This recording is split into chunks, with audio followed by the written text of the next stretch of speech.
have Dr. Geeta Narayanan, Dr. Arindam Das, Sunish Johari, and Shama, is she here?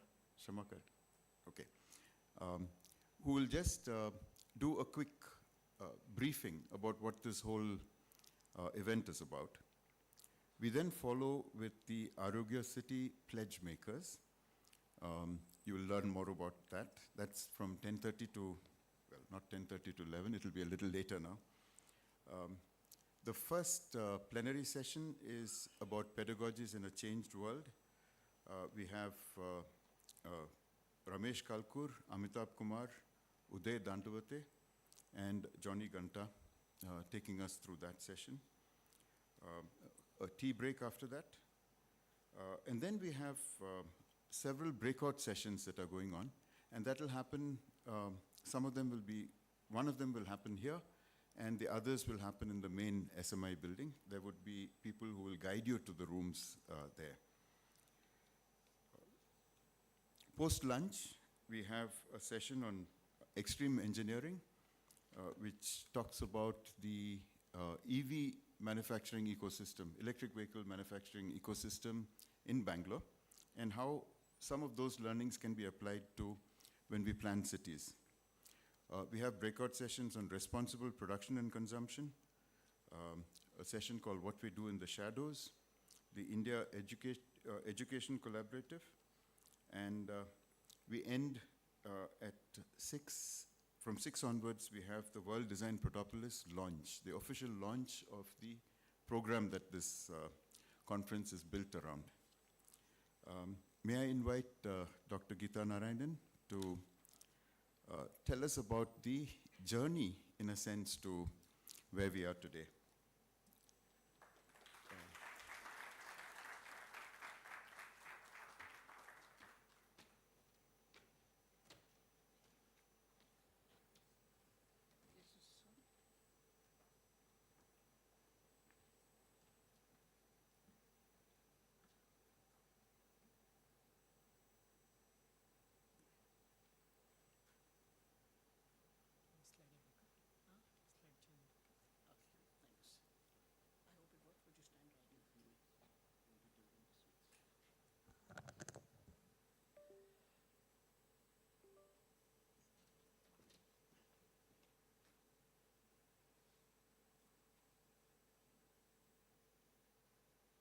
This is going over.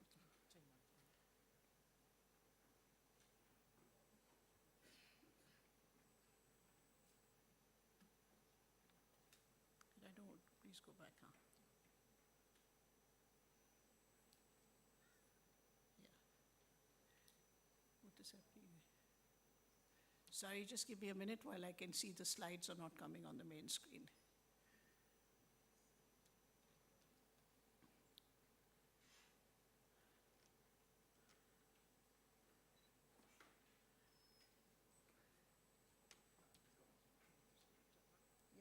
Thank you. Good morning, and thank you for all of you who made the effort to come here this morning for the Protopolis Conclave. It's been quite a journey, and before I start to talk a little bit about what happened before the Protopolis happened, I just want to say that as a citizen of the city, and a third generation person who's lived here, because my grandparents were from Bangalore, my parents lived here, and I've lived here since as a citizen, I've lived here almost all my life. It is really, really important in 2023 for me and for all of you sitting here today to play a very active role in looking at the city and seeing what we can do as citizens for our city, which we all love very much and grumble a lot about. What I'm going to share with you today is how it all happened. In advance, I want to thank Michael Foley, who's not here, and George of BLR Design, and Narendra Gate, Jacob Matthew, Janak Mistry, and many, many others, Prem Chandavarkar, Gayatri Shetty, who all were part of leading a very large band of designers to this point. And before I start the presentation, I just want to tell you about that. In 2018, I had been part of the WDO board for 2 years, and I had seen the impact of what that world design community could do to cities. I had been present at the opening of the first design capital, Torino. I was later in many countries and places where design had played a very big role in revamping much of the economy, including Helsinki. During my tenure as a board member of the WDO, I visited Milan and met the Italian Design Council and saw their charter for taking design forward for development. I was in Taiwan, I was in Lille, I was in Helsinki, I was in San Francisco, and I missed Seoul, because I just could not get there. But what that told me was there was a lead role that design could play in creating value in decision making for a city. We saw it in real life, particularly I saw it in Helsinki. So I came back fired up, and as my friends who are sitting here, some of them will tell you, whenever I go somewhere and come back, I'm at my most disruptive best, because I try and bring everything from all those journeys back home and try to do something. So in 2018, with thanks to Ravi Guriraj and NASCOM, some of us started meeting in the 10,000 startup square foot place on the old airport road. They included ADI, then under the president thing of George of Icarus Design. But all the old past presidents, the members were there. They represented NGO communities.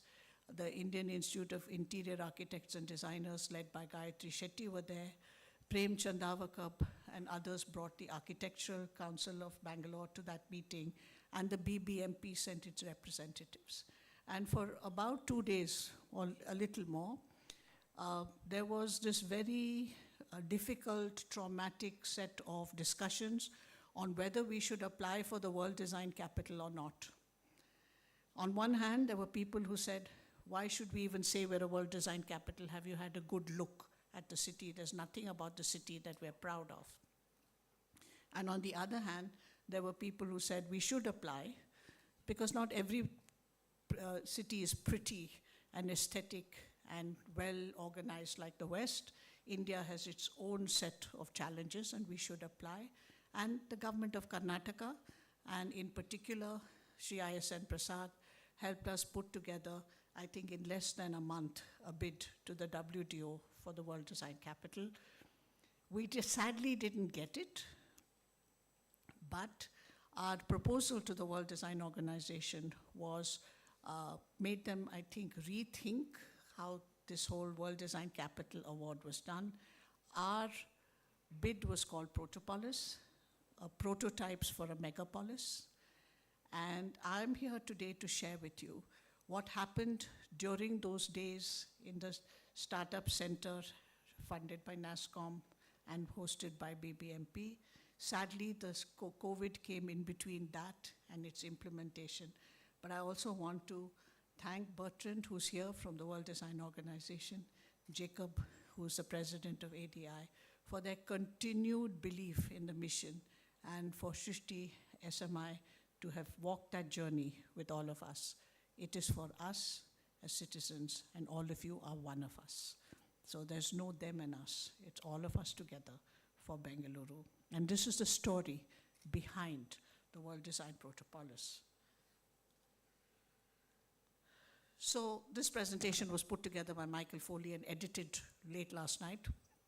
So it's what we decided that it was going to be. We don't think of it as a project. We think of it as a platform, and a platform that will go beyond the award to the host city.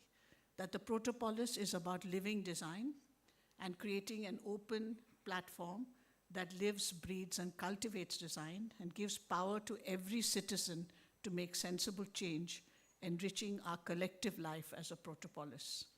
And of course, we want to design every day, design for us, and make design sense.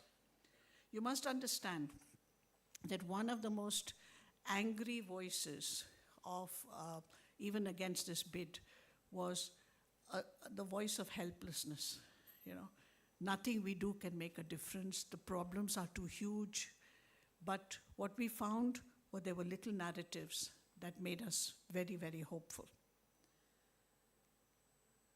So what will this open platform be? And it is an open platform.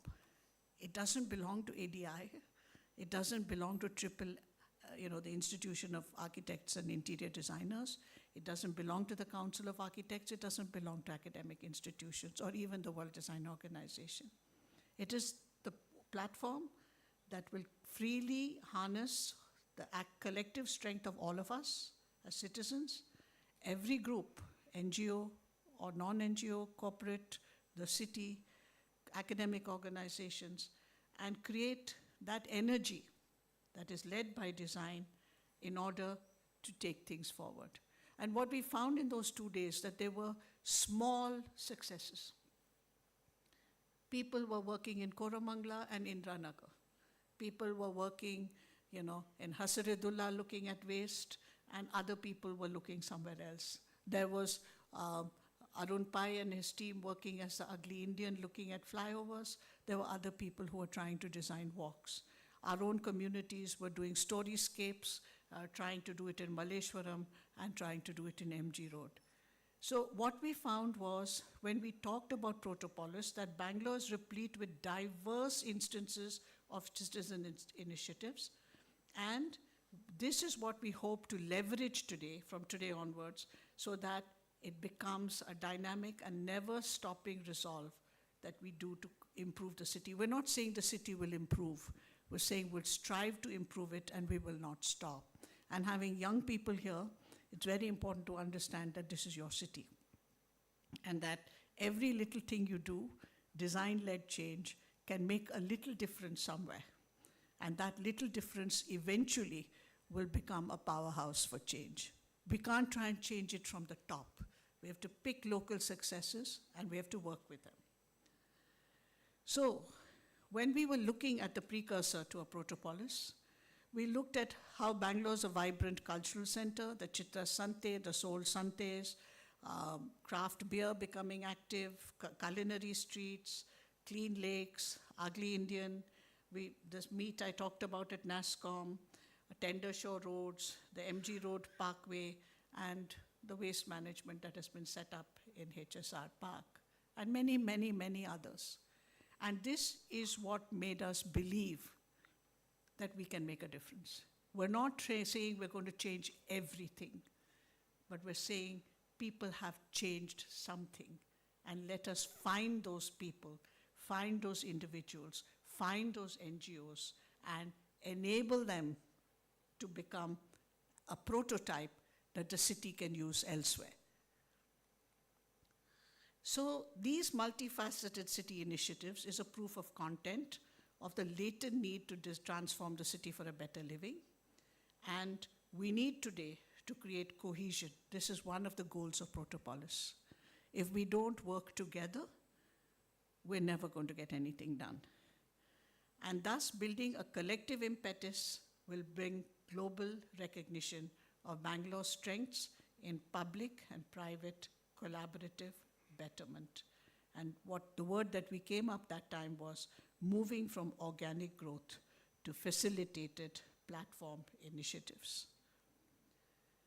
And yes, we all know this, that we have space technology and we've sent the Chandrayaan to the moon, we have aviation and engineering, and we have the biggest and best technology startups in the city. And so we do want to move this Protopolis into a citizen-centric solution for improving convenience, accessibility, and the way of life.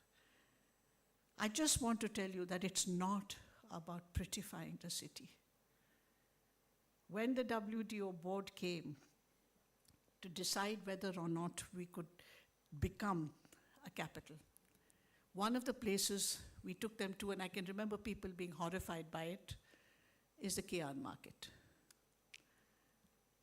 And I didn't think we showed off a Singapore or a New York or a Lille. But we showed the city as it was and said, if you think we can be a Protopolis, look at the KR market. And so if we're talking about citizen-centric solutions for improving convenience, accessibility, and a way of life, we're looking at taking technology startups such as Flipkart's, those are examples, but making them work so that it works for a place like the KR market. That's really what we want to do. So, what happens when we want to create a vector for successful design intervention? We want to create it so that we reduce the footprint of all of us as citizens accepting Bengaluru as it is. And through these successful initiatives, and Daily Dump is one, Tender Shore Roads is another, we can say that we move towards initiatives driven towards a betterment of the city economically, culturally, and socially. So it's extremely important for me today to represent this to all of you, because somewhere, particularly with the government, with the media, and with everybody else, the questions I'm trying to ask is, so, are you going to design a skyscraper? Are you going to work with the tunnels? Are you going to, this pavement on opposite Malia Hospital is in bad shape. Can your students come and do something about it? That's not what we're talking about here. We're talking about citizen-led initiatives, finding things that are working, not broken, but which are small initiatives. Daily Dump is an example of a small initiative that has brought home composting to every single person who wants to do it, right? But how can we work with Daily Dump now and turn it to the betterment of a whole ward? Not just apartment, but a whole ward. This is what we would like to do. So, what is the ecosystem we hope to work with? This award from the World Design Organization, which we will know more about later in the evening, is between BBMP and the City of Bangalore and the World Design Organization, and we therefore have the government participation of all the government bodies. The Bangalore Water Supply and Sewerage Board, BMRCL, which is doing the BESCOM, the BDA, and now the Greater Bangalore Authority, because the BBMP can no longer manage Bangalore, so we now have a Greater Bangalore Authority. So all of them are signatories and supporters of this. We hope that organizations, Titan is an example, but we hope more organizations will come forward looking at design and helping us through their own chains and their own knowledge. There's the IT sector, and then there's the science and technology sectors of Bangalore. Then there are institutions, higher institutions, that Indian Institute of Technology, and we will have Professor Ramchandra here talking later about his thing with water. And then there is all of us, designers, architects, people working in IT, people working in management and innovation. And we hope that we will form communities of practice around all these groups, working across the city for the next 5 years, with support from the government of Karnataka. And we hope that it will take us somewhere. So in the next 2 years, and I'm not going to use that slide, in the next 2 years, what we hope to do, we've got 1 year, 2 years, and 5 years. That's the kind of bandwidth we have. So let me talk about 5 years, and then I'll come back to the 2 years and the 1 year. One of the projects, we did a lot of pilot work before we actually sent off the bid to the WTO. And one of that was, we did a study of Ward 110, which is from Shivaji Nagar to Kamraj Road, Commercial Street, Ibrahim Sahib Street, Veerappan Koil Street, and the Nala. Now, if we can take prototypes in that one area, we did a pilot study. Our students did it during their interim and interlude time, and we found that 26 ethnic groups still living there. There are old houses, there are tailors who are out of work, there are Chinese shoe manufacturers, there are food people, there are jewelers, and I'm not talking about Krishna Chetty, right? I'm talking about the small silver smiths and the jewelers. There are people who are doing bead embroidery, there are people who are working in many different craft sectors. So how can we reskill? You know, third generation tailors told us that our students, they're the Babu Raos, the Sham Raos, all of them came from Maharashtra and set up the whole tailoring road as we knew it. Their children have gone to school, government schools, they've gone to college, and they're unemployed. And they're not craftspeople, and they're definitely not tailors. We have the largest fabric people there, Fuzzles, brown shop, green shop, blue shop, all the shops that were there. How do we do it? We looked at Ibrahim Sahib Street, paper, different kinds of paper, different kinds of products that from beeswax to candle makers to beads for embroidery artisans all over there, but we can't even get to it today, let alone organize it and get it. And of course, there's the Nala. And that becomes one of the bigger focuses of how we built the Protopolis bid for the WDO. We said that even if we can take one precinct and one ward and look at the livability.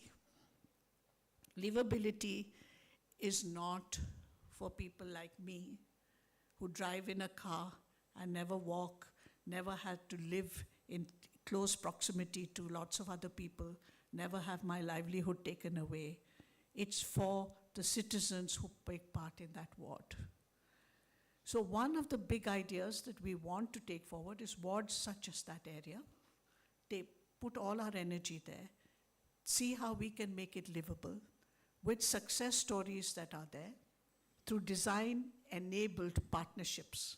So we have the citizen, we have the city, we have designers, and we are not talking about designers here as problem solvers, but we're talking designers here as enabling conversations about bringing out hopes and aspirations and making it fulfilling for those people who live there. And perhaps look at reskilling, look at livelihoods and many other things. So this is the ecosystem that will foster change. This is how the World Design Protopolis came about, and I've left you with a live example of what could be. I'm not saying that's what it's going to be. And I hope in 5 years, if we take a ward or 2 wards and we see a success, what we can do in a lake is different. Do we just want to clean it up for people to walk around in their early morning walks? No, we would like schools and colleges to use it as nature study places, but we would also like the birds to come back, the fish to thrive. We need to look at nature as a partner in our development and not something that can be used or abused. So one of the days, that is, I think day after tomorrow, we're going to be talking about keres and kaluvas, and that's what is going to happen. The third is a thing that we can't only look. Commercial Street or Chickpet is the heart of the city, right? The nalas are our waterways that are getting blocked.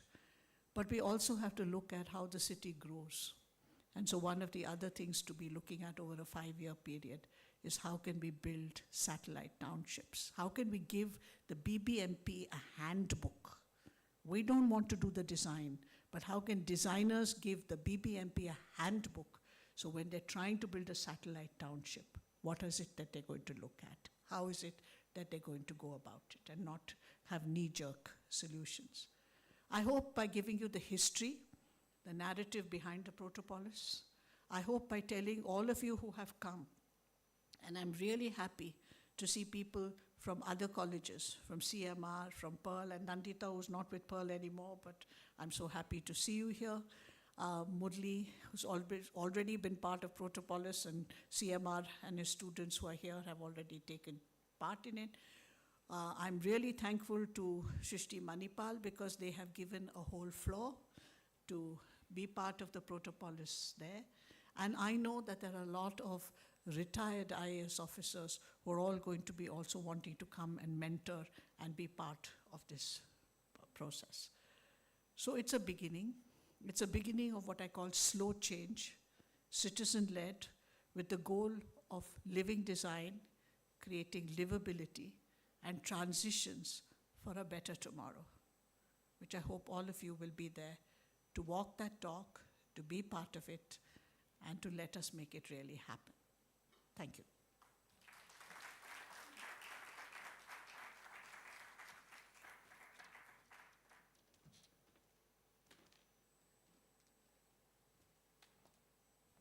I'd like to call on stage Dr. Arindam Das, Director of SMI. And as Geeta said, I mean, as somebody who's been on this project now almost 5 years, I must say that a lot of what has been possible is because of the backbone that Srishti Manipal has given this effort. While we are in a combination of about 20 universities in the city that came together to work on this together, we need one anchor university, and that anchoring has been provided by Srishti. Over to you, Doctor.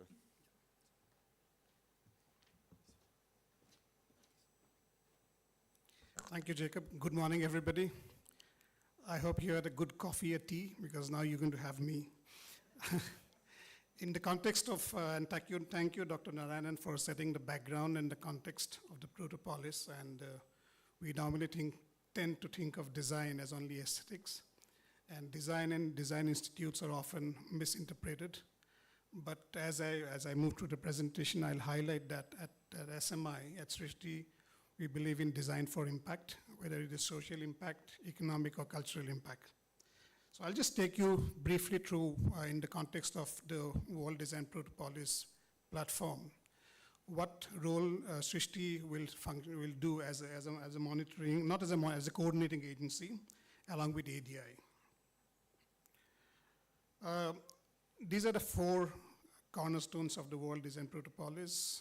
We'll be networking, and like Dr. Narayanan said, it'll be important for us to drive change towards what we think will be fruitful outcomes. There'll be collaborations and cooperation, and it's a very open kind of platform, and we will move towards building solutions. But I must dare say that will not be new networking, but if I may replace the T with a W. From networking, we want to go to a new kind of working where we work together and collectively for betterment for everybody, especially the people, the underprivileged people, and the disabled, the children, the women, and the society at large. So I'm not repeating, these are the 6 strands of the Protopolis platform. I'm not repeating the word Bangalore every time because it's creative Bangalore, enterprising Bangalore, safe and healthy. And when we look at creative, we look at art, culture, heritage. We look at tech startups and circular enterprises to the enterprising strand. We believe that we should have well-being for everybody, for all citizens, and for that, things like infrastructure, last mile mobility, outside of not just the metro station, but also build up sustainable systems for water management, waste management. Somebody was asking, what is your definition of vibrant Bangalore? As a relative newcomer, it was very easy for me to say that it's not really the paintings under the flyovers or the space in the parks. There's more about the roads, the water, the mosquitoes, so on and so forth. So if you can get in some things and get rid of others, then we'll have a vibrant Bangalore. And at Srishti, we also always believe in being future ready, and that is reflected in the Future Now strand we have, where we'll drive in partnership technology for change and through the youth of the country and the city. So how does the WP and SMI come together? As Dr. Narayanan said, we'd be proud to host the WTP Secretariat here. We have given an entire floor, and it is not an office space. It is a kind of organic system where people will come and go. There'll be mentors, there'll be our students, there'll be students from other institutes who will come and work for the WDP. So it'll be a kind of a vibrant, alive microcosm in the campus, and which we feel will innovate not only the campus, but life beyond. So we feel that we are confident of the human resources, both within or without, will contribute to the project. And we are very confident because at Srishti we have the experience of doing this. It is an ongoing concept with us that we design not only just for aesthetics, which could be one of the outcomes, most, as I said in the beginning, we strongly believe in designing for impact. And that is why we strongly take through right throughout and in our cycles, in our pedagogy, in our interaction with the outside world, with industry, with NGOs, and so on and so forth. So it is this experience like on campus, off campus, like our art in transit, so our associations with organizations like MAP and Bangalore Science Gallery. We believe that that gives us the confidence through the experience that we will be able to carry along this tremendous challenge and responsibility bestowed upon us. And we are very clear about the openness. We like all organizations, all institutions, and even the corporate world to come and participate and be co-partners in our endeavor in the World Design Protopolis. And it's good to see some of you come from other institutes, and we know that this is only the beginning and the numbers will only grow. Okay, we talk about the 4 Ps of marketing. A lot of us are familiar with that. At Srishti also we have our 4 Ps. First of all, we are all practitioners. We may be artists, designers, craftsperson, but because we are practitioners, we believe in carrying our work to the people and creating an impact, just as practitioners like doctors or lawyers or other practitioners do.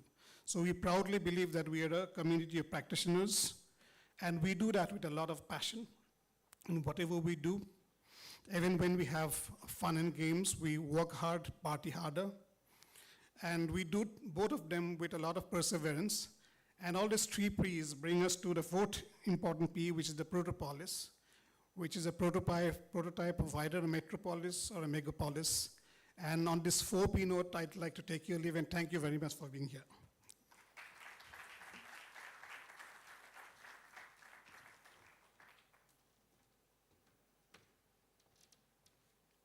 So I wear my hat as the president of the Bangalore chapter of the Association of Designers of India. Just a quick recap, a look backwards. Sometime in the late 60s and the early 70s was when a group of people from Bangalore actually, I can remember there was R.S. Beer, who was a design engineer. There was Dar and Hoon, who were actually graphic designers and people in the advertising field, who came together to form the Society of Industrial Designers of India. The WDO then was called the International Council of Societies of Industrial Design. And I think it was much later that the WDO name was adopted. But what was interesting was that back in the 70s, there was a group of people who said that, even though we are a body of industrial designers, it has to be inclusive. And that's how people like Dar and Hoon were part of that association.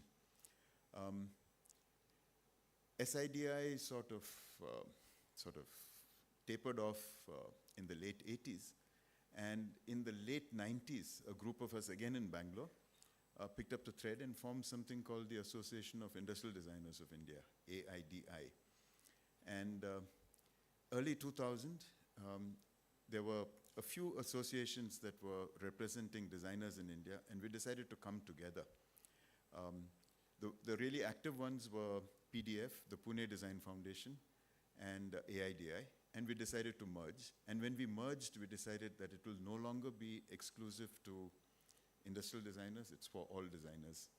So that's been an experiment that's been running now for close to, I would say, about 17 years, where it's a grouping of all designers, not just industrial designers. I do know that Geeta and I attended something called the World Design Congress, I think in 2007 in San Francisco. Interestingly, that was when Airbnb was born, to create rooms for people who couldn't find rooms. But that was interesting because that had ICOGRADA, Association of Graphic Designers globally, ICSID, and IFI, which is the Interior Architects Federation. We followed in that spirit. We continue in that spirit, and ADI represents all manners of designers. Now, when we got into the World Design Protopolis, we said it cannot be just about designers. I must say that one of the things that keeps me engaged with ADI is that while we are practical and realistic, we are also, what shall I say, very optimistic. Like even the this conference itself is an act of optimism because we haven't got our funding through. You know, we have it sitting in a bank, but it hasn't been released yet. But we've said we are going ahead and doing this, which is what I like about ADI. We move on and get things done, and I hope the spirit continues. I'm third in line of 3 people. Geeta mentioned it. George Matthew, who was the president when the proposal was given. Michael Foley, who took it forward during the interim, especially those difficult COVID years, and kept the concept alive. And I got to get in after COVID. And next year, it will be somebody else who will be heading the ADI Bangalore chapter. So it's a kind of a relay race. When we did Bangalore Design Week last year, we had about 170 organizations that came together, pretty much like this. The numbers were not large, but the content was very heavy. These close to 170 organizations met over 3 days in about 34 brainstorming sessions and came up with about 300 ideas that could be incorporated into projects that we could take up as part of World Design Protopolis. And those are the first set of projects that we've gone to the government with. The government has also been proposing some projects, so it's been a two-way dialogue. And over the next year, we will be kicking off about 30 such projects. Details of this will be put up on the WDP website, possibly by end of December or early January. And we want people to start looking at those projects and see how they can contribute. This conference is shared with Catalyst 2030, which is a global movement of social innovators and social enterprises. And I'd like to call upon Sunish Johari to give us a sort of overview of Catalyst 2030.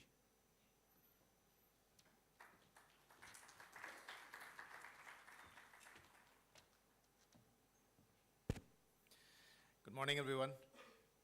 My name is Sunish Johari. I'm representing Catalyst 2030 here. In the end of 2019, a few social innovators, social entrepreneurs, self-recognizing changemakers, whatever you call them, some people who were passionate about solving problems at scale and with speed came together and with a framing question that if we go with the design, the pattern that we have followed, we're not going to make the right amount of progress, right? And while this was a thought, they thought, you know, in the normal formal world, you also bring the right name. So they brought McKinsey to do a study. And the study was very simple. Again, a framing question that, okay, if we don't do anything differently, when will we achieve our SDGs? And McKinsey came with a number, like a year, which is 2090. So obviously, as you can imagine, the group, whoever were there, realized that they're not going to be living by, you know, till that time. So they were passionate about doing something fundamentally different so that they could see change in their lifetimes. As a result, and since most of them had sufficient amount of credit to successes, they came together, pulled in ideas, and Catalyst 2030 was born as a global movement, as Jacob said. And it was launched at the World Economic Forum in Davos in early 2020. In 2021, we launched the India chapter, which is now a growing chapter. Before I say anything about Catalyst 2030, first of all, many thanks to Srishti to offer this space, to lead this work. I think our cities are bursting at the seams. If you can give this format, you're leaving a legacy for other cities to follow. In a way, you're designing the design here, so which is fantastic. Great work, Dr. Geeta, Dr. Das now leading it. Thank you so much for this. And thanks for this opportunity, because I think cities are a great unit to demonstrate change. If people are to come together, you know, if everyone, we keep saying that we all created problems, so we can't pin to a few people to solve them. We all have to solve them together. And if we are to come together, we can't come together as a world. We have to come together in small units, and city is a great unit to work together. I also feel sometimes that we have lost life to livelihoods when it comes to cities. Cities are becoming a go-to for livelihoods, work, right? And just work loses color. You know, it becomes very monochromatic place. Cities are colors, right? And as Dr. Geeta said, care market is a great example of that, right? So yes, livelihoods, but also can we save life in terms of lakes and so on and so forth. So I'll not, that's the work that Srishti knows better than us. Catalyst 2030, as I said, basically a coalition of changemakers, social entrepreneurs. And the idea is very simple, that we don't see, if we are to do something fundamentally different, we have to let go of our boundaries as governments, as businesses, as academia, as NGOs, right? We live in these very watertight sort of boundaries. And that's not how we create problems, right? When we think of problems, we don't think of boundaries, right? So why do we think of boundaries when we create solutions? So you have to work together, and Catalyst 2030 is an effort to essentially collaborate, right? So the approach is to collaborate, remove boundaries between Samaj Sarkar Bazar, as the popular phrase these days is, between governments, businesses, and civil society, and create examples of approaches which can fundamentally shift the progress towards SDGs, right? We all know that 2030 timeline is kind of doesn't, you know, it doesn't make sense anymore. But can we, by 2030, create a kind of a tipping point in certain areas, whether it's waste, it's roads, it's environment, it's education.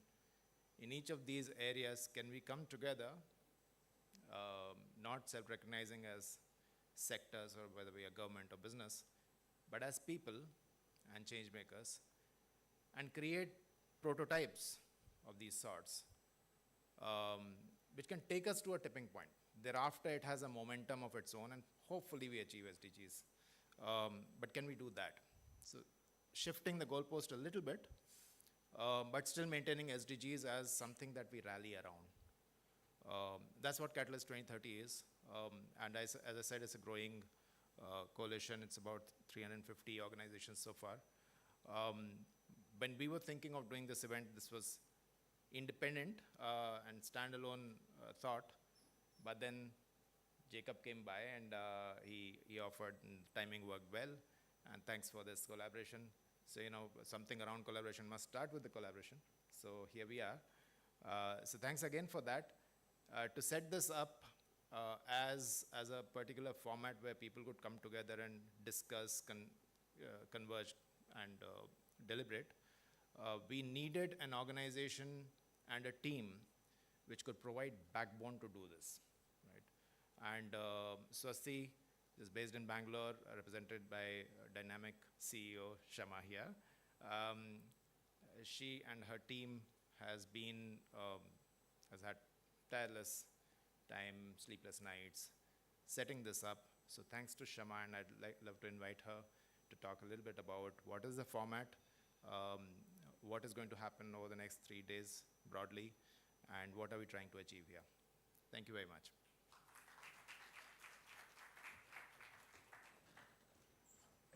Thanks very much, Sunish. And echoing Sunish again, Thanks to ADI, the BDW team, SMI, for this opportunity to collaborate on something as fascinating as this. My name is Shama Karkal. I'm representing the Catalyst Group here. I'm the former CEO of Swasti. We're a public health organization. Actually work with the Manipal Academy of Higher Education. And earlier this year, like Sunish said, Catalyst 2030 started thinking about putting together our annual event. And then we subsequently decided that we would collaborate with BDW. The thought really, in essence, is that, like we heard Geeta talk about it, how do people come together, take a particular issue that's close to them, that's important to them, and work with others? Is there a template for that? Could we templatize it? Could we create something? And so we started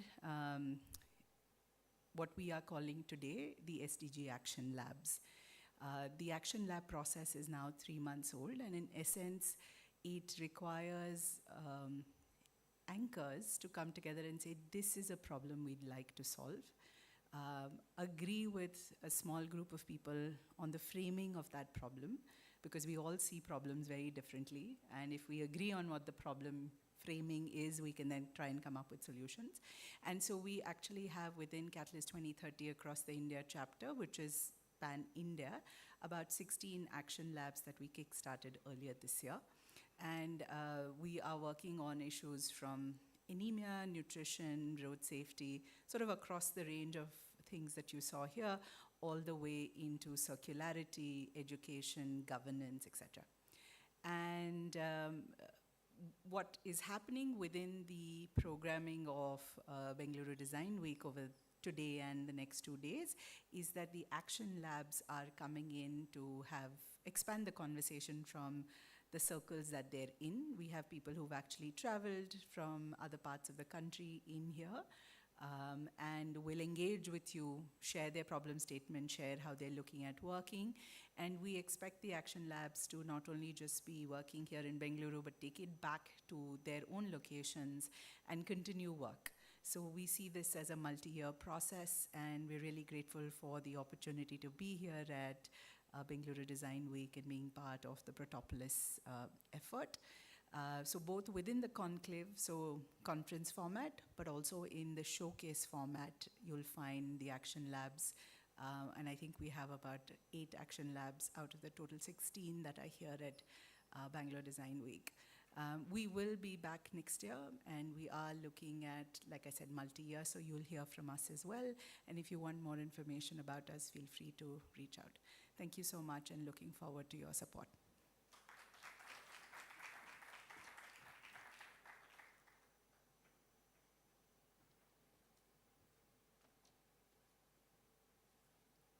Could I invite the Arogya City pledge makers?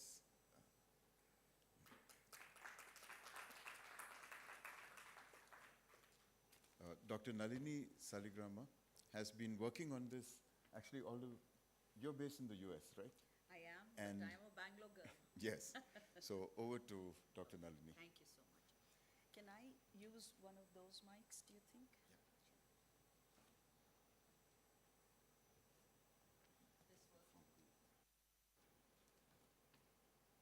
This working now? Yeah, okay.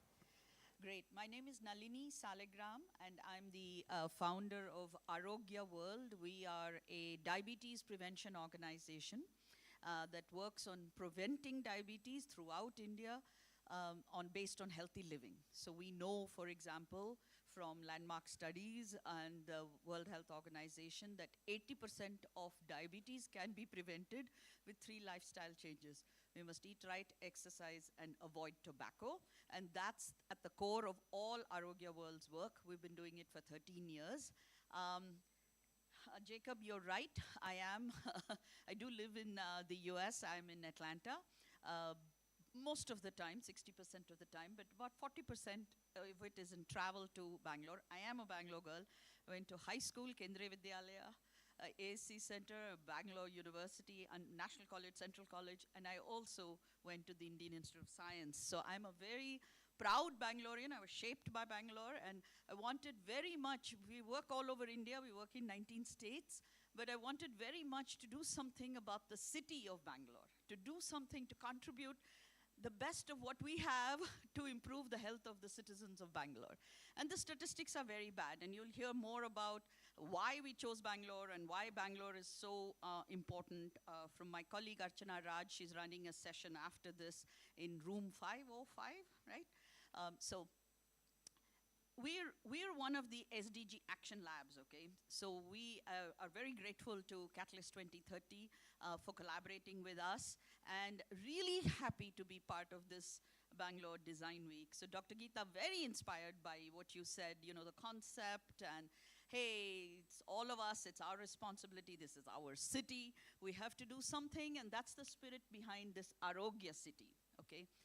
The concept, Arogya means good health, right? Here in Bangalore, I don't have to explain the meaning of the word Arogya. Usually in the every other audience I have to. Start from Sanskrit. Rog means disease. Arog is without disease. So Arogya means health. So I've got to go through all of that. But here, we instinctively know what is Arogya. The healthy city concept is not new. The World Health Organization has been promoting healthy cities for 30 plus years. It sits on shelves. When we came up with our concept, we spoke to World Health Organization ourselves, and the WHO said, hey, you know, you've got a fresh and innovative approach, run with it, because our healthy city stuff is not moving. So I am so excited to tell you, Bangalore is the first pioneering Arogya city in India. The first Arogya city is Bangalore. We had a summit last year in November 2022, which was attended by the health minister. And we really did, I think, a very collaborative approach. We brought a collaborative approach to the problem. We said, let's make it simple. Let's make it easy for pledge makers to step forward and do something about the health of the citizens. So the pledge makers that we approached were organizations big and small. We have Wipro, we have Biocon, we have Aditya Birla, lots and lots of big companies. We also have startups, health startups, AI Health Highway that committed to doing some heart disease screenings. We have NGOs, we have Rotary, we have Swasti, we have a number of NGOs, Arogya World stepped up. We all committed to doing something. But we allowed people to choose the project of their choice, as long as it had something to do with reducing diabetes and NCDs, non-communicable diseases, or to advance mental health. So we picked this space because not many people focus on this, and we wanted very much to drive it. I'm very excited to tell you we had 22 pledge makers that stepped forward last year to do this. We have a website, arogyacity.in. You should go look at it. What is nice about this is everybody volunteered. Everybody did the work on their own dime, okay? They're all doing the projects, but they subjected themselves to public scrutiny. Their pledges are on the website, and all of us can follow the progress. I'm very happy to tell you that we've at the halfway mark. This is a 2-year exercise, and we allow people 2 years to finish it. So next November, we will be celebrating the success of the first cohort, 22 pledge makers. We have somebody that has stepped forward, Satwa has stepped forward to do the collective impact evaluation on a pro bono basis.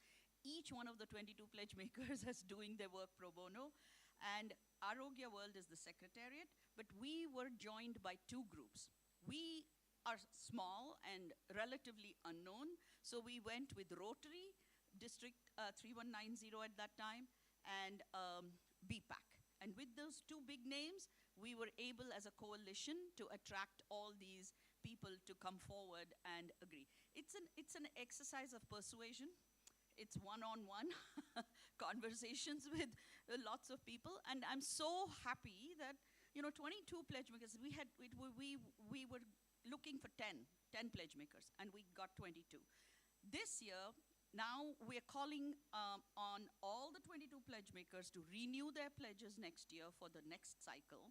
of 2 years, and we're also asking for new pledge makers. So the call to action today is, if you are all part of organizations or you know organizations that are in Bangalore, we are focused on the city of Bangalore, please tell us, because this is a wonderful initiative and a really creative way of solving seemingly intractable challenges like diabetes. Okay, this may be very hard, it's very difficult to do for one entity, but if we all join hands, we can make a difference. I do want to call Shama back from Swasti. She's one of our pledge makers, and I want to ask her to give a few minutes on how the experience has been, what is your pledge, and how much progress have you made? Thank you very much, Nalini. It was actually very easy for us to join the Arogya City Pledge and make the pledge last year. We had pledged to complete, and I think we have exceeded that number already, but about 25,000 people screened for diabetes, hypertension, and anemia. This is work that we do not just in Bangalore, but across the country in several locations, working with, again, a variety of partners. We work both in Bangalore, for example, within the urban community setting, in poor localities where families don't necessarily understand that they could be at risk or actually already have the condition, but we also work in workplaces and factories, etc. So we made that pledge for about 25,000 people. We completed that pledge earlier this year. We have exceeded that number, and we are continuing to work on that, so we're very happy to do it. Because we're at World Design Protopolis and we're talking about Bangalore, you mentioned exercise, and I think just having walkability in a city makes exercise so much easier. And you can do your grocery shopping, you can go visit friends, you can do social activities, and that's a big way of bringing exercise and looking at prevention of diabetes. And it is something that we as Swasti are also working on. We are working on design for other cities where urban planning comes together to actually address prevention of health conditions. Diabetes is just one of them. We can actually do so much more for the health of everyone. So a great way to bring attention to these issues, especially the intersection of design and health, urban planning and health, and the experience of actually living in a city and being joyful in it. So thank you so much for the opportunity, Nalini. No, thank you. So we're really excited that pledge makers like Swasti have made bold pledges and declared it publicly and have actually met it and exceeded it. So we also have Rotary that committed to doing 200,000 screenings for diabetes and hypertension in Bangalore. We have a schools program, we have a mental health program, we have a mall, Nexus Mall, that stepped forward as a pledge maker. We have Lalit Ashok, a hotel. We have colleges, Mount Carmel College and MLAC. So, it's not the traditional groups that you think of. Everybody can be a pledge maker. So we invite you all to join us as pledge makers and improve the health of the city we love. I do want to say that what we have started in Bangalore is pioneering, and it has caught the imagination of a number of people and groups. So I'm very proud to announce today that Catalyst 2030 is joining us as a partner. Across India, as we go forward, we will get Catalyst 2030 logo, so we're not going alone. We'll be going already with a very big name to other cities. And I'm also really proud to tell you that Pune may be the next city. There is interest. I've spoken to Tata Motors and Cummins and other groups in Pune, and we have one pledge maker from Bangalore, Jayanagar Jaguars, that gets women to move. It's really difficult. Middle-aged women do not move that much, and if there are ways to get them to move, they do a sari run and get women to run, not just move. So they have already made a pledge and exceeded their pledge here in Bangalore, but they are also our first pledge maker in Pune. We don't even have a Pune Arogya City, but we have a pledge maker already. So there's a lot of excitement around this. I also am hopeful that in recent days we have spoken to the National Association of Street Vendors of India, NASVI, And if we can partner with them, we can reach the vulnerable communities really, readily. And with them, with their support, we can go forward.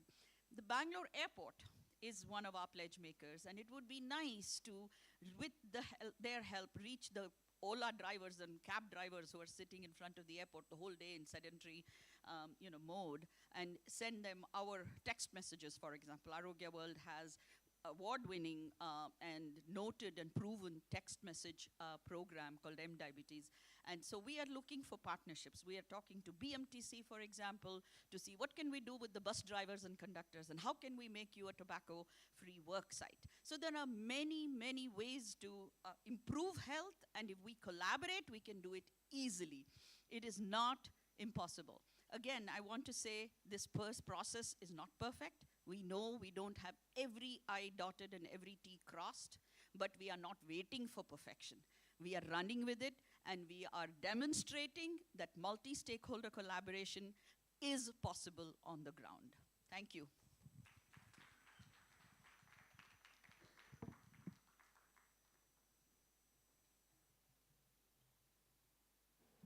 I think we've done a little bit of catch up on time in spite of a late start. Right now there are 300, the last 10 days, there's been 300 events happening across Bangalore. We are part of something called the Unbox Bangalore Hubba. We timed this conference specifically so that we would be part of the Unbox event. But because of that, there are also pile-ups of events happening, especially over the weekend. So for those of you who came, thank you so much for being here today. We have a tea break now. A small request is, can we shave 5 minutes off the tea break?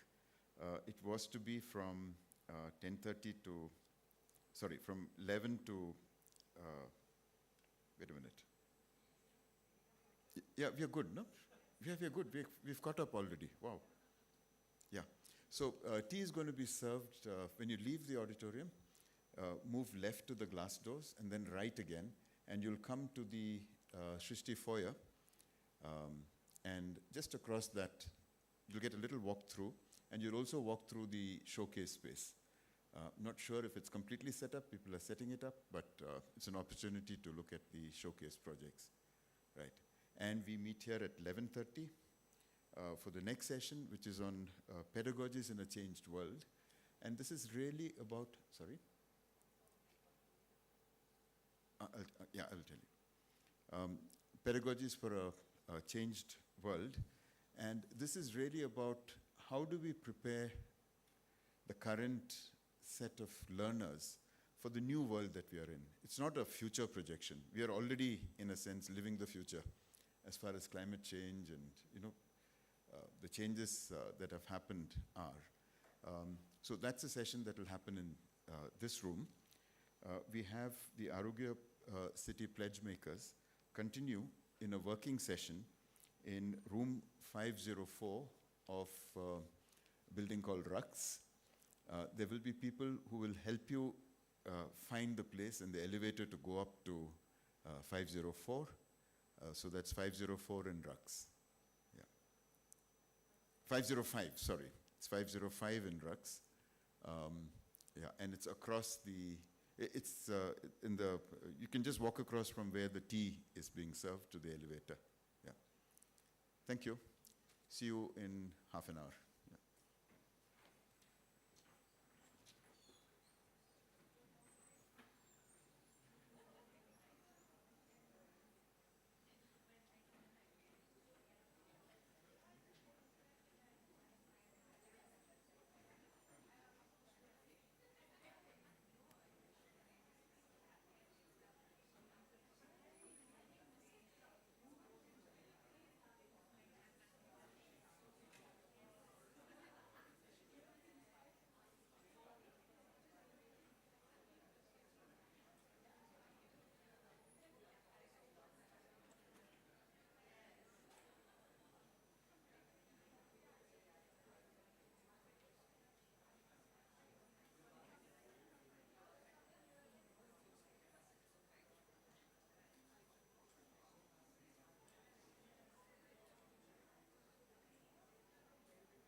hello, hello. Mic check, check, check. Hello, hello. Hello, hello. BLR Design Week, unlike Hello, many hello, hello, BLR hello. Design Weeks, it's not just about designers talking to designers and then celebrating their achievements Hello, in their local hello, hello, bubble. From now on, for the next 5 years, hello, BLR hello. Design Week Check, is check. really going to be about taking design and the notion of creating Hello, mic check, check, check. co-creating a livable city Hello, mic check, and check, check. citizens who are citizens. Middle load.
meaningful, but purposeful.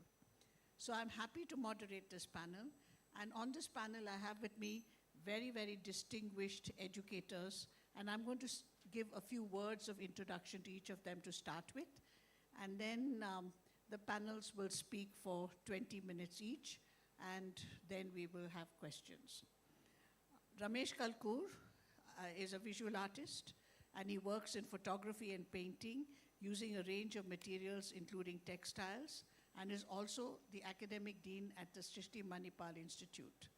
His work has exhibited in several shows held in Mumbai, Bangalore, Chennai, Cochin, Delhi, London, and New York, and can be seen at the airport in Mumbai. I think that's a very brief introduction of him. I think that as an educator, Ramesh has been single-handedly brought emerging pedagogies into the Foundation Studies program at Srishti, and now he's going to talk about how he's taken visual arts into a completely different realm. But I mean, I would say much more, but this is a brief introduction for a very, very great educator and visual artist. And with him is Amitabh Kumar. Amitabh is an artist and educator, and he works with visual stories in the form of comics, paintings, and products, and has been painting large public murals for the last decade or more. He's a faculty at Srishti Manipal Institute of Art, Design, and Technology, and with Ramesh Kalkur has developed the visual arts program for the Delhi government schools. That's what Ramesh and Amitabh will be talking about. And Amitabh has also been really working at what I call public pedagogy. And that is a complete, maybe not something he's going to talk about today, but it's a distinct contribution that Amitabh has made through his work, not only as a painter of murals, but really in the pedagogy of that in what is public art. So Ramesh and Amitabh, you have 20 minutes together, all right? Uday Dandavate is a designer, design researcher, poet, and curator of imagination. He is the founder of Sonic Rim, based in San Francisco, USA. And on a year-long sabbatical, Uday has been interviewing thought leaders and change makers in India as a tribute to his father's 100th birth anniversary. His father was Madhu Dandavate, whom we all know so well. And Uday has no stranger to us and to Srishti. He has been here many times before, and his energizing ways of looking into the future have always been something that has captured my imagination. And so Uday will go next. And Johnny Kanta is a business designer, a brand strategist, and artist. He's the founder of a creative guild, Crucible Gold, and over the last 2 years has led Studio Bridge, a design incubator at Srishti Manipal. Immersed in real-world projects, Johnny Kanta initiates the young practitioners into the world beyond practice, into purpose. And I have to say, Johnny, after you're running the bridge, I'm very proudly wearing his bridge thing today because I'm so proud of the bridge and the work that is being done there. So we will have first Ramesh and then Amitabh talking about their project, then Uday, and then Johnny, and then I will moderate after that. Thank you.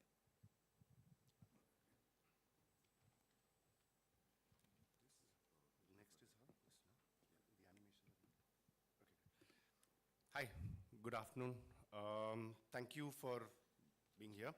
So before we start, the following talk is attempted render of the visual arts program that we run, and you'll understand who's the we. Ramesh and me are like the tip of the iceberg. There's a lot more that goes on. This is for the Delhi government's Dr. BLR Ambedkar School of Specialized Excellence program. And the team is led by Ramesh Kalkur, and I've had the pleasure of working with him for a year and a half. So yes, over to you, Ramesh. Okay, as opposed to our plan, I'm going to sit and do it from here. So it's good to share this with smaller crowd. The stage was set, but we were unaware of it. As we were on the spot and the light was brought on, we were set to perform. We almost didn't know what we were in for. Post-COVID, classes were still conducted online. We had not met students. We have definitely not met school principal, Delhi Board of School Education, all the stakeholders basically. We were kind of online, and the program had already begun 6 months before we joined our hands with Delhi Board of School Education. That was the beginning of our project. When we casually started going backward rather than forward, this was Geeta's words, why do you want to go build more and more UG kind of curriculum? Why don't you go backward to K to 12? So this was the kind of setup when we got into visual art curriculum for school rather than going forward to from foundation onwards. I think both me and Amitabh were part of that area of study we were building. So this was how we entered the arena, which was full of exciting opportunities and an unknown field of happening. You know, I mean, by looking at a lot of work, including Project Vision, Geeta's, we knew that it is exciting, but we never had gone into that. So as we all know, this space of education is the most exciting area of study where the idea of cognition, learning, formulating, accumulating are explored, argued, discussed, experimented, and lived. Many theorizations and many exploration and many findings has helped us to say that the diversification in terms of language skill knowledge helps to build a certain level of curiosity and an ability to fathom complexity in the people of this age group. In the sense, we didn't have to kind of make it or so-called painting or a fine art or a design education. So it gave us an opportunity, kind of open space. This aspect has been explored in many schools, especially alternative methods of learning implemented across India in different private schooling system. Examples have helped us to see the benefit of infusion of art, craft, occasional training, music, environmental education, physical education, etc. I mean, when I'm talking, you already can locate some of these schools who are kind of, their focuses are not so-called mainstream alone. That has resulted in varied and diverse interest groups who have gone on to join non-mainstream field of study. And as you know, most of the students we get are the students who kind of initially got interested in art and design or other non-mainstream kind of field of study when they was in school. Our story begins with this shared reality, and it took a plunge of its own. Right, so I think the layout's gone for a bit of a jumble, but that's fine.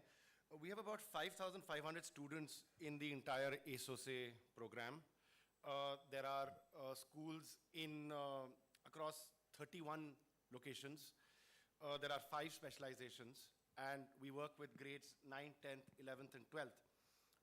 The 5 specializations are STEM learning, performing and visual arts that we are part of, humanities, high-end 21st century skills, and armed forces preparatory school.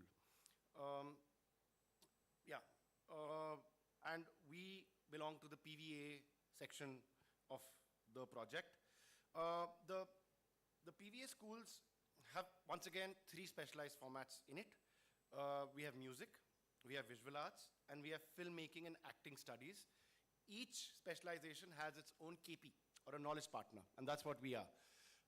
The music is run by Global Institute of Music. It's a Noida-based music school. And Subhash Guy's Whistling Woods runs the film, acting, and media studies program. Subhash Guy, incidentally, is also the chairman of the Media and Sector Skill Council, something that we are affiliated with in Srishti. It's actually a very interesting and evolved way of looking at curriculum planning, where there is recursivity along the everyday. So for grade 9 and 10th, there are your foundational subjects that you have to learn, which are English, Hindi, mathematics, social science, and science. And then for 2 hours every day, 6 days a week, you can sort of be part of your chosen specialization in the field of PVA, performance and visual art.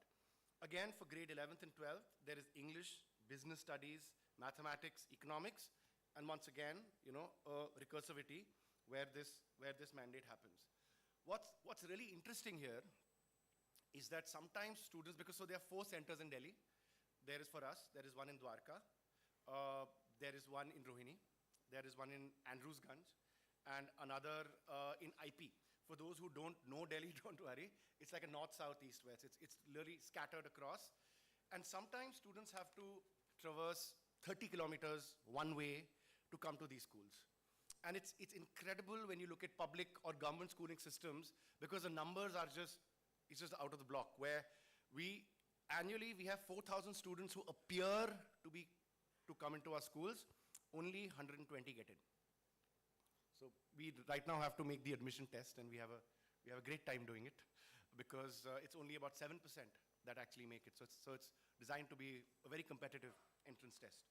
Yeah, back to you, Ramesh.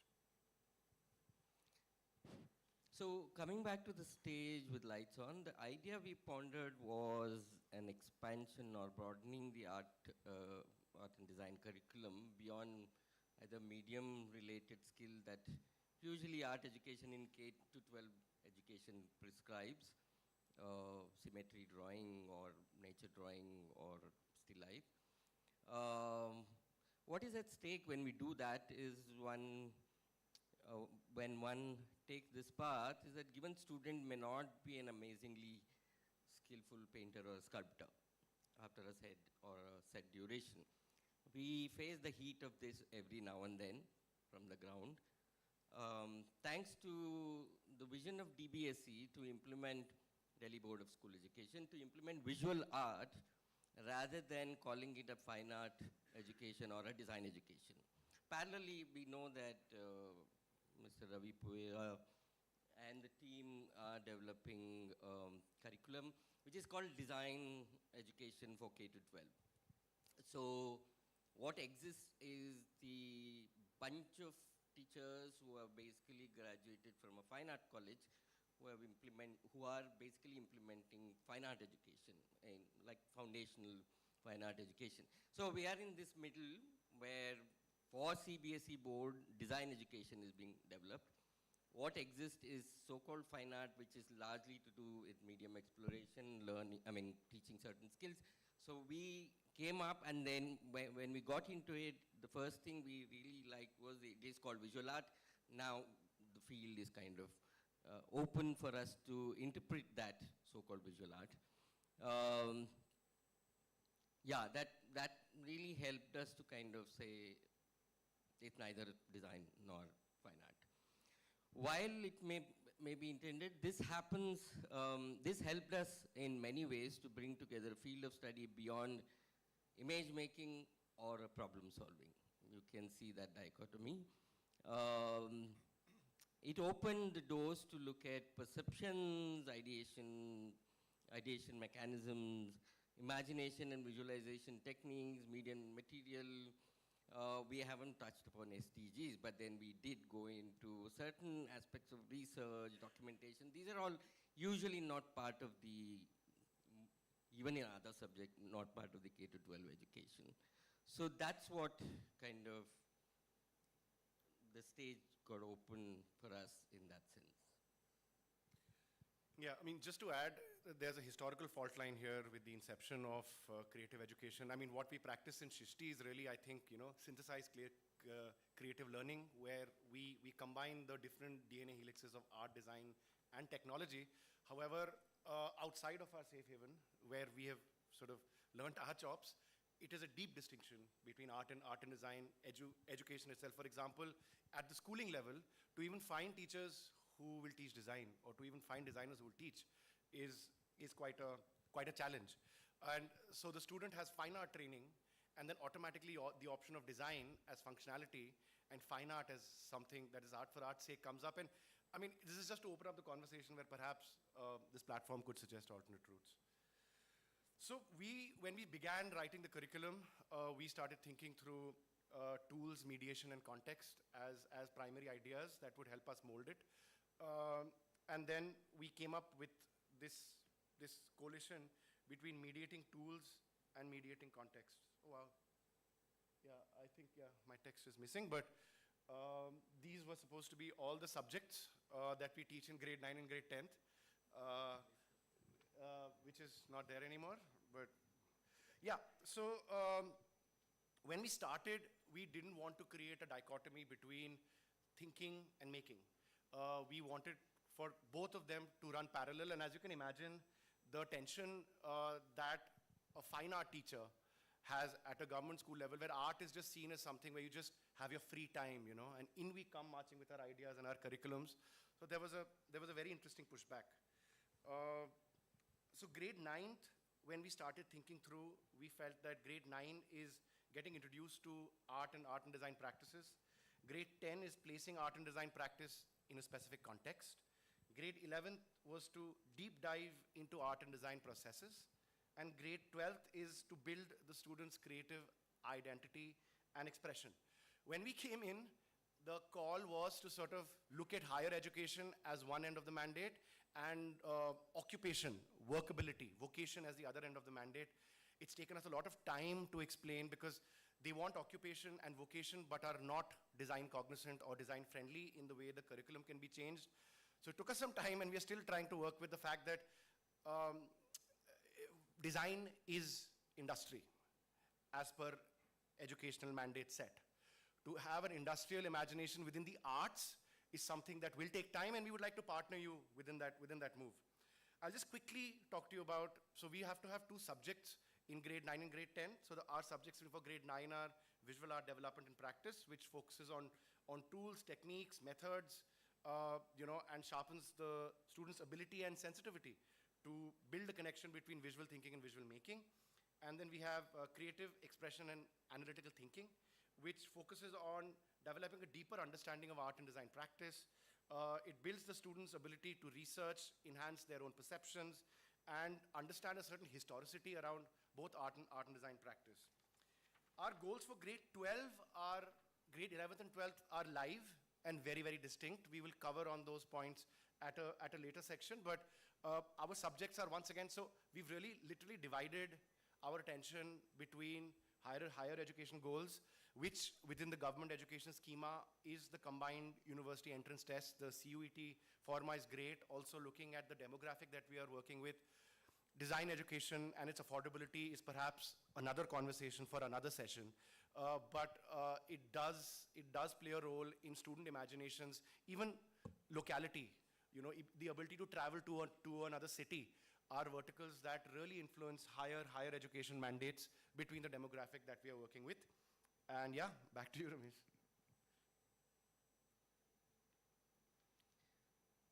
Yeah, it is a wave.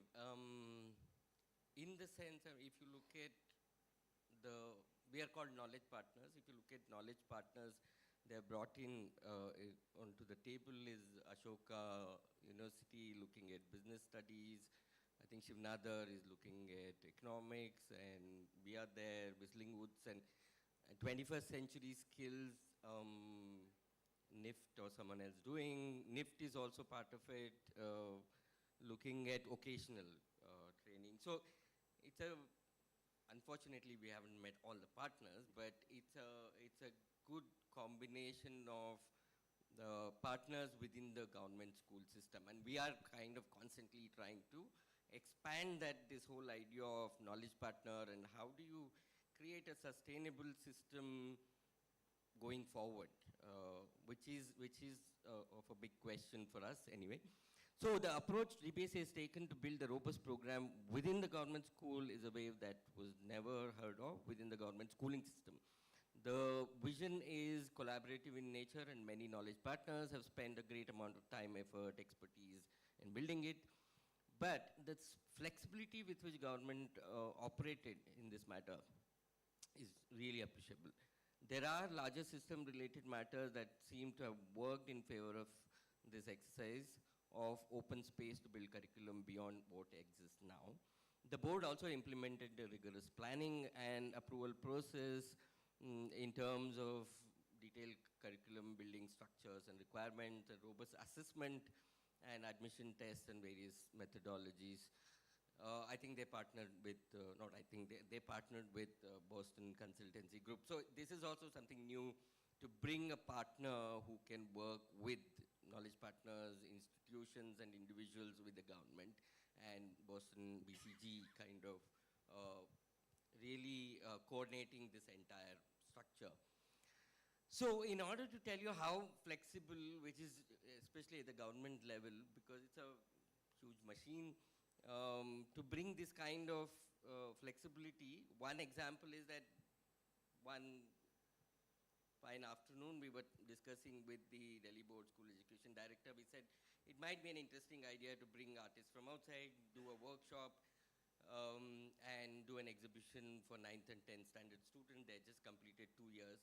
He said, yes, we can go ahead, we can do it. So it is never heard of in a kind of government system, because it needs a lot of approval, bureaucratic process. So I think in that sense, it was really interesting to step into this, because there's a lot of space for us to juggle things around.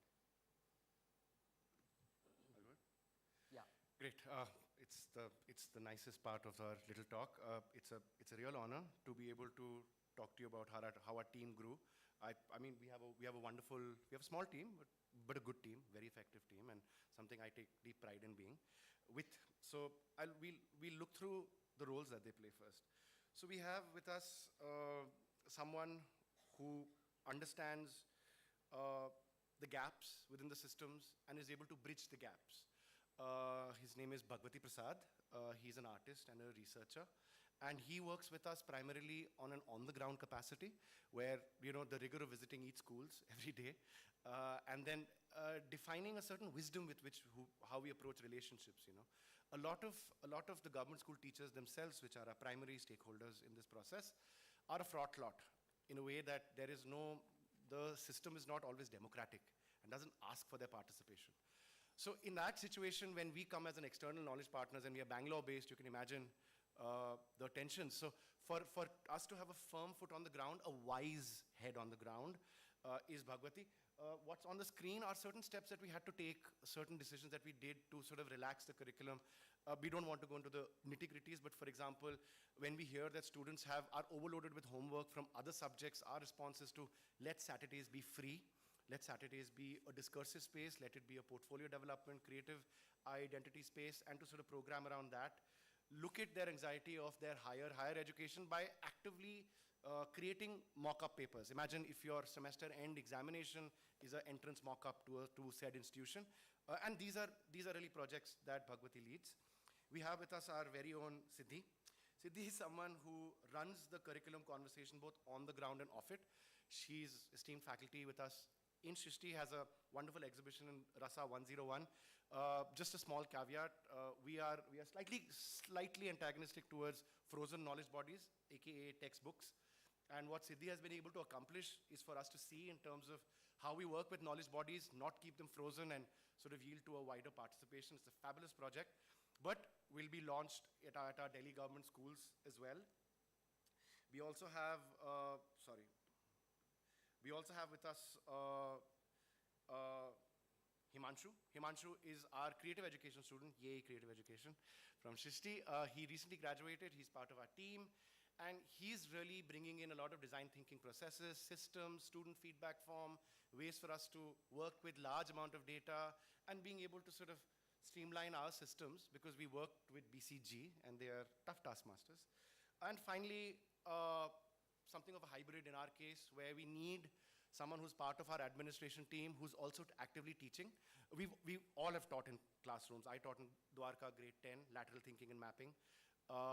And it's the classroom experience and how the student is able to engage, and certain calls that we need to make vis-a-vis that are extremely critical. So yeah, that's our team: Parvati, Himanshu, Siddhi, Bhagwati, Ramesh, and me. And back to you, Ramesh. Yeah, so we are at, so this is a 3-year project. In the sense, we had to develop something, implement it on the ground, run it on the ground, and hand it over. So we kind of completed 2 years. We are feeling really jittery now because we started many things. As Amitabh said, that we want to make it livable, living curriculum, which is very difficult as soon as you make a textbook. We already have a textbook for 9th and 10th semester, which is more like a student handout and study partner kind of thing. It's not really textbook in that sense. But still, that's a challenging situation for us. We have to kind of, within a year, we need to create 2 more for 11th and 12th and kind of hand it over. In the middle of all these things, I think, the questions are how do we start to inculcate ideas around livelihood, industry, workplace, within students, without really disrupting other subject studies. How do we, what is the future of these students? We've started with them, we worked with them for 2 years, they will be with us for 1 more year, by then they've complete 12th. Where do they go? My question was, our question was, like now 140 students come out of this, they all, when we did our own survey, they all want to continue to be artists and designers, but where will they go?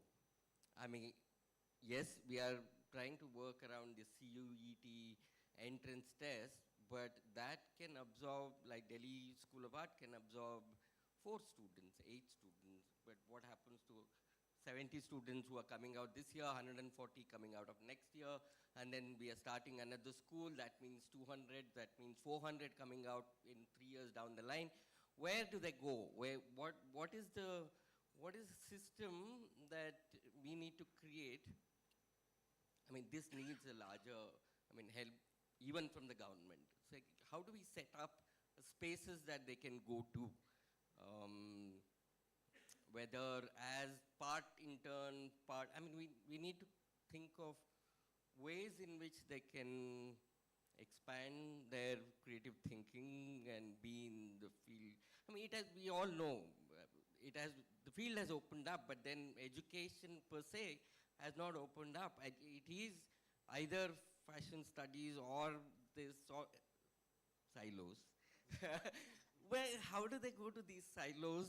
And they may not even fit in these silos if this is the education. So we are kind of worried about our own contradiction. You're saying that we opened up, we are creating visual art, they're neither designers, they're not fine artists, they can do this, they can do that. They can even go into architecture.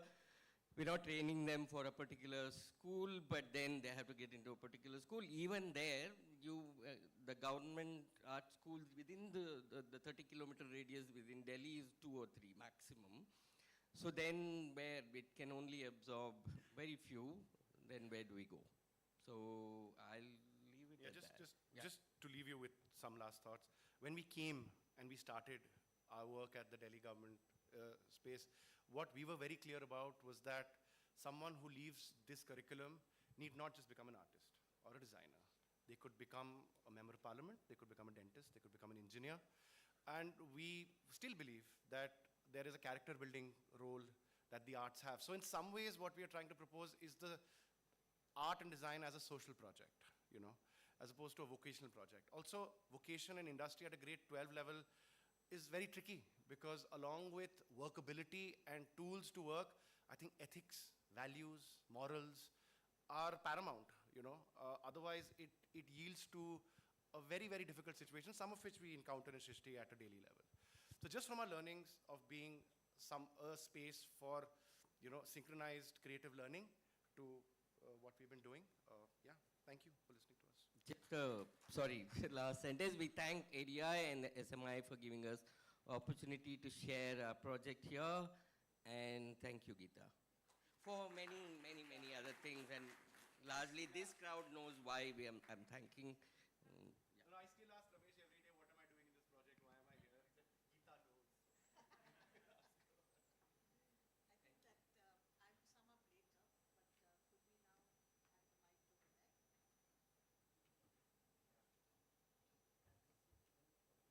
there?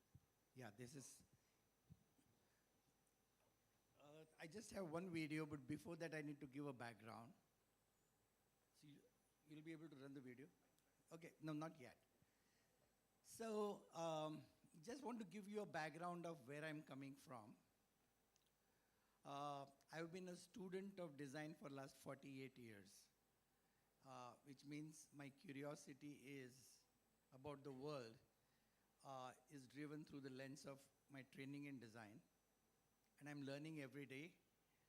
My profession is design research. And over the last 30 years that I've been doing design research, I've traveled to more than 50 countries and had deep conversations with more than 12,000 people. And I have learned that design is not what designers create, it emerges from social imagination. And therefore, I call myself an ethnographer of social imagination and catalyst of co-creation. So, when I live in San Francisco, my business is in San Francisco, I come to India every year. I'm very closely associated with the design community in India. But when I came here and Jacob asked me to participate in this panel, I questioned, what do I have to contribute in this conversation? And in a typical design researcher, as a design researcher, I said, I'm going to shadow a child. So for the past 3 days, I've been shadowing an 8-year-old child from Bangalore. So I'm going to show you a video, a 4-minute, 57-second video of this child. And after that, whatever I say to you, I have processed it through the eyes of this child, and I want you to hear it through the eyes of this child. So let's play the video. I didn't have time to equalize the sound, so there might be ups and downs, so excuse my rawness of the video, but go ahead.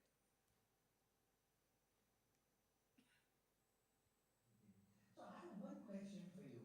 Why do children have to go to school? Why can't they just start working?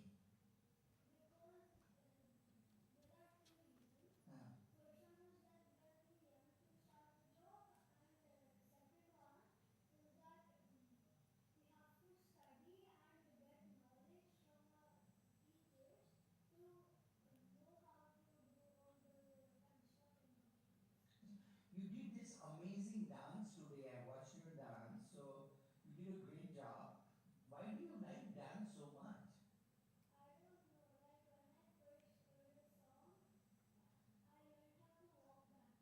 Huh.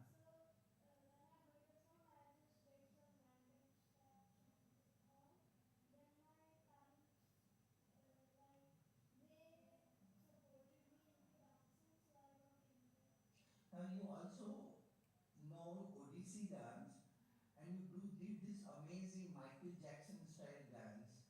Which dance do you like more? How are they different?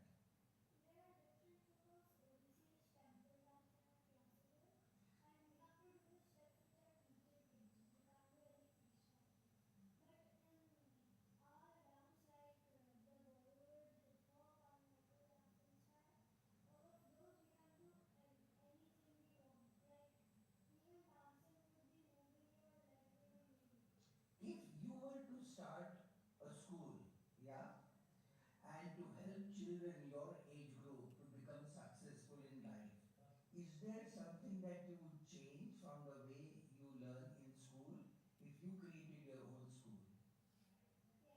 What would you change?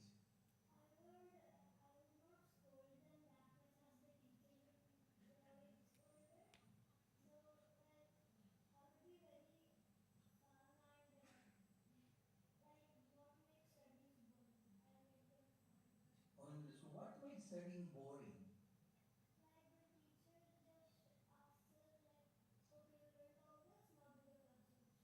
Huh.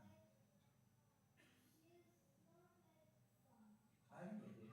Was it day before yesterday, you attended my poetry session, right? What was your reaction to? Well, you were sitting there and listening, you also asked me questions. What did you think about poetry?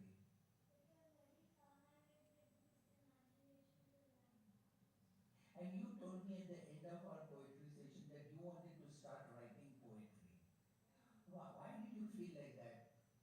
Because it can inspire many children to write poetry and it makes their imagination possible. That's beautiful. I really wish you very, very best.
So that's the person I want you to keep in mind as you listen to what I'm saying. So I followed this guy for last 3 days, and I realized that coming from the tradition of design, the best thing we can do is to unleash imagination. Albert Einstein once said that imagination is more important than knowledge. You can always find knowledge by Googling. Now there's AI coming in to take care of knowledge. But what we really need is imagination. And from that perspective, I started thinking about how do we integrate experiences that allow our children to be more imaginative, more creative, be in charge of their own future, have agency for their life. What does learning mean in that context? And I struggled for 2 days. I had conversations with Jacob. I was not sure if I was the right person to be on this panel. And then suddenly in the middle of the night, a poem came to me with an answer. Yeah? So I'm going to read this poem that I wrote at 2 o'clock at night or 3 o'clock at night. It's called Nurturing Growth. Learning is about evolution into our best possible self. Learning is about expansion of our consciousness inward and outwards until we learn to become an integral part of nature. Learning is about adoption so we don't become aberration.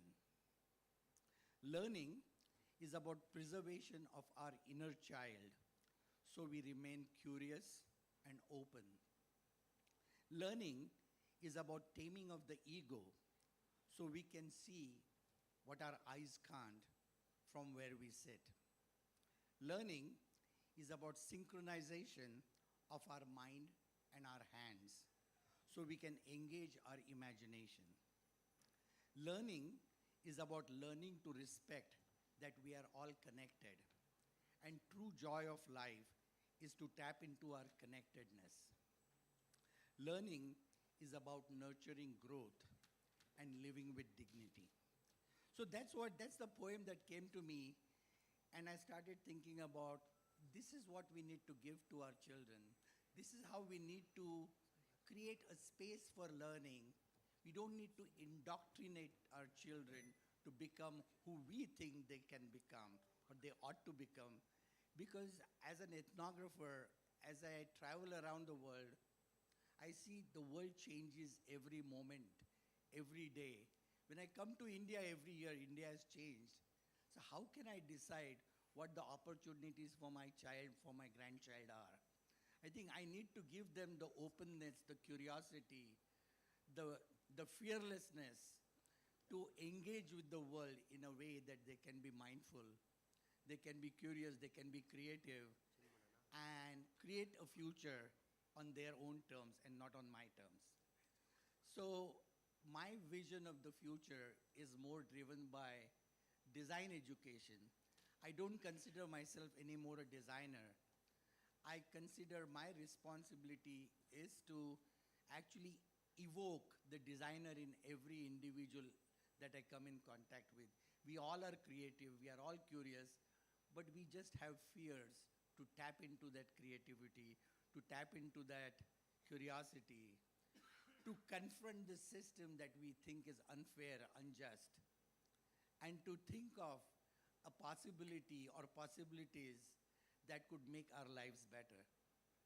And therefore, I believe the future of education is not necessarily the things we get people to build, but the space we create for them to imagine possibilities.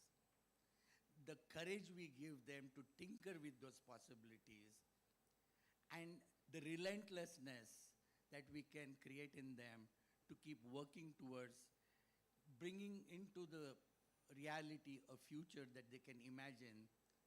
And I think one of the things that I did recently in pursuit of this is a project I started. I called it The Legacy of India's Imagination. I realized through my design training, through my last 30 years as a researcher, that collectively as a society, we play with different imaginations of possibilities.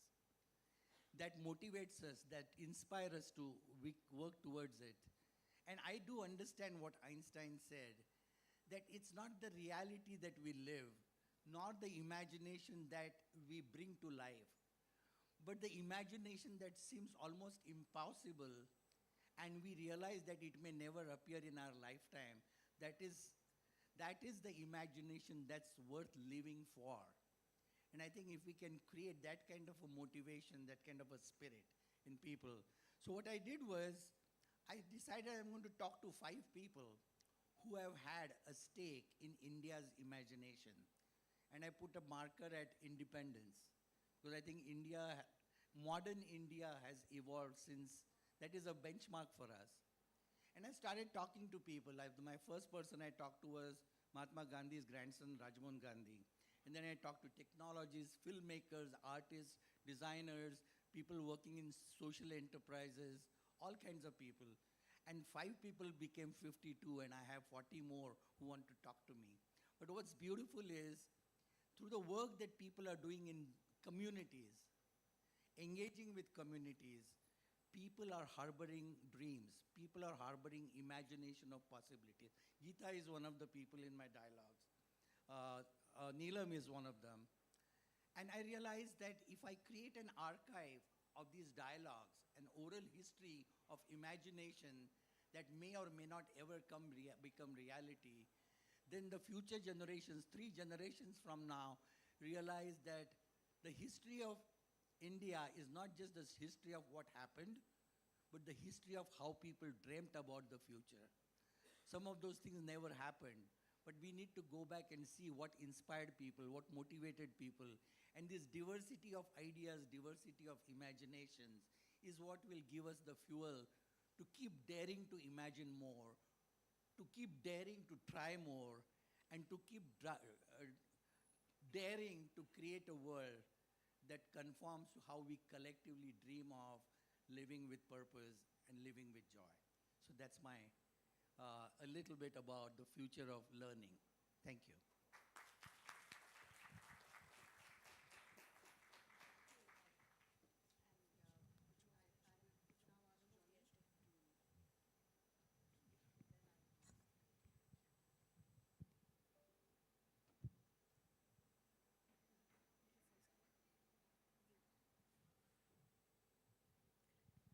Have you, in the crowd, heard of the concept of a wicked learning environment?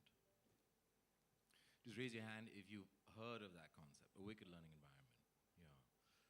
Most of life is a wicked learning environment. It is complex. We're dealing with change that is occurring at an exponential level right now. And when it comes to education and how we train the young, train the next generation, we have to take into account change. We have to take into account complexity, and we have to design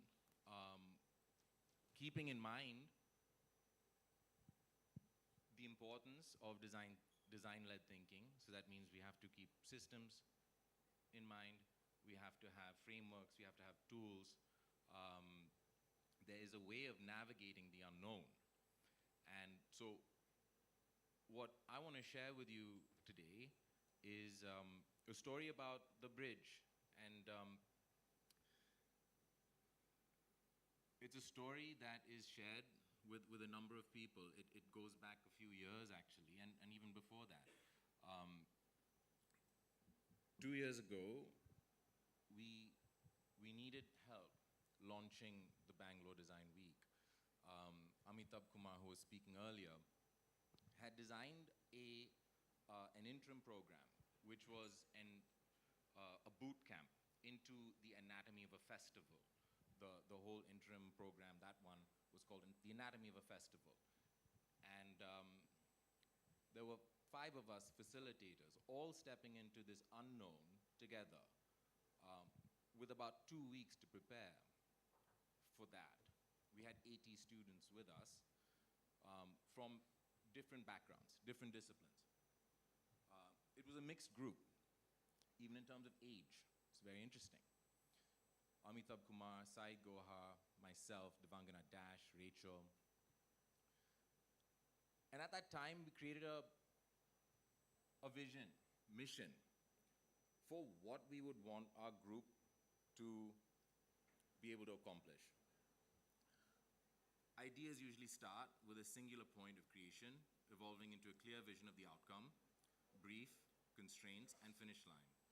What happens when the creative process and outcome emerge in parallel, responding to real-world constraints that are constantly changing? You know, you might have heard of the phrase, the show must go on.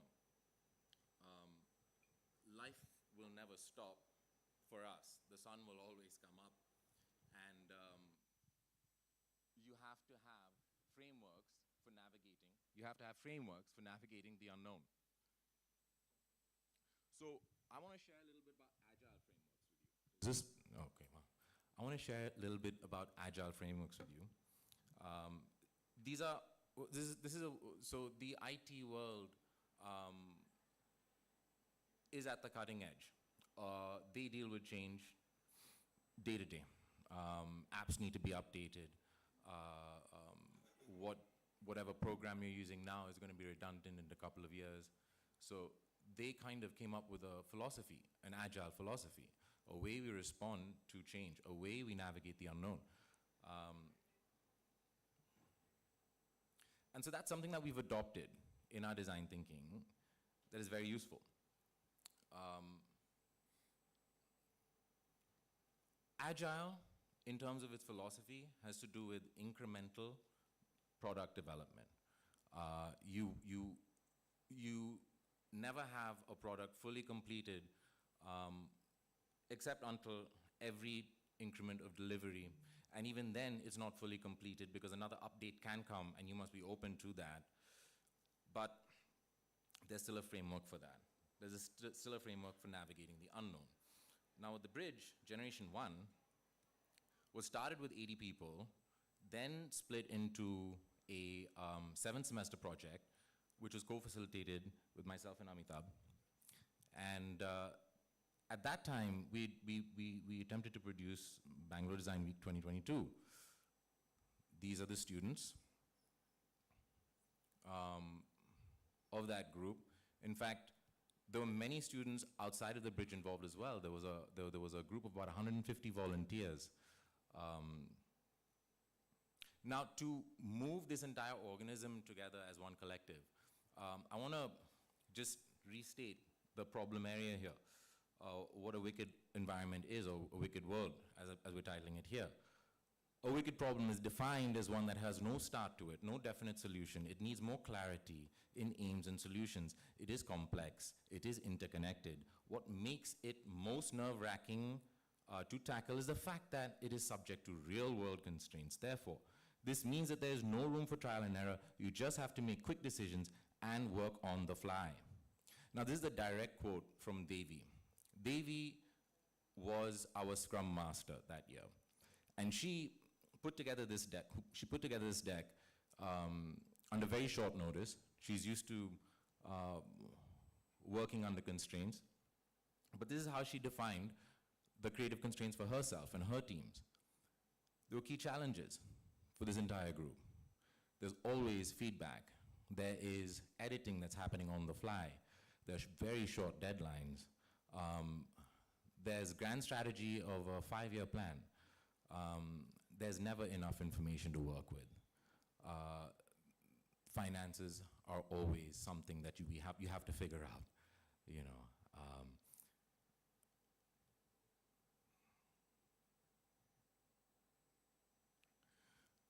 One of our approaches is an idea by Ori Brafman, who has this book called The Starfish and the Spider.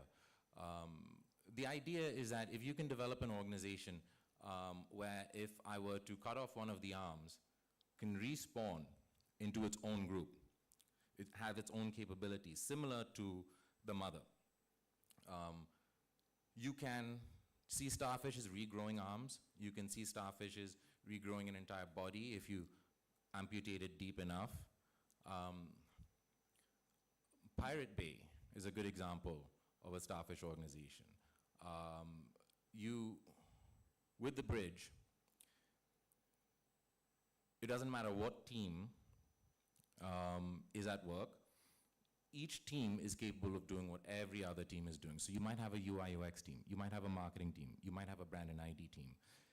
If the marketing team falls sick for whatever reason, the other teams can actually do their job.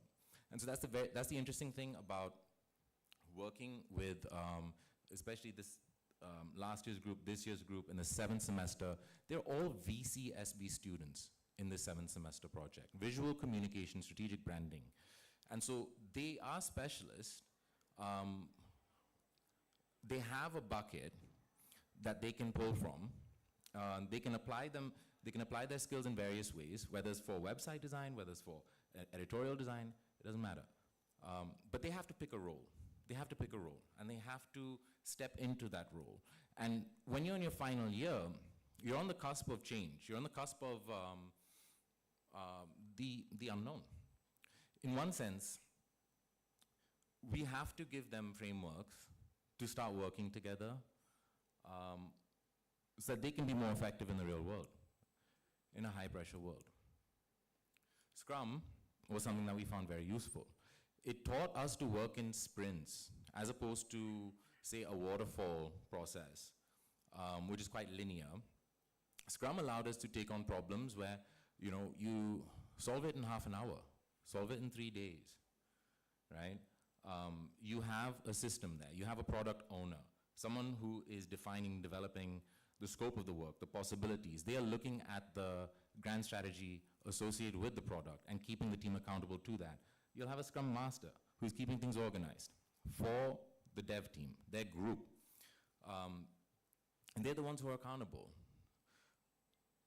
The starfish and the spider model only works to an extent. We found that we needed to connect, we needed to merge hierarchy along with decentralization. And so that's where these kinds of team formations really help. It also helps to have the entire group following some sort of a roadmap. A good one is the double diamond framework. Everything is split into phases: a discovery phase, a definition phase, a development phase, and a delivery phase. And each of these phases will allow you to think a certain different way, wear a certain different hat, one that is appropriate for that part of your timeline. So in the discovery phase, you are ideating. You are using your imagination. You're stretching boundaries. There are no limits, really, until the calendar tells you that you're moving into the definition phase. And that's when you have to force people almost to change gear, But sticking to the system helps, especially with creative people, because I'll tell you what, I love the discovery phase. I'm permanently stuck there, but I have learned from enough projects, complex projects, that if you don't stick to the framework, you will find yourself in trouble. Research is a very important component in that first phase. The kind of research that we did at that time was a competitive analysis of the festival landscape. We looked at successful events, unsuccessful events, what went right, what went wrong. Moving into the definition phase, you're establishing internal protocols first, so communication protocols. You're looking at documentation frameworks. So we first set up our internal system before we start doing any actual development work. It gets messy on an internal and external level. Spreadsheets, WhatsApp groups, Google calendars, Miro boards. How do you keep a track of all of these things? Content management system. You'll find that when you're working with large groups, the way we communicate becomes a major challenge. The way we, so using WhatsApp, it's good for one thing, but Discord, Slack, there are other options for communicating with your creative teams. Having, in your, so moving out of your discovery, moving into your definition phase, moving into your development phase, we begin to prototype. We begin to experiment. None of these, these are actually motion images, so what you're seeing right now, it's static because, again, wicked problems. So you would be more entertained right now if my images were moving. It's okay, it's okay. The obstacle is the way, is my mantra for the day. But we were experimenting with augmented reality. There was a whole guerrilla marketing campaign that we had developed with augmented stickers found in very odd places. And you were prompted to scan it with your phone and you would learn a story. Feedback and evaluation after you prototype, super important. But then once the delivery phase kicks in, it's all hands on deck. It's all hands on deck. And they're very, very short turnaround times here, especially when it comes to production. And so assets have to be created. You will have to make last minute decisions. You will have to have your team empowered at this point to make their own calls. And this can happen in a very short span of time. It can happen in 5 weeks, it can happen in 5 months. But the creative outcomes, even the organizational structures that are being used are very interesting things to look at.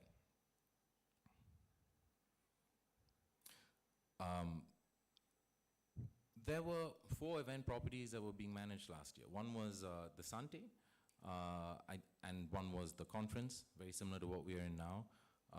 There was a showcase, and there was a series of collage events. Now, in terms of programming, it was massive. And it wouldn't have been possible without all of the individuals involved.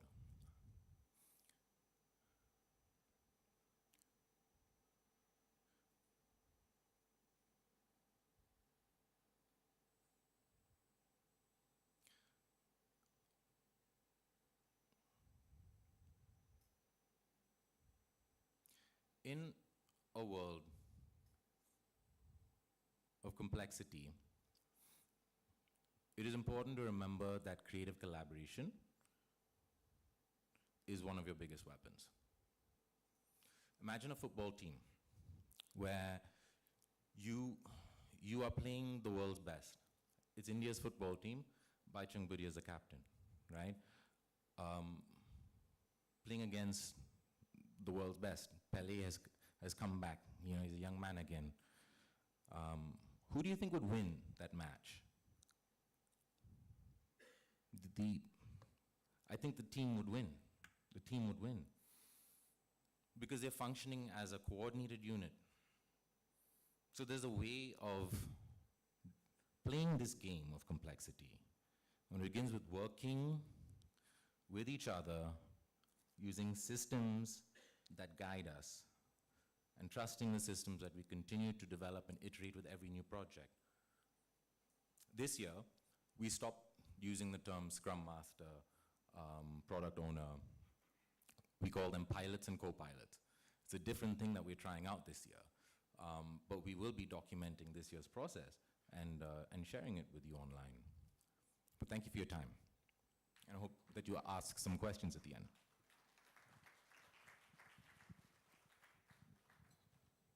Thank you, Johnny.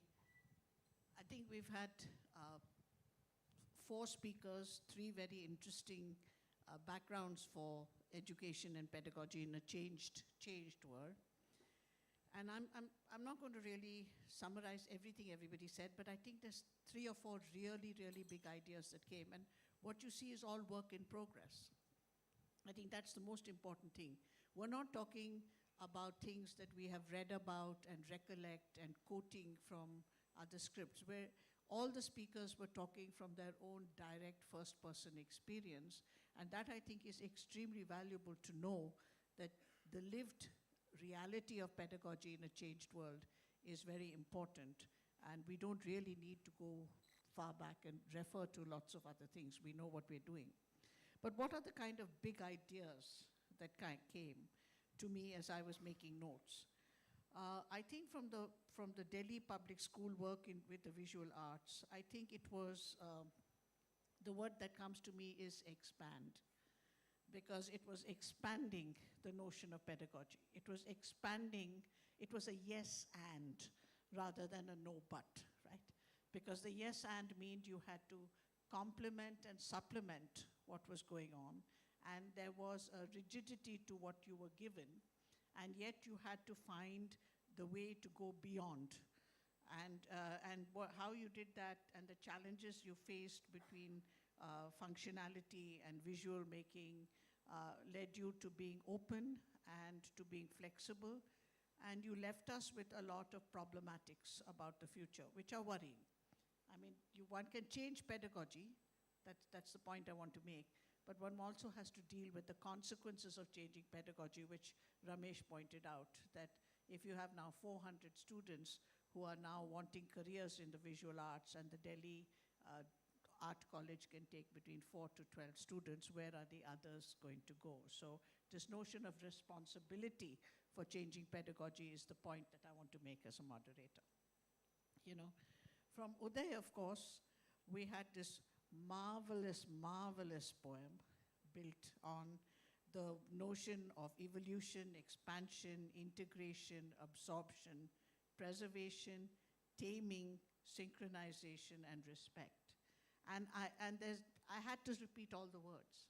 There's no way I could shorten in a summary the value of that poem, which actually says that when you're looking at wanting to change every day, you are trying to get people who are curious, fearless, mindful, with courage. And I loved the word relentlessness, because it's something that is so important for us in pedagogy to learn, that we have to, in order to be perennial in unleashing imagination, we have to integrate experience with the mind, and we have to do it so that we produce students who are fearless.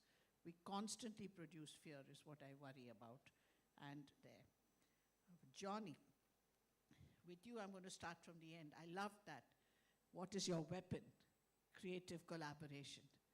And I love the use of the word weapon, because that's what we kind of don't think, that we have to weaponize ourselves to kind of see what we have to do.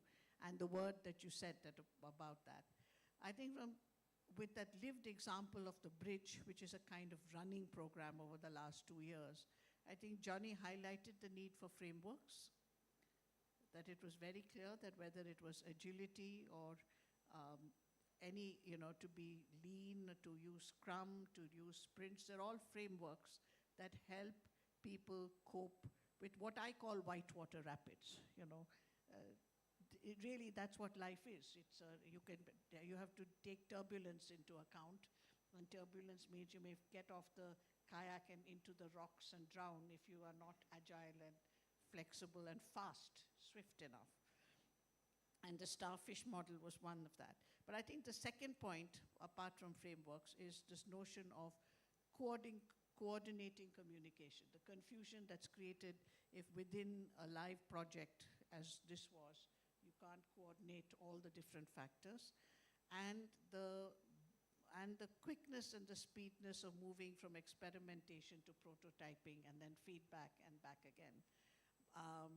And this whole notion of living in the unknown was common to almost everybody who put it together. I think this, in my summing up comments, I want to say one thing. Pedagogy has to change. There's no doubt about it. We cannot keep fighting. It's a bit like Don Quixote, We can't be tilting at windmills all the time. There has to be a ground reality, a hardcore ground reality to what we have to do. And yes, I applaud the Delhi government for the speed at which they worked and the flexibility that they provided. SMI has given Johnny that flexibility to run the 7-semester project for 2 years as the bridge. And Uday brings his 48 years of experience to us with that little 4-minute video, which I think Uday showed us all how the everyday is something that we don't document and learn from, and that's what came through. In my own work and in the challenges that I face today, and in a comment that I made a few days ago, I think that we're all striving too hard for perfection. We want the perfect student, and we define these tests that we create to find that meritorious, creative, perfect learner who has to come into a college like Srishti or any other college. We exclude 95% of the people who apply because they don't fit into that grid, and then we worry about why we don't get enough students. I was looking at and searching for, and I've shared this with people in Srishti, so I know that this is something I have done before, is that I was looking at the Japanese art of putting broken pottery pieces back together with gold.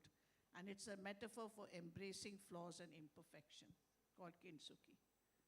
Why do we need entrance tests? Why do we need to have something that we always need people to go out as a perfect designer who knows everything at the age of 22 or 23, that they're perfect in skills, in communication, in their portfolio? Why are we striving for perfection? When this Japanese art tells us you can take a broken piece of pottery and using gold can turn it into another beautiful object. Why in pedagogy are we not looking for the imperfect, the incomplete? You've seen here what you can do with it. Every single person who's talked here has told you ways in which you can do that. And to the students here I've talked to, we have the greatest and highest levels of anxiety in India today.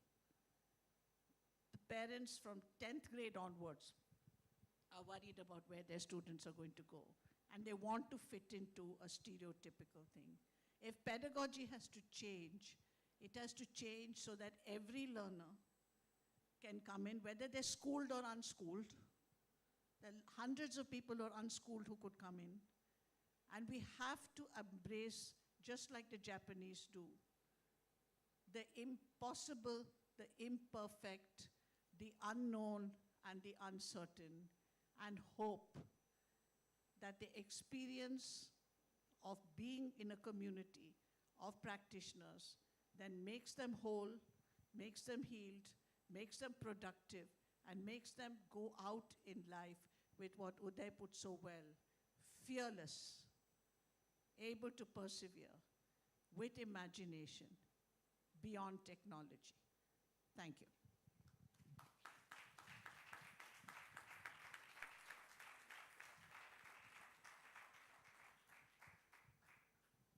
I think we're done now. You want to ask questions or you want to go for lunch? They're happy to take questions. Yeah, go ahead, Jeshima.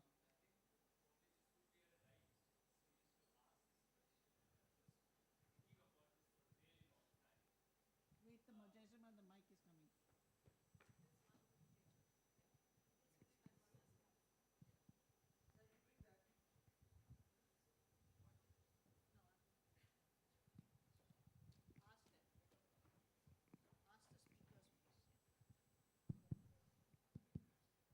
So I just thought this could be an opportunity, if there is merit in this. When a creative act is such an idiosyncratic in its own essence, what would be the role of mimicry? You know, because certain pedagogies emerge and certain kind of teaching frameworks, all of that come in. Is there value in looking at the idea of mimicry anymore? Because this entire presentation, I was sort of like, it was leading me, it was pushing me to ask this question. What happens to the learner in this process? Yes, I get a chance to work in real life, in a cushioned space. I deal with live projects, in the case of Bridge, let's say, or in the case of a Delhi government school where I sort of become equipped to deal the larger world in various capacities. What do I expect as a learner? And is there value in mimicry? Like probably I can sort of relate this to Homi Baba's The Mimic Man. It was talking about colonizing and things like that. If we bring it that here for a learner, can we think about that? Is there room for that? Did you say the word mimicry? Yeah, okay. Mimic. You want to say something? Just want to understand your question a little bit more. I think we can hear each other. So let's. Use the mic. There are people there also. Oh, it's the live stream. Yeah. I mean, when you say mimicry, are you also referring to a recursive activity where through the act of repetition, you are learning something? Are you looking at that structured model of learning? Well, not really. I'm not referring to that. Like, for example, if I'm a learner and I sort of, if I'm put into a situation, like as that child was telling us, like Kathak, you cannot break out rules, right? In free-flowing dance, you can do whatever you want to do, hip-hop or whatever, It was a question from that child itself.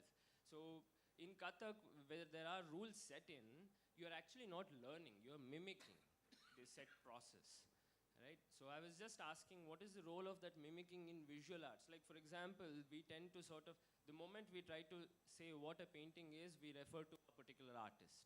With the moment when we say design, we refer to a certain movement. We're always referring, right? Especially today, like when we talk to someone, the mood board comes from already ready parameters like Pinterest or whatever, right? So there's a strong sense of mimicking things in order to get away or solve a situation. So can we ponder about this mimicking act? Do we need it, or should we bring in change there? Is it necessary to think about it? That's all I was just wondering about. I have an AI-related response, but I think we let others. Okay. So now I understand your question with regard to mimicry. So the big question is, who do you mimic? Yes, mimicry has the potential to get into somebody else's learned experience and track that learning process and pick and choose what you want to learn from it.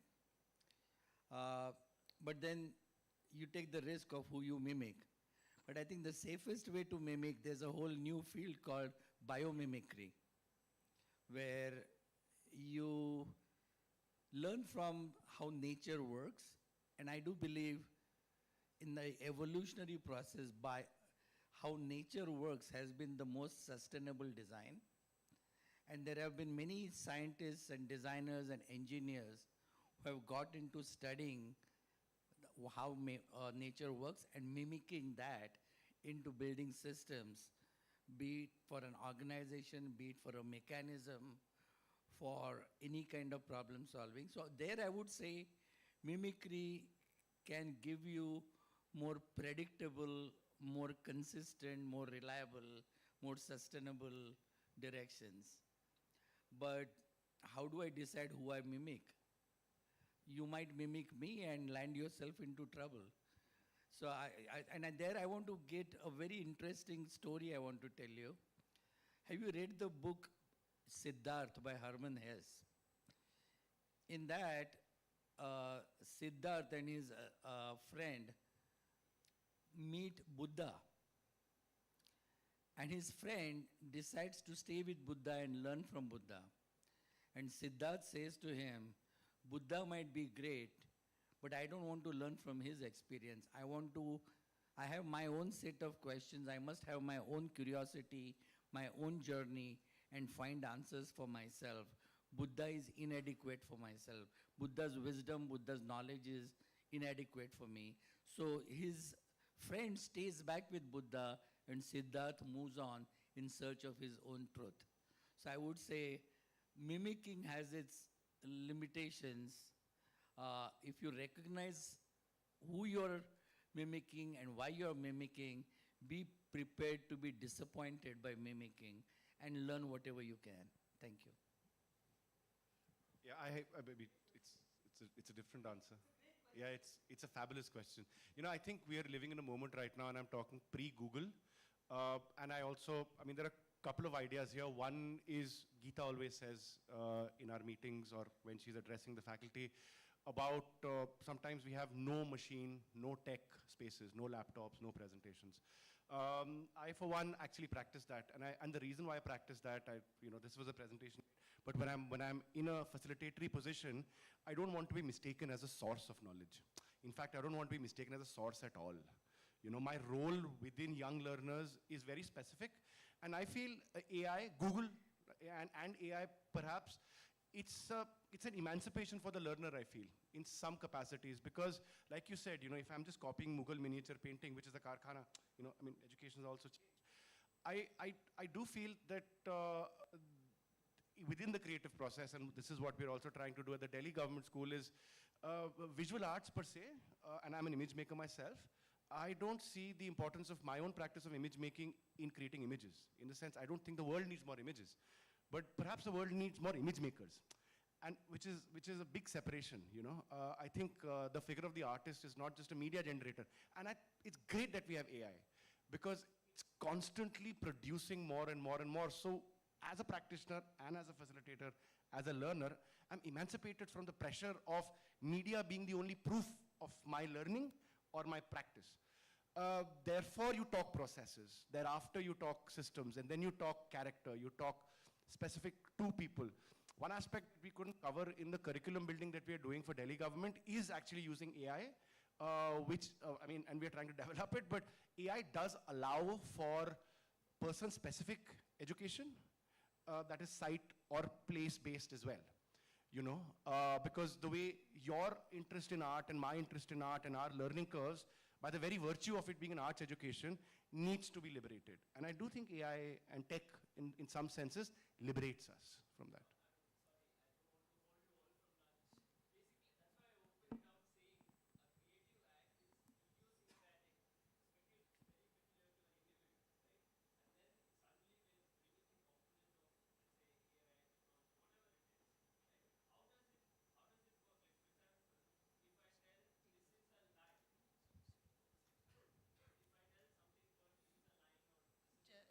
Jaisima, we'll take it up a little further. Let's give room for somebody else to ask a question. Okay? Yeah, We've had 2 responses to your question, and it's a great question. It's a really, and it could go on for half an hour. We have one more question. I have a very short question.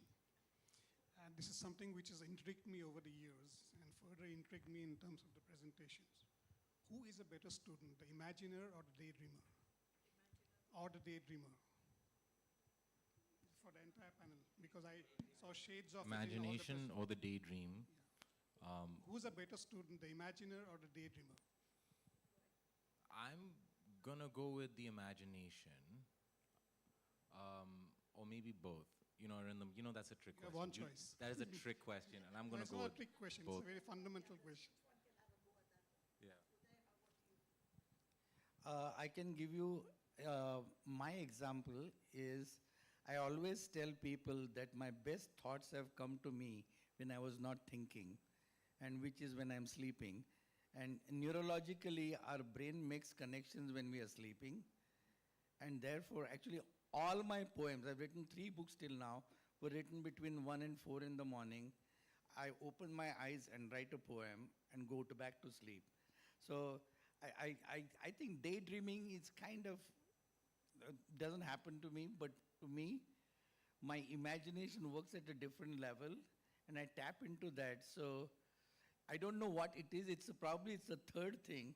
It's not daydreaming, it's not imagining, but it's some kind of a subconscious dot connecting that creates a new kind of a space in which we can have epiphanies. I think we need a new term for that. We can.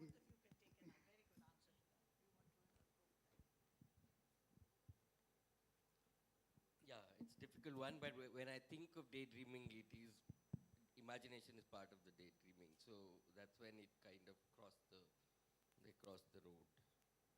Our friend and colleague Pooja Kaul Basu, who's just finished a PhD, we were having a nice conversation with her about what happens to you, what do you think when you're drawing? Where does your mind go when you're actually making? And I think somewhere, I mean, I don't think it's an answer to what you said, and maybe hopefully there should never be an answer. But yeah, it's an interesting probe in terms of where does the mind fly into. Yeah. Thank you. I think there's one more idea I want to introduce. This just came to my mind now, is that I think we stress our mind too much to find solutions. And sometimes it's important to just live with the question and let the answer emerge. And from that perspective, I think meditation is an important part of imagination, because that's where you put your mind at rest and relaxation and let it do what it does naturally better. If you don't mind, I really just want to go back to Jason's question about mimicry and just say something, because I'm itching to say it. So mimicry is something that we all do, okay? It's something, we like to model behavior. That's how we learn. So as pedagogues, we try to model good behavior, but we know we're not perfect, so we say, don't be like me, but here we're trying to discover who you are, right? And as pedagogues, we're trying to help people discover their message for the world and then equip them with tools to communicate the same. The best thing that we can do is model good behavior, because we know it works. You know, when Roger Bannister finished the 1 mile race in under 4 minutes, it was unimagined before that for hundreds of years, right? One guy does it, he models good behavior. You can aspire to that now. It is in the same realm as mimicry, but mimicry can also be understood as a tool for communication. So if I can create something as good as that Instagram post that we were talking about, mimicking art that is out there that we admire, and a young practitioner trying to aspire to that, it is all part of the process. I hope that makes sense. Thank you. I think we will close now, and we will let everybody talk to each other about this outside, because I think there are a lot of vibrant conversations that are happening, and there are a lot of silent spells as well. So we will get everybody to meet and talk and have lunch. And Jacob, do you want to just come and close and say what's going to happen next? Thank you to all of you, Johnny, Uday, Amitabh, and Ramesh. Thank you very much for that. The bad news is that lunch is at 1:30, so there's another 15 minutes to go.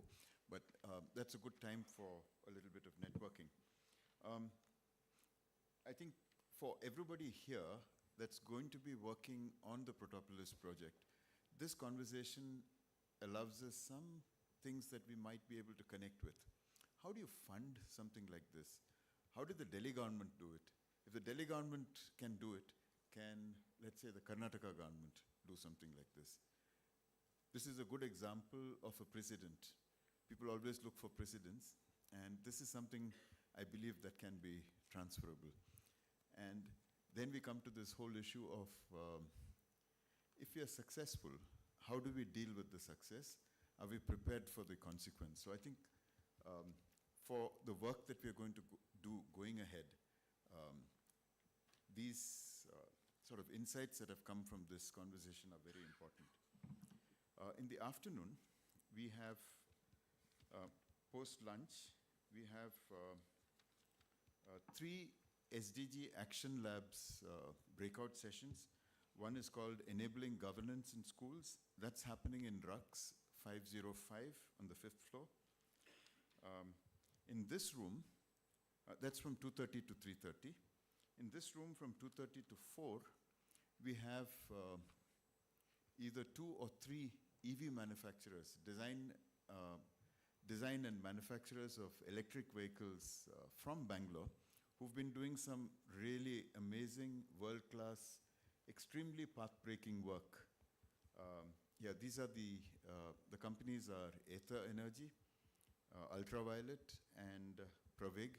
The co-founder of Pravig had called up and said that there's a 50% chance that he may not make it, but we hope he makes it. These are companies that have done world-class products, designed in Bangalore, made in Bangalore. When you go for lunch, you will see a motorcycle parked, a two-wheeler, an electric two-wheeler from Ultraviolet that's parked in the foyer. You get a sense of the kind of quality that these companies in Bangalore are doing. From 3:30 to 4:30, we have, again in RUX, in the 5th floor, 505, we have a session on responsible production and consumption, which is run by a person named Gautam Malik, who actually converts a lot of scrap from the automobile industry and from the aircraft industry into products using artisanal methods. That is 3:30 to 4:30. And 5 to 6 p.m., we have a session here in this main auditorium, which is with Ms. Mandovi Menon, who I'm told is an internet sensation.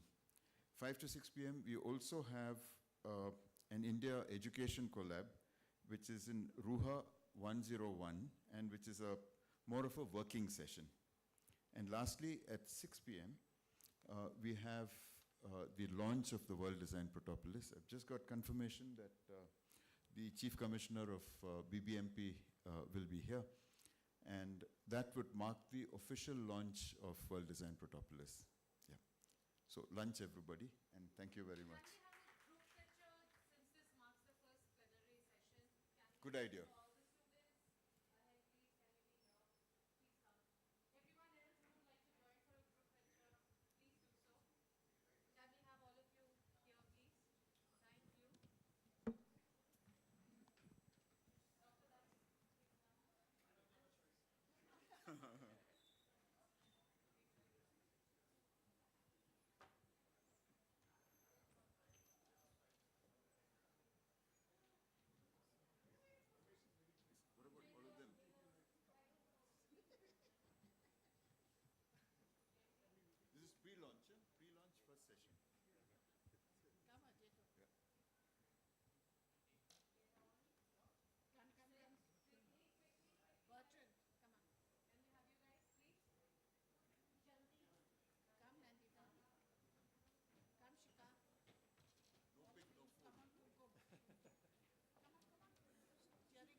Please welcome our next session, which is extreme engineering. And here we are looking really at how design methods that a group of organizations in Bangalore have been doing over the last 7, 8, 9, 10 years maybe. And they have developed world-class electric vehicles in Bangalore, designed in Bangalore, made in Bangalore, and they compare with anything that the world has to offer. In fact, I think a common question they get when they go anywhere is that, which country are you from? Which country is your company from? You know, there's always a bit of disbelief that it's an Indian company with Indian talent that is creating these amazing products. Now, one might wonder why we've called electric vehicle manufacturers to a World Design Protopolis conference. And that is because a lot of the methods and the rigor that they apply to their projects are also applicable. So we're looking at transferability of some of their methods into city planning projects. So I'm happy to invite Bikash Jyoti Biswas from Aether Energy, Mr. Aniket Das from Ultraviolet, and CB Harish, who will be moderating this session. Right. Over to you, Harish. Thank you, Jim.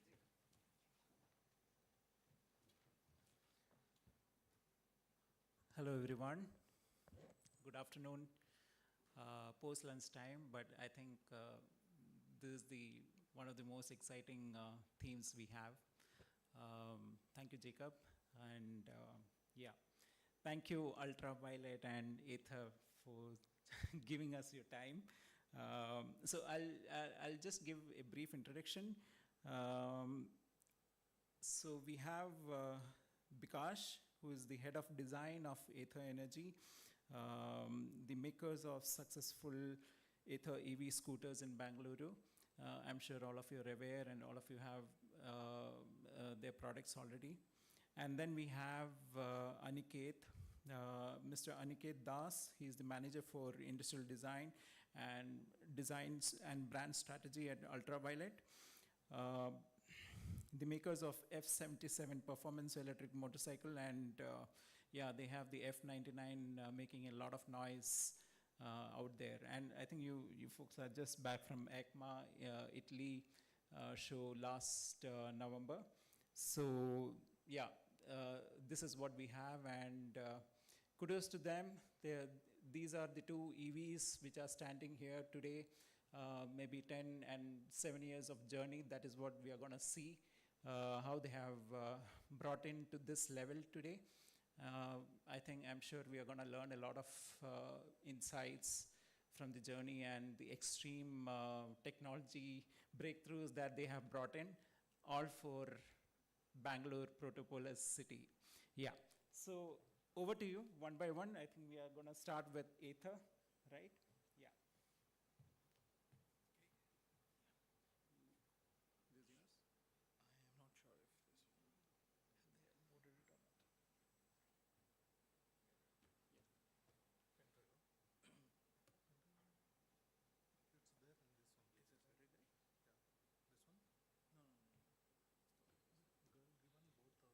given both are in this. No, isn't it loaded on a pen drive? One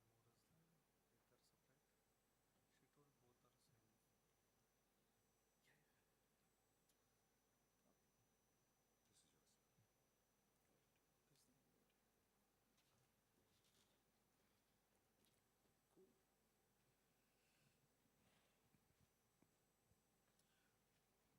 Good afternoon, everyone. So, yeah, the topic was about extreme engineering and like how Aether as a company has sort of done that for the past 10 years.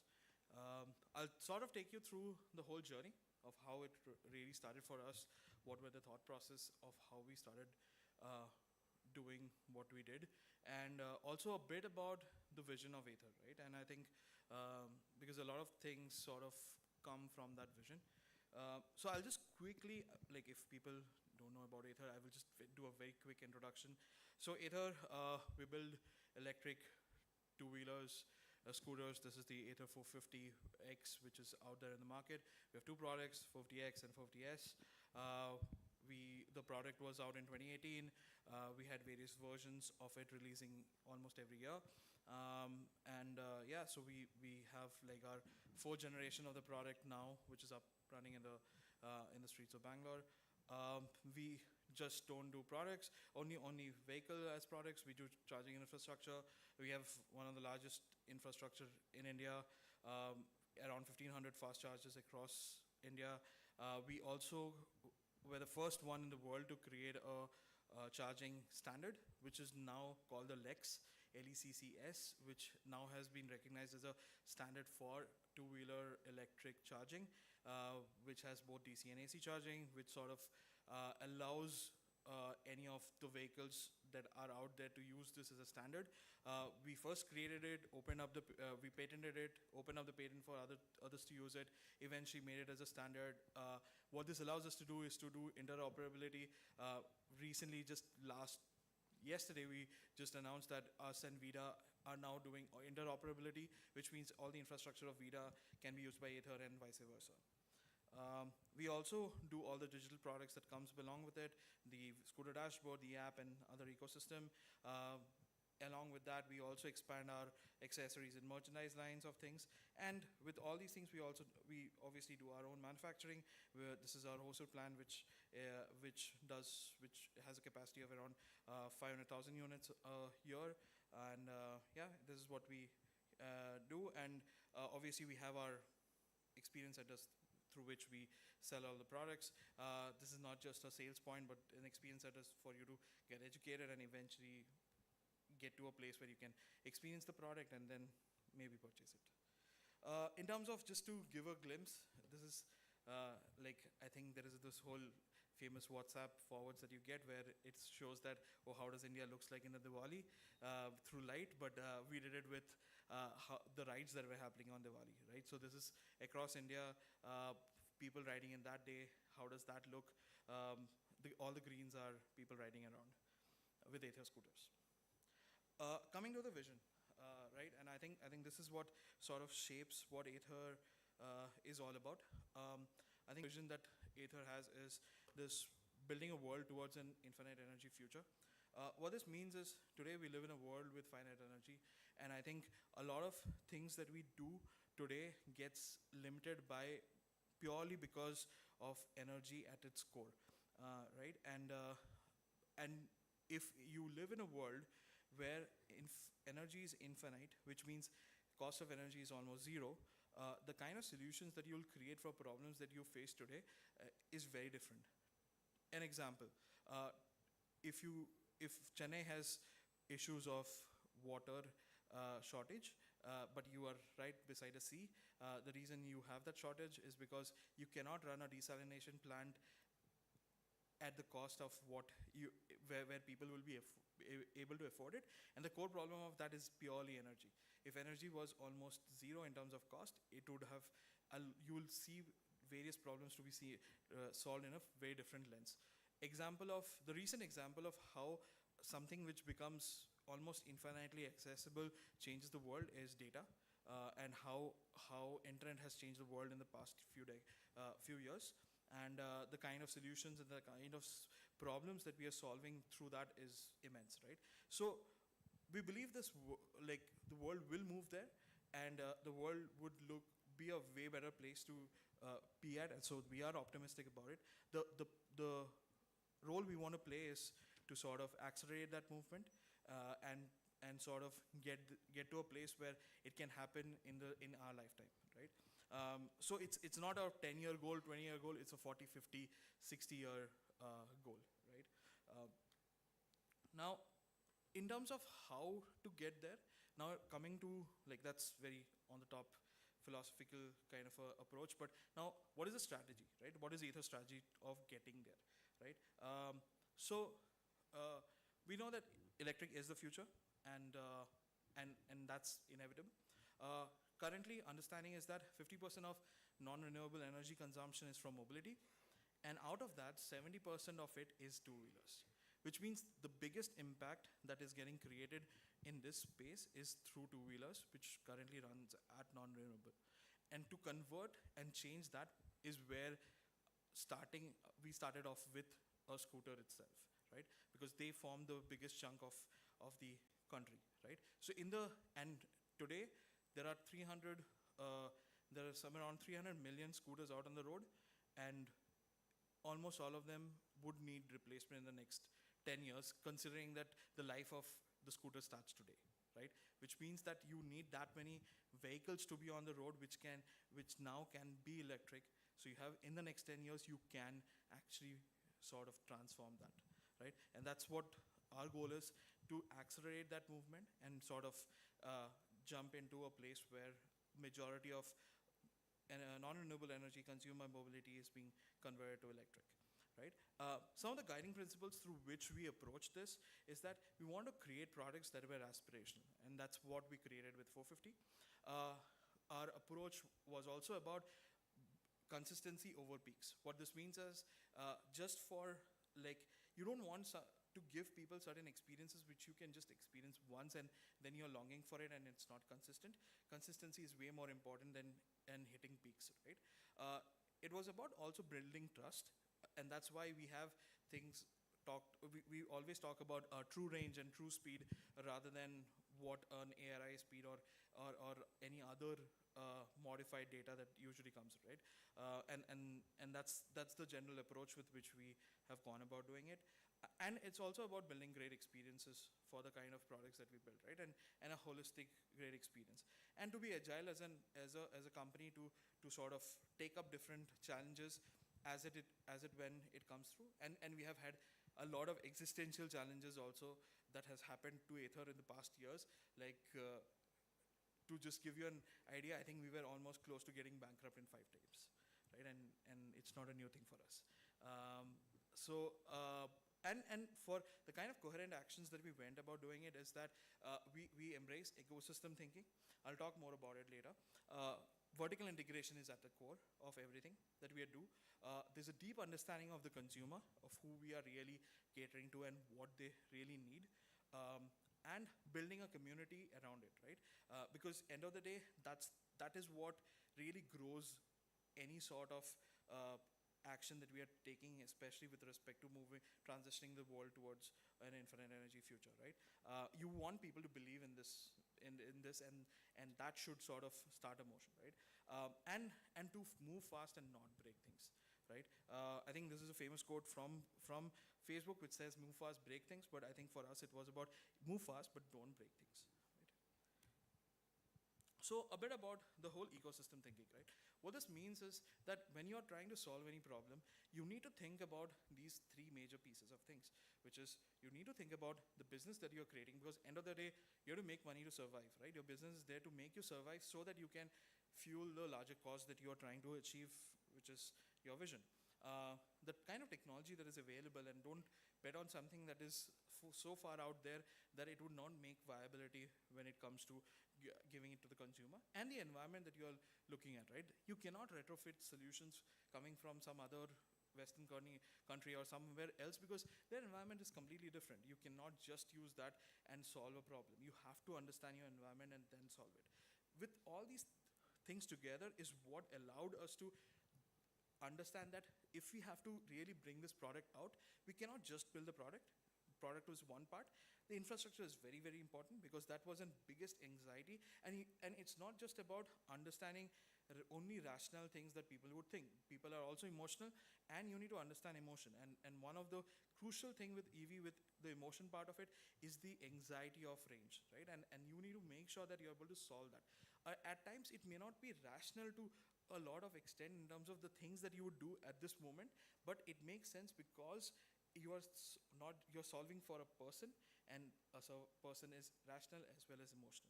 So you have to, both things have to be catered, and that's why a lot of things that we do with the infrastructure is also to cater to that. And we also wanted to make people experience the product, and during that time educate what an EV is all about and why it makes sense, and what are kind of new experiences that that will allow you to do. These are the things that sort of became an output of the whole ecosystem thinking with which we went ahead with building things, right? And so a lot of times just solving for a new world in an isolated way does not make sense. You have to take care of the whole piece. The second part being the power of vertical integration, right? Now, as Aether, because we were back in 2013 is when we started, we had two situations because of which we did vertical integration. One was non-availability of any of these techs out there anywhere, right? Like a lot of things were not even available. No one really built a battery ever in India. Like no one even knew what a lithium-ion thing is to a good extent, right? So one was necessity, the other was the understanding of what an advantage would this give us eventually, right? And that's why we went into the whole journey of getting all the major 5 pieces in place, which is design, engineering, validation, manufacturing, and distribution, all under one roof for us to leverage that to build the kind of product that we want to build. Now, obviously, we started with design, and 450 was one of the products which was an outside-in product. What that means is we actually defined what it needs to look like, feel like, way before even a lot of engineering inside was figured out, right? And we kind of stuck to it. So even if you look at the very early sketches of 450 to what actually came out back right from 2014, the sketches which were there to 2018, it did not change from an intent perspective because we wanted to make sure the intent does not get lost while the whole development happens, right? And that was only possible because we had vertically integrated teams that allowed us to do these things, right? Even with respect to engineering, we literally had a clean slate for which we rediscovered how do you build chassis for a two-wheeler, right? It had to be rethought because you are now working with cells which has a certain form factor which is fixed. It's not like fuel where, like if I compare fuel versus battery in this way, fuel is liquid. You can shape it however you want it, and you have the flexibility of doing that. But with cells, you can't. Like there is a certain form factor, there's a certain series and parallel connections that needs to happen. So you are actually constrained in a certain way. So for us to build the battery pack ourselves and then build the vehicle around it was very important. And for that, to relook at how the structure also gets built, where we built a whole aluminum chassis, which is not really done in any two-wheelers, especially on scooters ever. And that sort of gave us the kind of flexibility in design, as well as the kind of handling that we were able to, and the performance we were able to get out of the product, right? And we also had the hardware and software all integrated together, all the teams working together, and we were not picking things from here and there to put them together. And because of that, us not doing that and doing everything in-house allowed us to do a fantastic packaging efficiency of the whole product, and things came very well together. And there's one thing about design and engineering, there's a huge thing which is about validation, right? And I think a lot of times people miss that out, right? Or rather does not have the right amount of time put out for validation.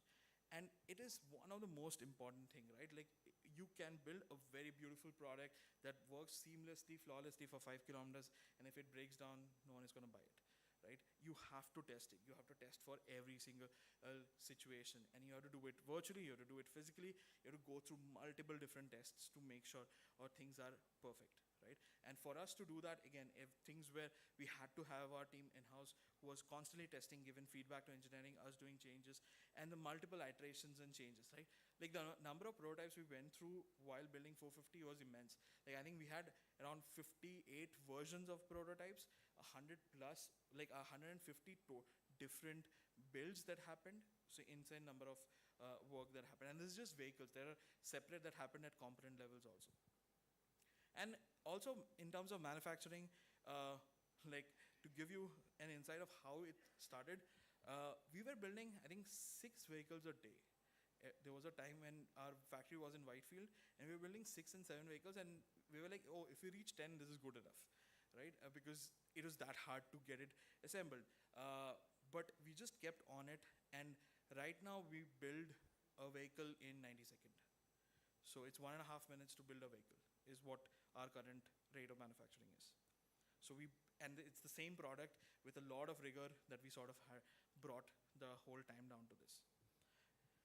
And obviously distribution, experiencing the product in a space where you're able to immerse into how it was built, why it was built in a particular way, what are the kind of things that you're expecting out of it, needs that kind of an option. Today, we have around 150 experience centers across India, and that's where people can just go walk in, have an experience of it, and then buy it. And today we have, in the industry, we have the highest amount of conversion from someone taking a test ride to buying the product.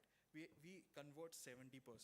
Someone who takes a Aether for a spin, almost 70% of the people buy it, right? So that's a huge amount of conversion that happens once you're able to experience the product. And all these things also allows us to gather a lot of data, right? And because the vehicle is a connected vehicle, which throws a lot of data out to our clouds, and we have access to throughout the whole fleet of what is running around. To give a quick glance of the numbers, right? We have 40,000 vehicles that are running in Bangalore as of yesterday. This is a rough number, I'm not exact number, but we have clocked 1.6 billion kilometers with that, right? And an estimate of 4.3 billion kilometers by 2025. And this sort of allowed, and the kind of energy consumption that we are doing, which is 56 million units of energy, which is equal to 1 month of Bangalore's energy requirement. And that allowed us to sort of save and this is not our saving, but the consumers were able to save $35 million for till now, right, of people who have purchased Aether, right? And these are the kind of data that we have, which again, this is a more community-facing data, but just having data is so valuable, because the kind of things that you can do with that later is what we are today realizing, because we are building the next line of products and the next line of services and infrastructure, and the way data has helped us to do that is immense, right? The whole data-driven design is something today we are able to realize and do it in a very large scale, right? And this is something that I think I'd mentioned this last time when I was in here in the Protopolis Conclave, that we collect data for potholes, right?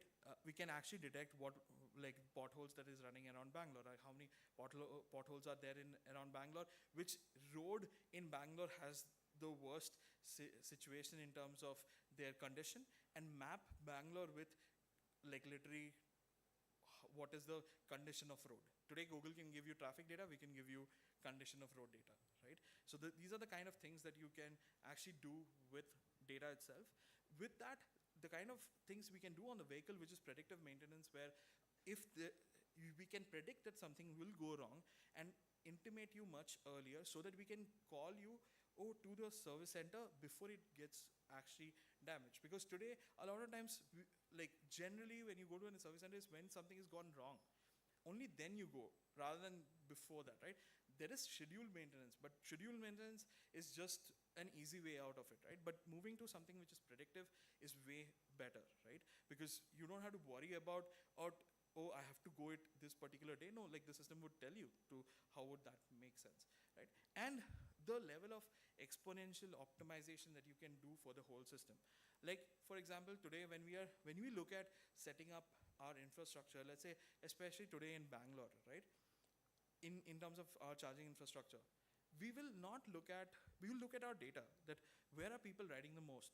Which are the areas where people are actually have a lower SOC charge, and which are the areas where we see that they're struggling with in terms of riding very slow compared to them riding in a slightly more than their usual average, right?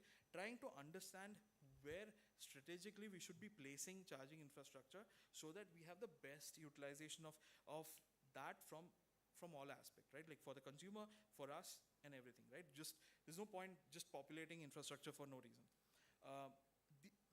These are the kind of things that data help us to do that, and that's something that we are only using it more and more. And the biggest thing, which is the compounding effect of data, right?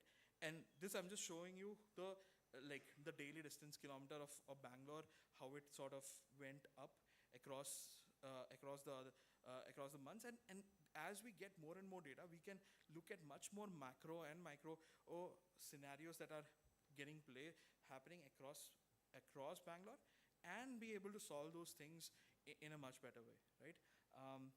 So with that, I would say like how that would, like how with all the kind of learnings that we have through what we have developed at Aether, how can that help here is that we can create something called as minimum viable city, right? What this means is, and this is a very general term, which is minimum viable product, which is you just create a basic part of it, which has all the critical elements for you to test out your general hypothesis, right? To be able to do that maybe on a very small section of the city where you're trying to solve multiple aspects of things, see how that works, observe, collect data, put it back, rather than doing a mass scale intervention, right? I think thinking ecosystem is very important. Looking at all aspects of things throughout what is going to happen from every single touch point that's going to work, and this especially for a city, however it works out, what are the 3 or 4 critical elements that needs to be thought through while thinking ecosystem, that would be very important, right? And the other thing being taking long-term bets versus short-term gains, right? There are things which are long-term, like us investing on the data part is a long-term thing. We for the past 7-8 years, we did not see much an outcome of it, right? And we are able to, but the kind of gain that we are getting today is exponential than anything else, right? So you would have to balance out some long-term bets versus short-term gains that you need to do, because both are important, but a lot of times we get short-sighted with just the short-term pieces of things rather than looking at long-term bets, right? And we need to look at long-term bets also. And an example would be what we did with data. So that's mostly what I had to talk about. And thank you.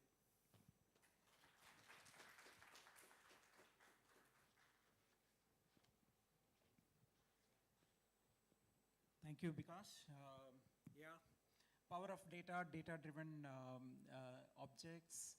I can imagine IoT objects giving a lot of insights for future to come, and will lead to a lot of efficient business decisions. You also talked about vertical integration of vendors. I think makes sense when you're starting with a technology. 7 years back, you actually started from scratch. And the importance of validation and testing, something which all the students and design aspirants should learn too. Okay, so thank you. We'll come back to that. So over to you, Ultraviolet, Aniket Das. Yeah.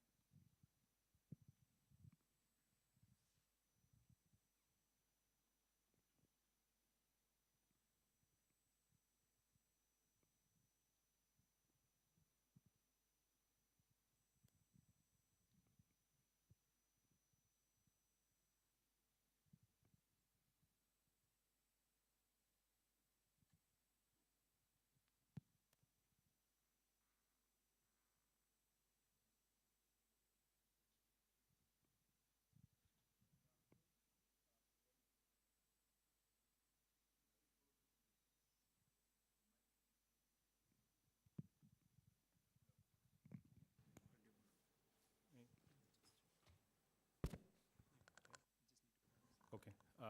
Now I think I can hear myself. Okay. Hi, I'm Aniket, and very good afternoon to all of you here.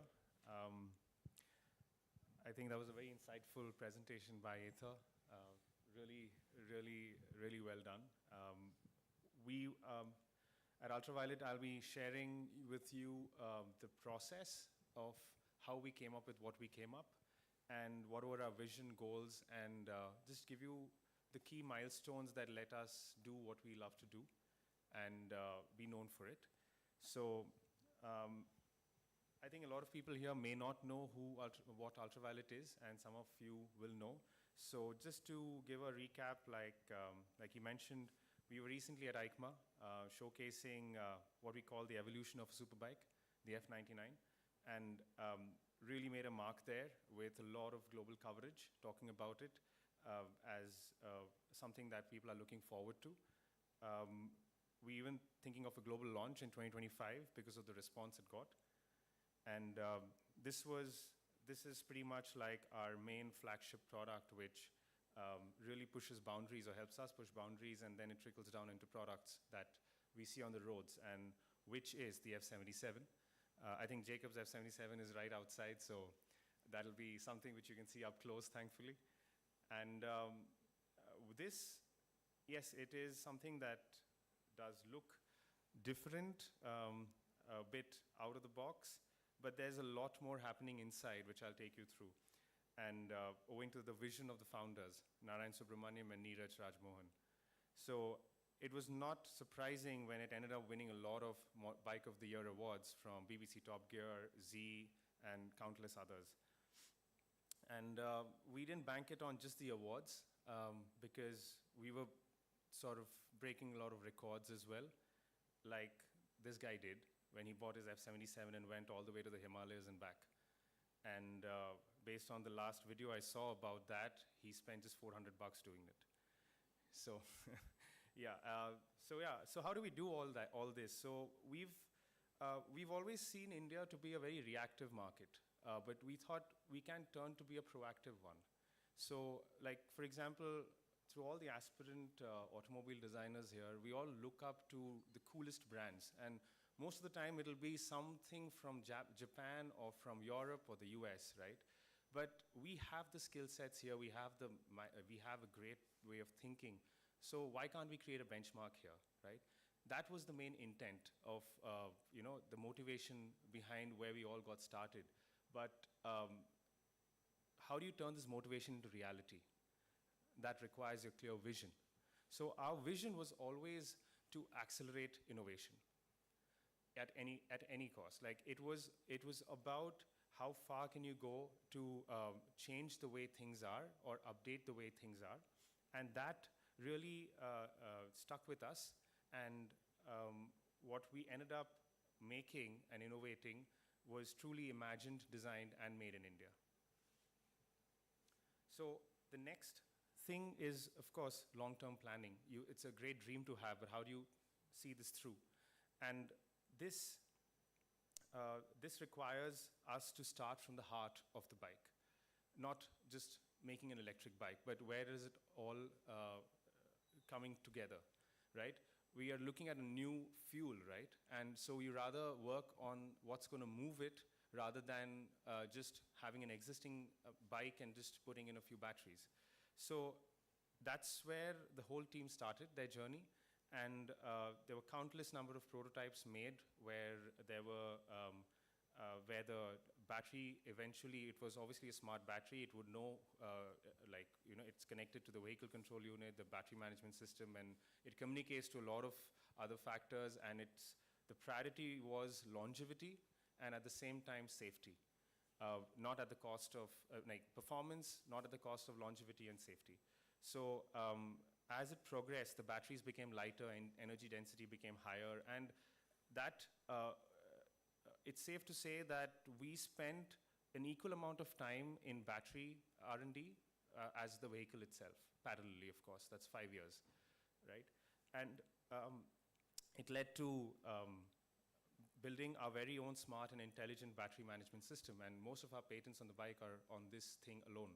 And this prioritizes longevity and safety by communicating with multiple systems in the motorcycle to really leave no stone unturned to make sure that you go for a ride, you go for an adventure, and you get back home, right?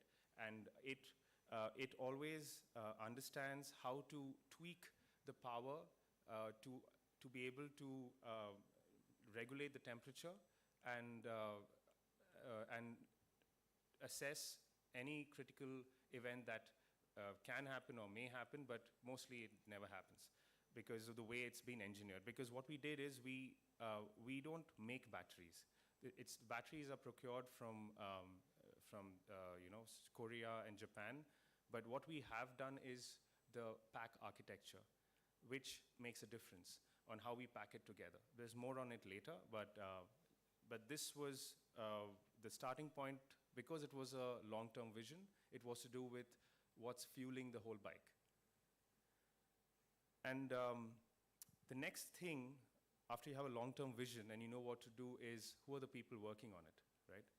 And that's the main thing, because you need a bunch of very passionate people who are very skilled at what they do, and they have a very strong affinity towards cutting-edge technology and experiences. Call it the maverick inventors, the passionate designers and innovators. In other words, the crazy ones. And these are people who really made a difference in always pushing for innovation. And Ultraviolet as a firm also makes it very clear about merit that is earned through hard work and smart work, and at the same time being accountable for what you are doing and taking things through. So what started as a team of 10 is now grown to a team of 300 of such people with the same mindset. And of course, we are a very design-driven company, design first, always. And that kind of shows in each and every aspect of what we do, especially when it comes to, I'm going to give you a few examples, like, for example, the headlight. This is the most important aspect of perception, in terms of, you always remember someone by their face, right? So when you're talking about really showing a next evolution of what is an electric motorcycle, it has to have a very identifiable face. And at the same time, not at the cost of function, right?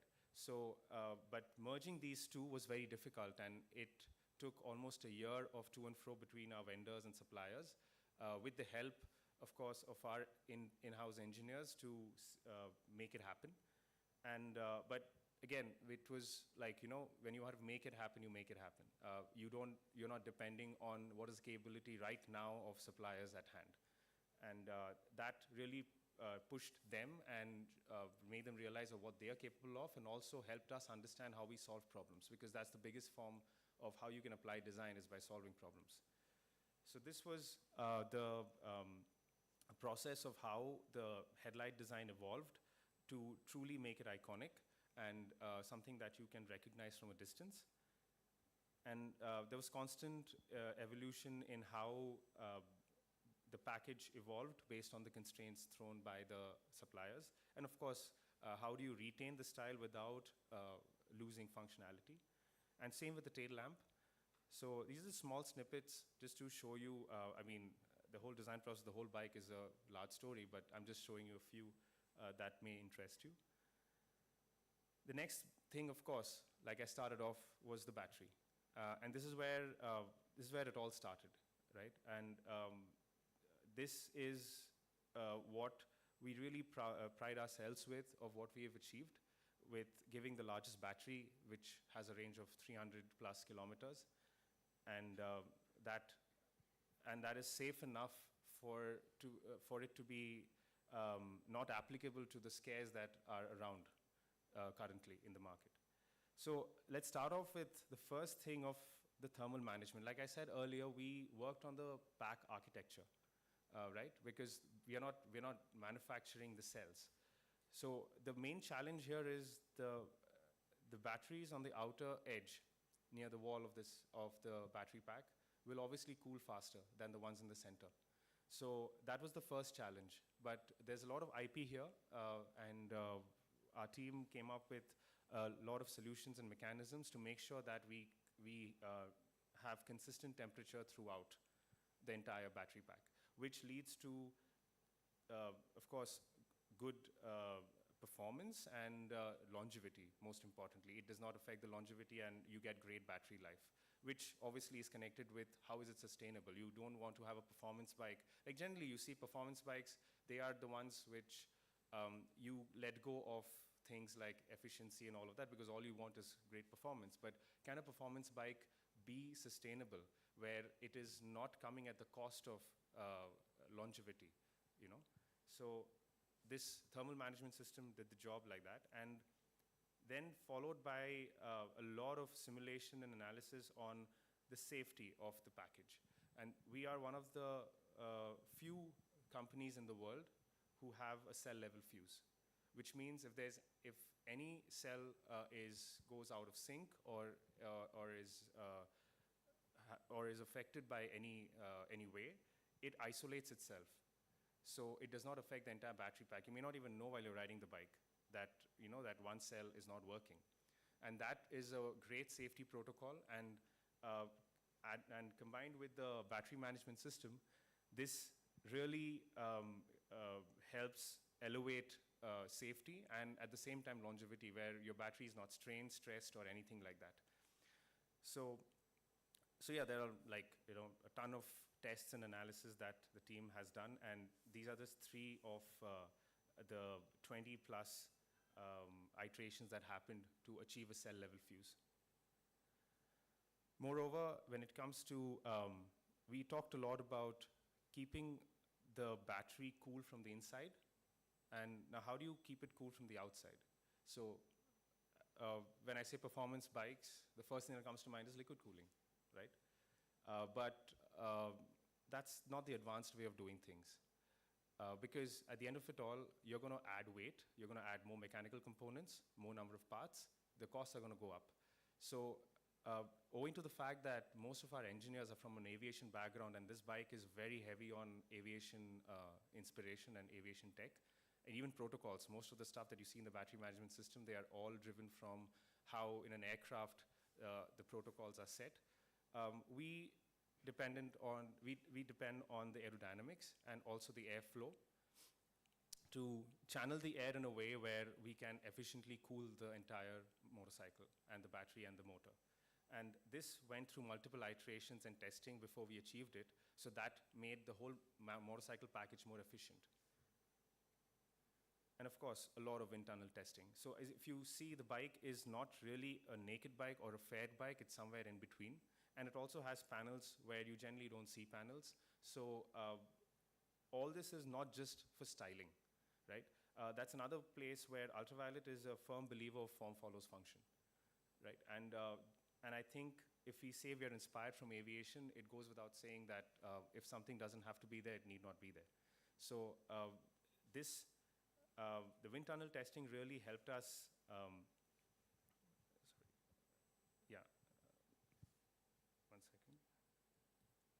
So the wind tunnel testing really helped us understand how do we reduce turbulences from the form factor we have come up with, and at the same time improve it with the rider and without the rider to further enhance the motorcycle and its functionality. And then, of course, the most important, design. There's so much happening with what this bike is. There has to be, it just can't look like any other motorcycle, because it has to look iconic. There has to be things or lines on it which you've not seen before, where it doesn't look like something else. So that was the biggest challenge for the design team, and I think they did a marvelous job of having lines which don't remind you of anything else, but clearly a fighter jet. And at the same time, not just at the cost of styling, but serve a function as well. Whether it's aerodynamics and also how well the rider and the bike are truly merged together, truly fused together. Because unlike a car, a motorcycle, the rider completes the motorcycle. So if the rider is not comfortable and does not fit into the negative spaces very efficiently, it's a compromise. And for a performance bike, you don't want that compromise. So the rider's comfort and all of this is tested through a clay model. I think you're all aware of the clay modeling process and the importance of that. And all the final surfaces are refined and packaged accordingly, and refined and sculpted accordingly. And then it all comes together when you have a prototype made. And with the prototype, when you get to ride it for the first time, you see where you've done things right, or there's something that still needs improvement. And we're always we're never satisfied with what we do. We're always pushing for the next thing. And I think that's why we have the F99, which is a factory racing platform, which is constantly evolving. I think if you follow Ultraviolet, you would have seen that in Delhi Auto Expo, we had the first F99 showcased, and in EICMA we showed the next evolution. Moving forward, we are constantly improving, and it'll keep changing. So same thing with the ultraviolet F77. It started off with a modular battery pack where you could, where it would just, the 3 batteries would tilt towards you, and you can take it out and go, charge it at home. But then we realized after COVID that there's something, the range anxiety is really strong, and instead of having a mechanism to take out 3 batteries and the weight and the moving parts, why not just have one really big fixed battery and give a very large range, which again is more efficient as an idea than the previous one, even though the previous one was obviously very exciting to see, and press a button on your phone and you have this whole door opening out and giving you the batteries. So that's a prime example of how we've constantly innovated, and we continue to do so. And once you have all of this, what do? You test it out. So we have tested this in really hard on torture tracks, and these torture tracks, which are used by other manufacturers as well, is between Bangalore and Chennai, and that is all under controlled environments, right? So what about just taking it one step higher? So we thought, let's go beyond asphalt, right?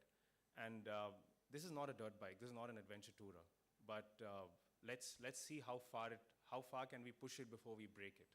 And that is exactly what we wanted to do with Beyond Asphalt. And we were surprised at the results. So with the extreme platform testing, we wanted to go off-road riding, rally trail circuits, forest terrains, hard rock, dry sand, and very high humidity levels, going to beaches where you're meeting your worst enemy, which is salt water, So starting off with the INRC, Indian National Rally Championship tracks in Chikmagalur, where we were plowing through slush, mud, loose gravel, you name it. And we wanted to see that we spoke so much about the battery management system, on how it really is the brain behind, one of the brains in the bike that really control how things happen, how are things managed, and we saw it in action. So this bike is passively air-cooled, which means we're very dependent on all these little openings that help the air go through. Now, when they are blocked, what happens, right? Will the battery heat up? Will the bike get stuck in the middle of a slush? No, because the battery management system, it controls the power as well. It communicates with the motor control unit, and it delivers power in a way where the temperature is not compromised. And that's why we could validate that, yes, it's working, and this is why there was it didn't behave in any different manner. It did not cause any issues, and it helped us verify the chassis endurance, drivetrain performance, and vehicle dynamics. More so especially with when you're going through terrains like this, there are points where you will, not just some points, I think most of the time you'll be, the wheel is not going to be on the ground, right? But that doesn't mean the motor will be spinning more than required, so that when you land, you're going to have a wheel spin and fall. So that was also taken control of, where the wheel will not spin even if it's allowed to spin, so that when you land safely in the same speed that you took off, right? So then we hammered it in Humpy, and very hard surfaces to see, like it's carrying a heavy battery, right? So will the chassis hold it through? And we realized what a robust chassis it is, where we have stressed members as well, like the motor mount is a stressed member of the entire chassis. And this really proved its point through these testing, where we were really pushing it on very hard rocks. And that helped us prove the chassis design, the motor performance, and the controller programming. And lastly, the salt water and humidity. So there itself, again, because of the way we had engineered the whole the mechanics of, or the package as tight as an aircraft, as tightly packed as an aircraft, it proved its point on showing that how resistant it is to such natural situations or things. So yes, so this helped us test traction control, weatherproofing, and the electronics validation. So now that it has proven everything, it's a big question of, what about the cultural resonance? Is this product, like sometimes you see something and, oh, it's too ahead of its time, it's not for us. So how do you know that when you're making a product and you have a dream like this, that it is really fitting to your country. And it really is in tune with what is young India, right? So when we look at young India, we see that there's a lot of changes, right? Our choices and what we are known for, and how we are not being known for the things that we were known in the past, right? We are winning things that we've not won before. We are constantly, the youth is constantly experimenting and going beyond what even the country provides. And there's an infinite amount of enthusiasm on really pushing boundaries on whether it's to make your life easier, what technology are you going to use, and how have you innovated with the technology that you have. There's so many, like when you open Instagram, you're just filled with so many videos of how to make your life simpler by so many hacks, right? And it just shows that there's a constant sense of the innovative mindset is there in the young India. And I think nothing better than the Chandrayaan mission to sort of prove the point of how we made it happen at half the cost or less than half the cost of what the resources are required for a developed country to go to the moon, right? And this is what we feel our consumers should feel when they ride these, because they are not the surface level cool looking sports bike, but there's a lot going inside which really inspires the audience or takes the rider to the next level of riding something which is future ready, because we are hardcore futurists. And whether they are using it on a daily or on the track, where they will be even telling them their lean angles to help them get faster on the track, or their weekend getaways, knowing that, because of the range, they can go wherever they want and not have any range anxiety. In fact, we even have something called the hover mode after the glide mode, when you feel that will I be able to get home? So all the protocols and everything, it's all about how safe can you be on the motorcycle when it's electric, how much fun can you have, and how long can the motorcycle last. And that's exactly what the UV squadron feels when they ride the F-77s, owing to a new a new milestone in motorcycling in the country, right? And surprisingly, this is one of those motorcycles where we've done test rides on tracks, and we've seen that it's as encouraging and confidence inspiring to someone who's just starting off with motorcycling, as much as someone who's a veteran who's already breaking lap records than what he used earlier. And that is a very rare phenomenon, because either you look at a bike and you're like, oh, this is just for beginners, or you look at a bike, these are for experts. But we were surprised when we saw that it was to the liking of both. And lastly, the main topic of sustainability. There's so much of discussion and fear around batteries. They're not going to be, you're just going to end up in a landfill and we have to keep digging for lithium and all of these things. But the reality is, first of all, these batteries, I'll go step by step. Firstly, the battery of the F-77, it is made to last for over 10 years, right? And after that, when it goes into its second life cycle, is when it still has 70% capacity. It's just that it can't be used for automotive use. So it can serve as your UPS battery at home for your inverter. It can be storing energy in a power grid. It can be used in the healthcare industry for the infrastructure. There are many use cases. Now, after all that is done, when it's really of no use, it still is of use, right? And that's because there are many companies who shred these batteries and extract and separate the materials. So you can extract 90% to 95% of all the materials that have gone into making the battery, keeping the plastic separate, and use that to make a new battery. So it's a highly sustainable process, because you're not constantly going back to dig to get another resource to move in this world. So unlike fossil fuels, this is an energy resource which is very friendly to being born again without you going back looking for it in Earth.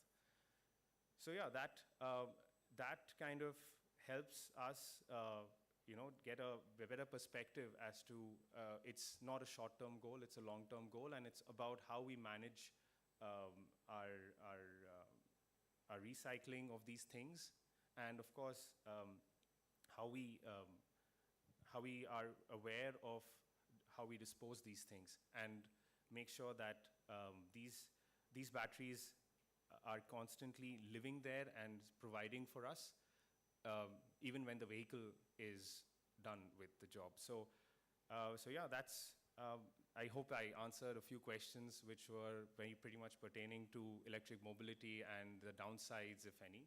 But yeah, this is what we are doing to get more future ready, and I hope the design process and the approach helps Protopolis, in a big manner to be future ready with the city infrastructure as well.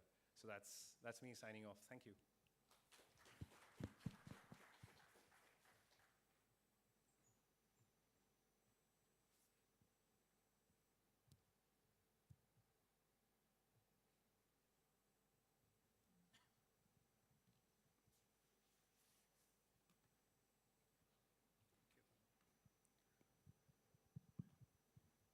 Thank you, Aniket. Yeah, so I think bigger battery, the more sustainable. Also, I think very important, something which he told was to merge the aesthetics with the function. That's something which we all strive to do. It's not easy. Many oftentimes we just say it's just styling, but in the process, I think it's very personal when forms become iconic, and there's a lot of work that goes into it. Something for the students to learn and apply it on your prototypes again. Yeah. Yeah. So thank you. So I think it's time for Q&A. We'll take some questions.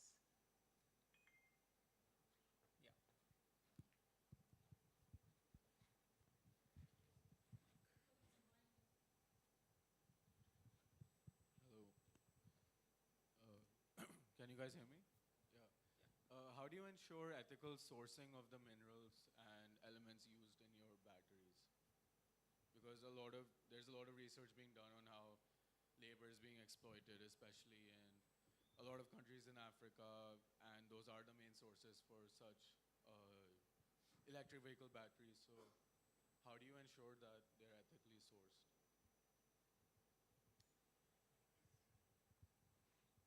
Yeah, can you hear me?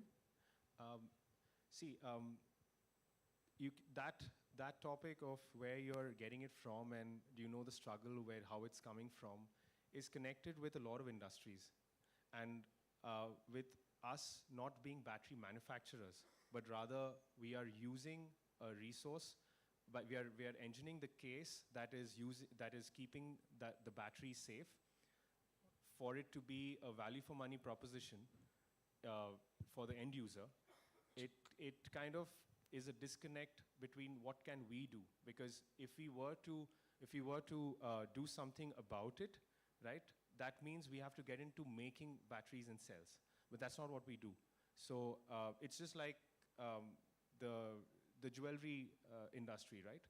There's a lot more horror stories like this on where you get all of these things from, and there are so many workers like being exploited in the mines to get diamonds and emeralds and whatnot, right? So yeah, I would say that as much as we wish we can do something about it, but at the same time, we are doing what we can, which is in our control.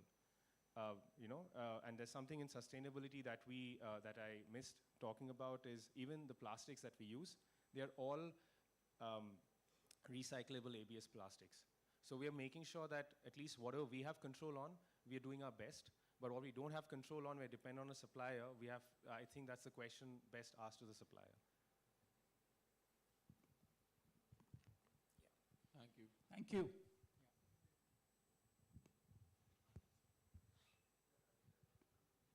Hello. Hello. Yeah, we can hear you. Yeah, so I wanted to know, like, as EV manufacturers, what do you think about the recent introduction of ethanol blending into fuels and biofuels. And since like Aether, like you had told that electric is going to be the future, and not like almost only 6 months back they introduced the new biofuel cars and promotion of ethanol blending, and they permitted in, like you can manufacture more sugar cane now so that you can bring in ethanol. So how do you think it's going to affect the EV industry, and what if EV does not exist anymore, and do you think biofuel might be coming up as a better alternative source? Whom is this question for? Both of them manufacture EVs. So Okay. Cool. So I think, see, all the other alternate fuels, be it hydrogen or biofuel and all those things, I think they will find their ultimately everything eventually has to be sustainable, right? And sustainable from a fact that it is today. Yes, you can use sugarcane to sort of produce that, but what is the domino effect of it? You have to understand that, because which means that you are actually encouraging monoculture, which affects agricultural approach to how you do things, right? Like it depletes soil in a very bad way. So is it sustainable? Not really. Like is it better than what we are doing today? Surely yes. But again, like a lot of times there are solutions that are very primarily solving. Like for example, if you say that you're using ethanol and all those things, it affects your emissions, but is the sourcing done of that can be sustainable, where if everything is converted to that, would a place like would your countries be able to support that? Those are questions that also need to be answered, right? An example of why electric is the future is because if you look at how if let's say everything needs to go to solar, right? Like you can power India with solar in 400 square kilometers. If you put 400 square kilometers of solar, you can power India. So the tech is available. Today it's a supply-demand problem where demand is the problem, not the supply. I think if demand gets enough created, supply will come through, and we have way more sustainable ways in which we can generate electricity and go to it. Today, one of the reasons I have not put, how many carbon neutral are we and all those things, because it's a very controversial topic, because here a lot of people are like, oh, but electricity is coming from thermal plants or other non-renewable ways in which it's generating. Yeah, it is. But today, if you solve the demand problem, which is conversion of these vehicles, supply will catch up, and I think a lot of things would switch to something which is much more sustainable. I would like to follow up that with a question for Ultraviolet. So recently you unveiled your and you also told that you don't manufacture batteries. When companies like Kawasaki are looking into hydrogen fuel cells, why do you think it's better to stick to electric for Like I said, we have focused on keeping it electric because in the last slide, like I explained, the way a battery is born, right, and then it is reborn, it's a much simpler process, where it is literally like when you like if you can recover 95% of what you just had, what you just depleted, and make another of it. Imagine how less are you going back to Mother Earth to dig for something. So you're not using a depleting natural resource, right? You're digging once, but then after that you're able to reuse it for most of the time, right? And that almost reminds you of it's sustainable, because you can compare it to a natural process of how one seed leads to another, right? And you get more fruit for the same, for just taking care of it and planting it. So that way we see as it's first of all much simpler in terms of the vehicle package, right? Less complex, less moving parts and all of that. And at the same time, the fuel that's moving it is so flexible, not in terms of the form factor, but in terms of how you can get it again and again, provided you have the infrastructure to do it, and provided society really takes care of how they dispose their batteries, that will really make a big change. So of course, anything else like using another fuel resource which has an emission or whatever, it is being done to show how powerful it can be. There's a purpose for everything. So it is not that we have to choose today that battery and electric is what is going to be there till the end, and everything else is not applicable. You might see different kinds of fuels being used for different purposes, right? But when it comes to an average user, a person for moving from point A to point B, it's a matter of what is most feasible for that person and value for money for that person. And because that is mass market, that has a larger impact on the environment and society and the country and economics and all of that. So what is a better option, Like, I think nowadays, we already see that in action. Like, you don't need 98 octane fuel to run your normal car, right? But you need that for your supercars or exotics or your superbikes. But again, it exists because it's specific. But what is used in the mass market? Normal fuel. So hence, everything will be there, but there'll be a purpose to all. Yeah, I think it's fair to understand that it's got to be democratic. You as a user can choose what source of energy you want. Pretty sure IC engine is going to be there for a long time, right? Yeah. I have a question. Yeah. So I think both the presentations talked about a product and the infrastructure around it. I think probably going forward 10 years down the line, we are definitely going to have infinite energy around us, like Aether described. So, of course, we are talking about Bangalore as a city and improving our own lifestyles, the way we travel, the way we experience our daily transit. Yeah, so according to you, because what would be your perspective on infinite energy and what could be the scenarios that we could have? Yeah, I think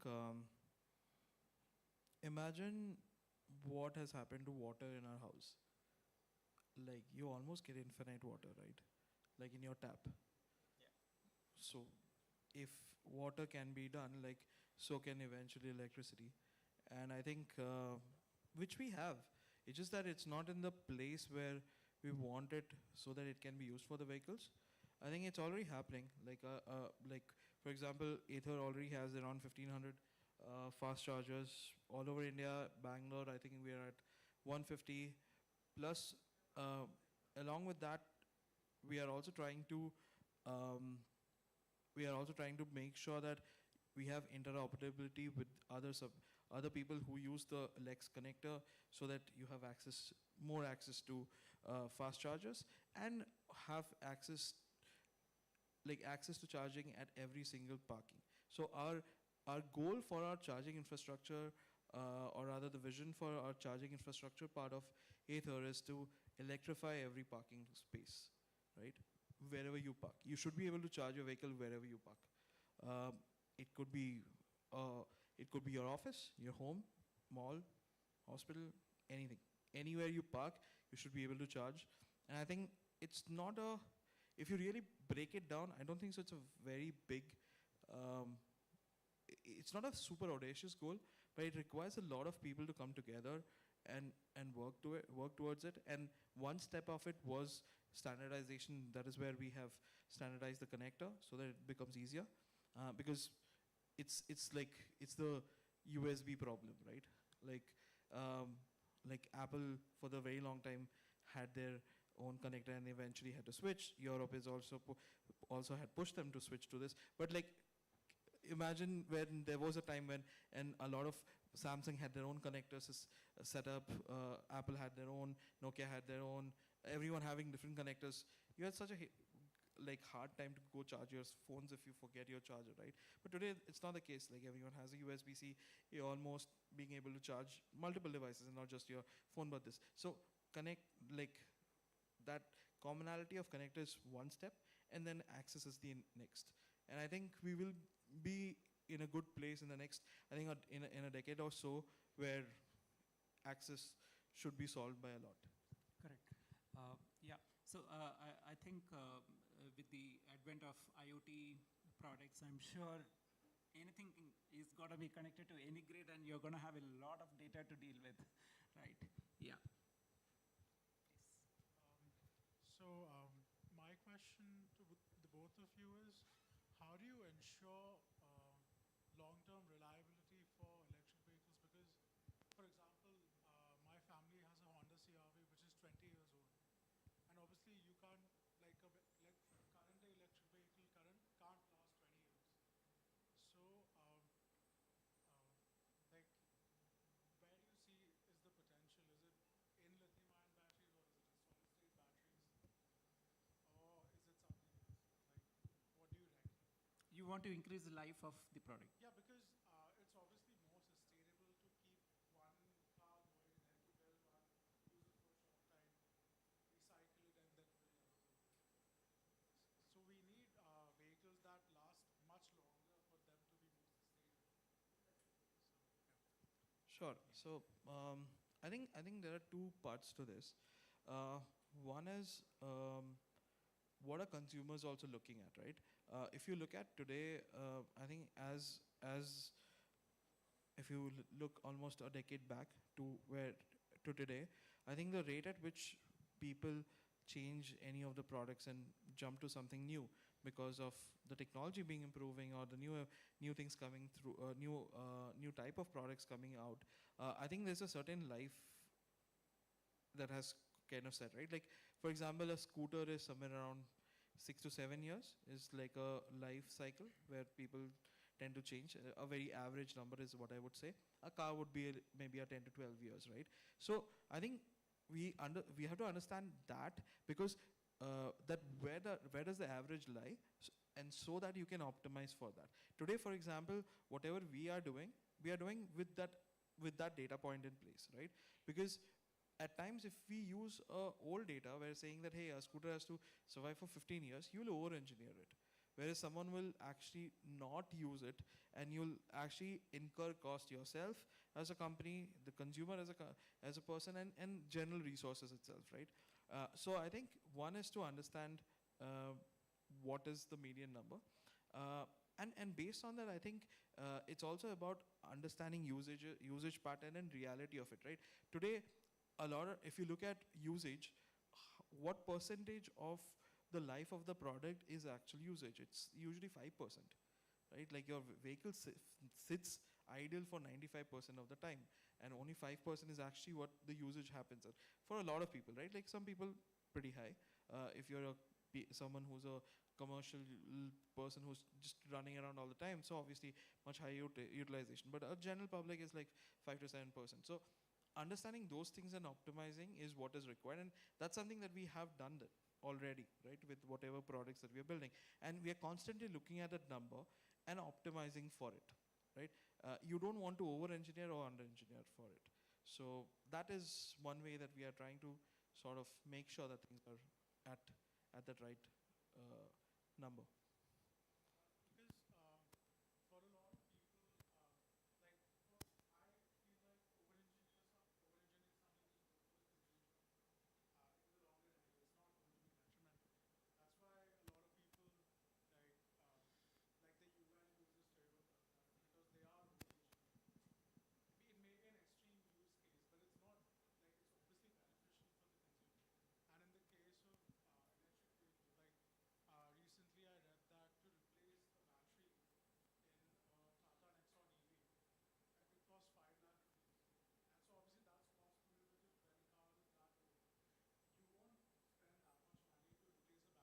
you just throw it away. So you're getting that use and through sort of ecosystem coming into cars as well. So yeah, that's, like, what would you say about that? Yeah, I think that's where, like, I think, like, where a second life of a battery and all those things come into play, right? You have to look at the problem in a new lens, because now the whole environment is changing, right? So yes, the replacement of battery is expensive, and let's say after 7 years you still want to use the vehicle, the price of the battery would be of a certain amount, right? So there has to be better methods in which that cost of that is being well put together so that it does not feel like, oh, you're just like blowing a huge amount of money at that point of time, right? Like there are various ways and various financial ways in which you can do that. In terms of over-engineering part of it, at times what happens is it might add to your cost itself, right? To the consumer also, right? I'll give you a very current example of that. A lot of people want a hell lot of range out of any scooter on the road which you use for your regular commute. Today, everyone wants more than 100-kilometer range. We have it. But our current average of Bangalore of people riding is 22 kilometers in a day, right? So like the rest is for your anxiety. That's why you need that range, right? So, but yeah, like eventually optimization would happen. Today there is a certain approach that which you'll go ahead with, and to me this is some level of over-engineering, right? And one final question is, do you feel like it should be your responsibility as a manufacturer to take care of the whatever comes from the battery towards the end? Because I've done research on e-waste in our country, and 95% of it ends up in the landfill. And obviously in certain Western countries, they have accountability codes, like 25% of your waste has to be reclaimed. So, because obviously as a manufacturer, you know how to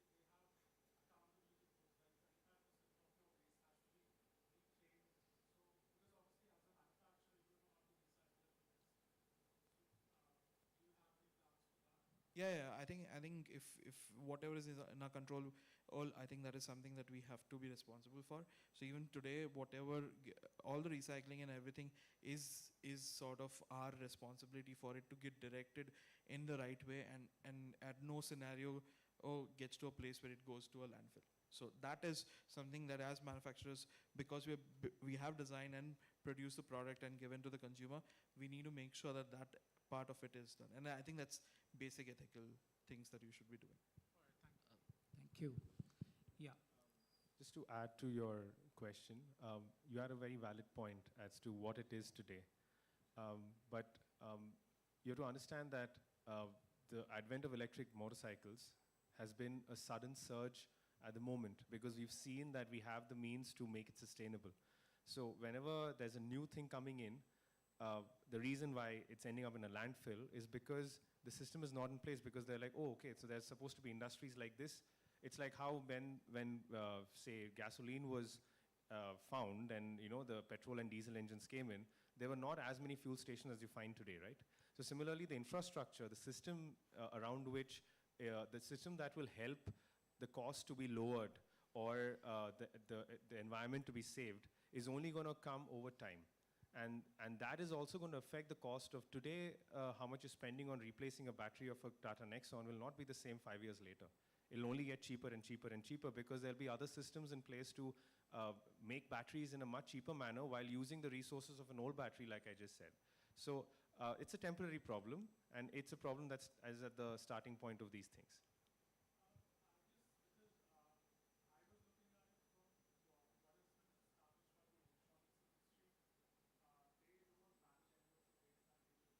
It is something that obviously the batteries that we have put together, it is part of our responsibility to make sure that it's recycled, right? Because these are not small things, these are very large things, and no consumer can really remove the battery from the F77 or the Aether for that matter. It requires technical know-how, right? So yeah, companies need to obviously be involved. Excuse me. I'm sorry to interrupt. I have exactly the question. I have a question exactly piling up on that.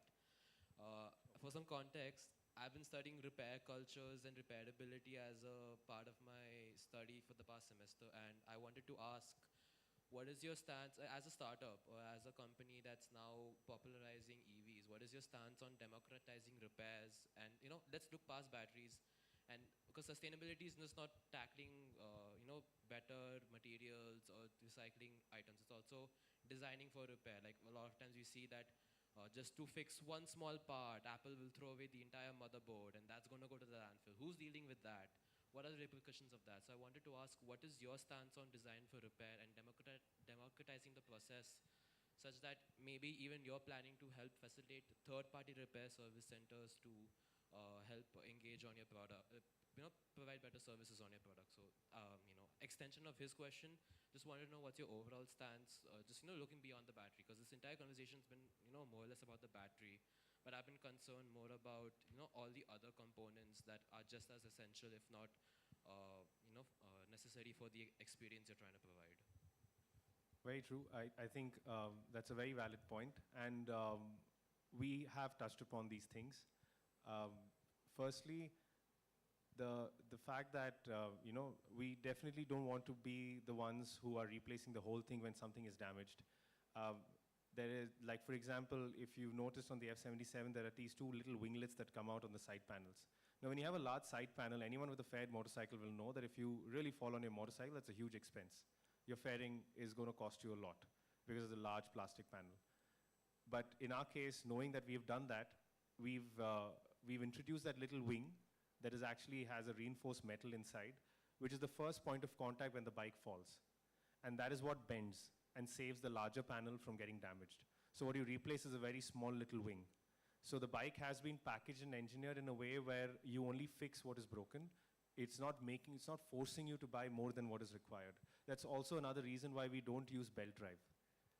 We use chain drive because we want it to be very much fixable, where we've not innovated. We don't want to reinvent the wheel in every nook and corner, right? So the motorcycle uses conventional forks, right? Upside down forks. It uses chain drive systems and normal suspensions, and those are all accessible and repairable by normal people.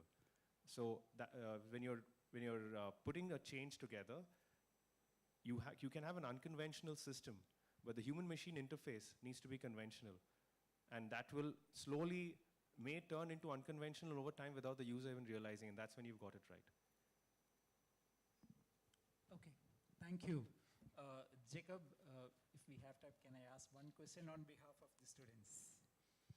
So, a lot of innovations on EV.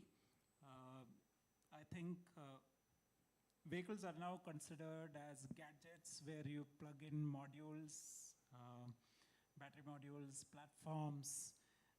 In such an era, what do you expect from a design student who is looking to work with Aether or ultraviolet? Anybody can answer. Actually, both of you should answer. Sure. So I think it's quite an exciting time, right? Like if you think about it, I think the kind of space we are at today, these are rare occurrence situations where you get to define an industry and define an evolution of a whole system, right? Which is undergoing change. So and here I think it's about, I think we're looking at people who are, at least for Aether, when we are looking at people who sort of join us, like it's about the curiosity to sort of look at problem statements from a different lens, right? Like, and questioning that why or why not, right? Like, I think those are fundamental aspects that we look at with everyone, and how does that reflect on the kind of projects and things that they actually work on, right? Like, and are they able to think deep enough to solve a problem rather than just making something look pretty, right? So I think that's majorly it. Curiosity. Yeah. That's the key word. Yeah. I think he put it pretty perfectly. We go along the same lines of how much of an innovator are you? How much can you do with the little resources that you have? It truly shows your problem-solving skills. And I think the basis of design is first problem-solving. So there's a lot of misconception about automobile design is just about styling and all of that. That is just the skill that you ought to have. And as I think everyone, whether you're product designers, furniture designers, making things look good is part of your job. But making things look good at the cost of function is not good. I think that I think reflects back to Dieter Rams' philosophy, right, of how you design products. And I think that is the core essence of how you need to think and how you need to execute what you're thinking. And that shows in your portfolio, that how deep How deep have you gone to really understand the problem and solve it? Thank you. Thank you. Thank you, everyone. Thank you, Aniket, and thank you, Biswas. Thank you. And Jacob, yeah, last few words. Yeah. They're not going away yet. So what we'll do is that we have a break. It's actually supposed to be 4:30 to 5, but we'll actually do 4:15 to 5. You can catch them just outside. When we planned this session, I must confess that I thought it would be very difficult to make a link between what you do and what we are planning for the city. I think you made it very easy to join the dots. I think it's almost, whatever we heard today is almost directly transferable to what we intend to do in the city. You talked about a minimum viable city, and I'm happy to tell you that over the next 5 years, we will be taking 8 wards in Bangalore and doing sort of integrated development projects in these 8 wards. Bangalore is like 8 sub-cities. So each sub-zone will have a prototype ward, which then can be replicated. That is the vision right now. We hope that the BBMP zonal commissioners also follow up on that. I think what Bikash said is, you can almost use it verbatim. Just change a word or two, and you've got a formula to how to work for the city. You mentioned data-driven. You mentioned ecosystem thinking, the coherent action. I think the coherent action piece can actually directly translate into the Protopolis project, which is ecosystem thinking, vertical integration of all departments. We see that happening constantly in our city. Somebody lays a road, somebody else comes and digs it. Deep understanding of, instead of consumer, I would say citizen. Building a community of citizens and moving fast, not breaking things. These are things that I think are directly applicable. I'd just like to go to what's happening next. I think like somebody mentioned, I think you mentioned, Aniket, there is an ultraviolet parked in the showcase area. I'm hoping Aniket will stay back for a little while and maybe field some questions from you there. There are also a lot of EV solution-based things that Harish's class, I think all of you are here, have put together, and do make it a point to those of you not part of this class to go and take a look. Post this, we have a session here with Mandovi Menon, what we do in the shadows. Mandovi is a creative director, writer, and strategist recognized on Forbes Asia's 30 Under 30, Asia Society's 21 Young Leaders, and Vogue Global Network's 50 Young Trailblazers. So she's a remarkable young lady, and I hope you come back here for the 5 to 6 session. From 6 o'clock onwards, we have the launch of World Design Protopolis, where we expect some of the BBMP officials also to be here. And I would very much like to walk them through the showcase as well. From 5 to 6, we also have a breakout session, which is the SDG Action Labs, which is the India Education Collab, which is happening in Ruha 101, the India Education Collab. Thank you, and now it's time for tea and more questions.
So welcome, sorry about that very loud noise from me, apologize.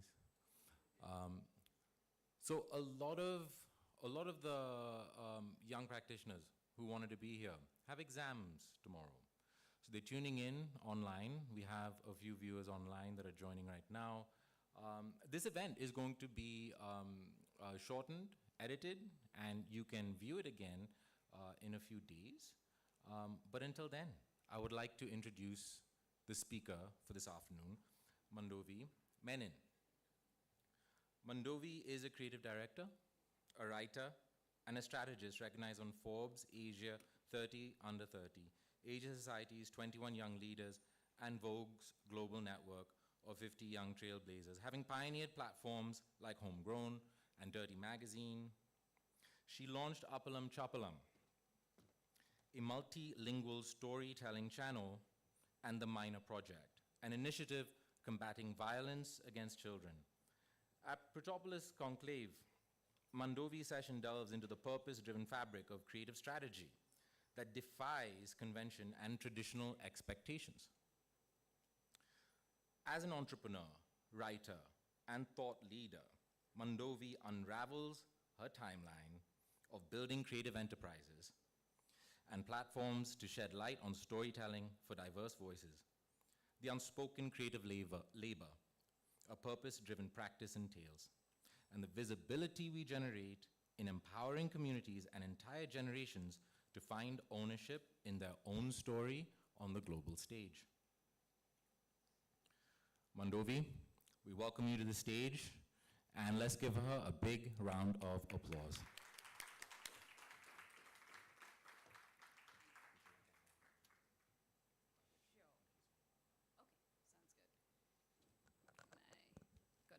My height. Thank you. Firstly, I did not write that introduction. This will be a lot more relaxed. And it's such a pleasure to be here. And genuinely, I have a long history with hiring out of Srishti. A lot of the creatives I've hired over the last decade have been from here. And I don't know what you put in the water or the food, but really the framework of thinking that comes out of these institutions is incredible. So it's very special to be here. And I want you to know that I'm quite nervous right now. It'll take me 5 minutes to settle in. So when they reached out asking me to speak about communicating with purpose, I, as all writers do, had to start with the title. And I went with what we do in the shadows, because over the last few years, I have been thinking about this topic a lot.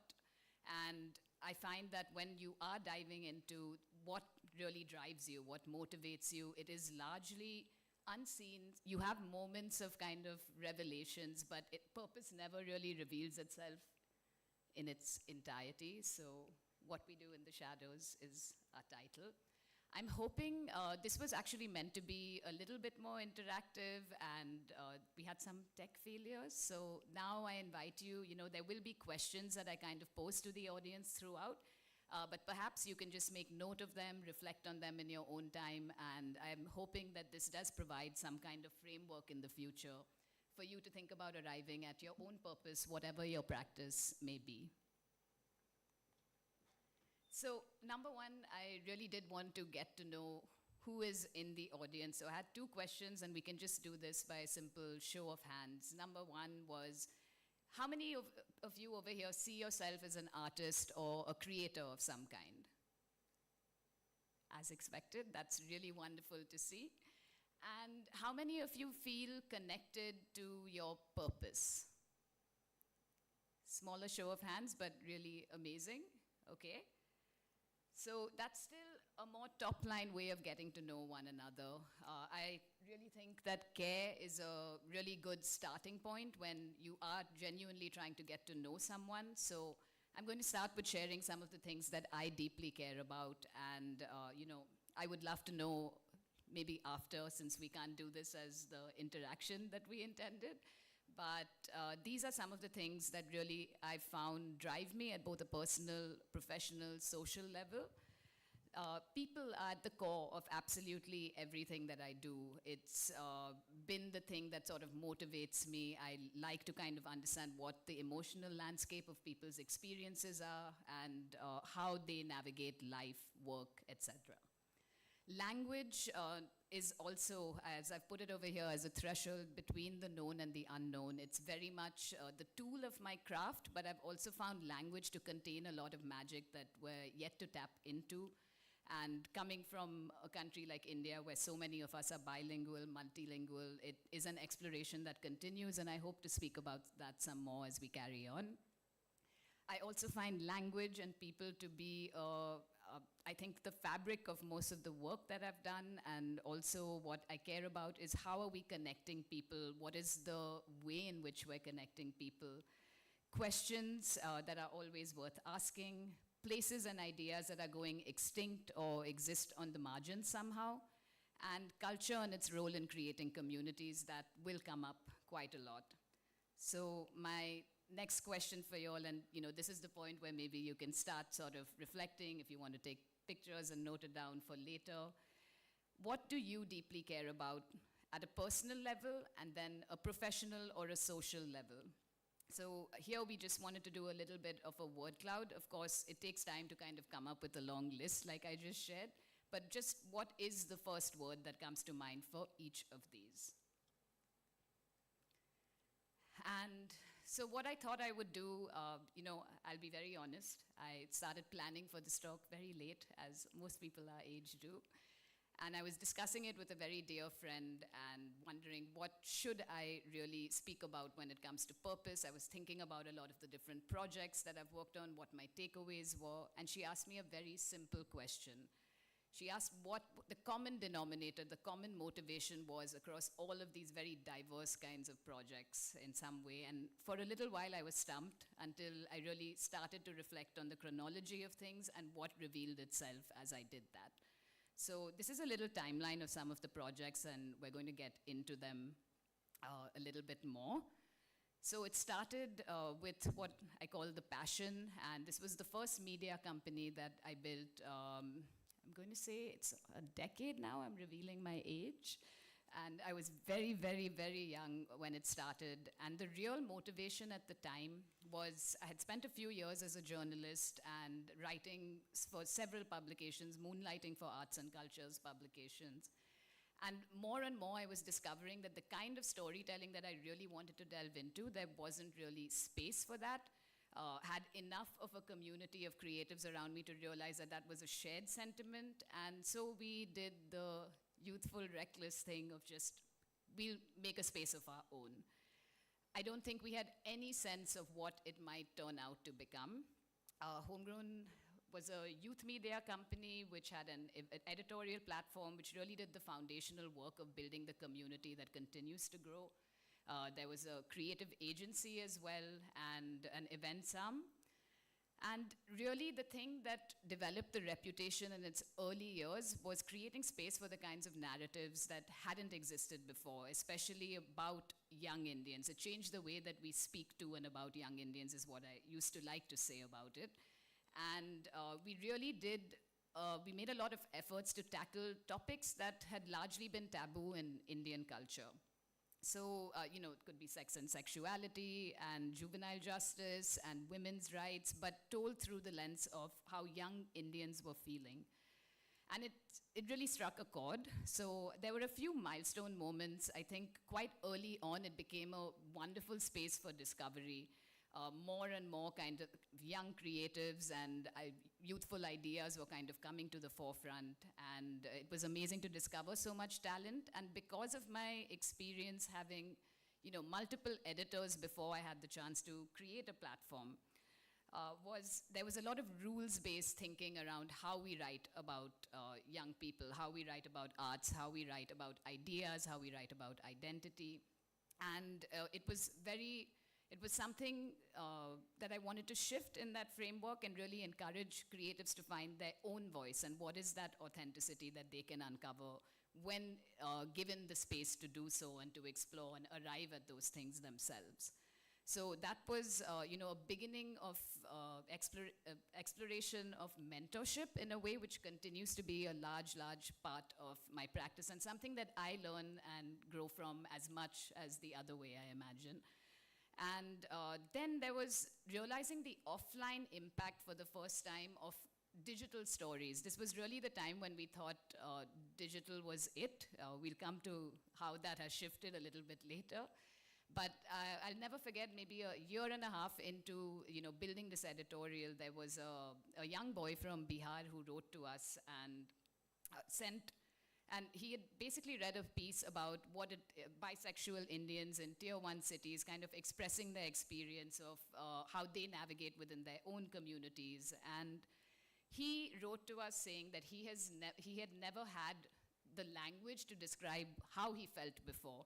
And this really gave him hope that there was a community for him out there somewhere. It was a really powerful moment. I don't think we had really taken the time to pause and reflect and realize and really think consciously about the power of what these stories do contain. I think now there's a lot more, kind of talk about that, and more people kind of do understand the power of storytelling. But at that time, it was genuinely a spark that went off. And I think it was also an invitation to think about these things a lot more carefully and with a lot more care. So there was a big shift in my perspective on data as well, which again we'll address further down this. But as kind of digital media kept developing, very quickly it became numbers driven, which was something that I did resist and I continue to resist, and we will talk about that as we carry on. But the space for deeper and more qualitative storytelling did seem to be moving away. And there was also a very interesting kind of compassionate culture because there was no space for people to be kind of sharing very vulnerable expressions of their own identity and their own experiences, where we started employing these crowdsourcing formats. So we would have a lens on things, we would have a topic, we would have an idea, and we would pose it to our community and ask them, if they were comfortable to share. And we started creating a lot of narratives like that, which really, I believe, went a long way in kind of connecting communities as well, and that is sort of the organic work of building culture. So that was a really special sort of milestone.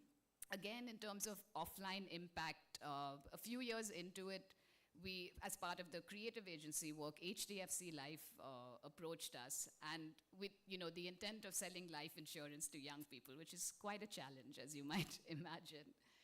And the way we sort of went about that is something that's still very close to my heart, where really we created an offline space for shared grief and for people to share their own personal stories through poetry, through musical pieces, through art and letter writing. And it genuinely was the first time I saw the community kind of expand beyond this very urban youth culture, which was the visible sort of fabric of this community. We saw that expand into something a little bit larger, and that was very, very inspiring for me and something that, I carried forth in a big way.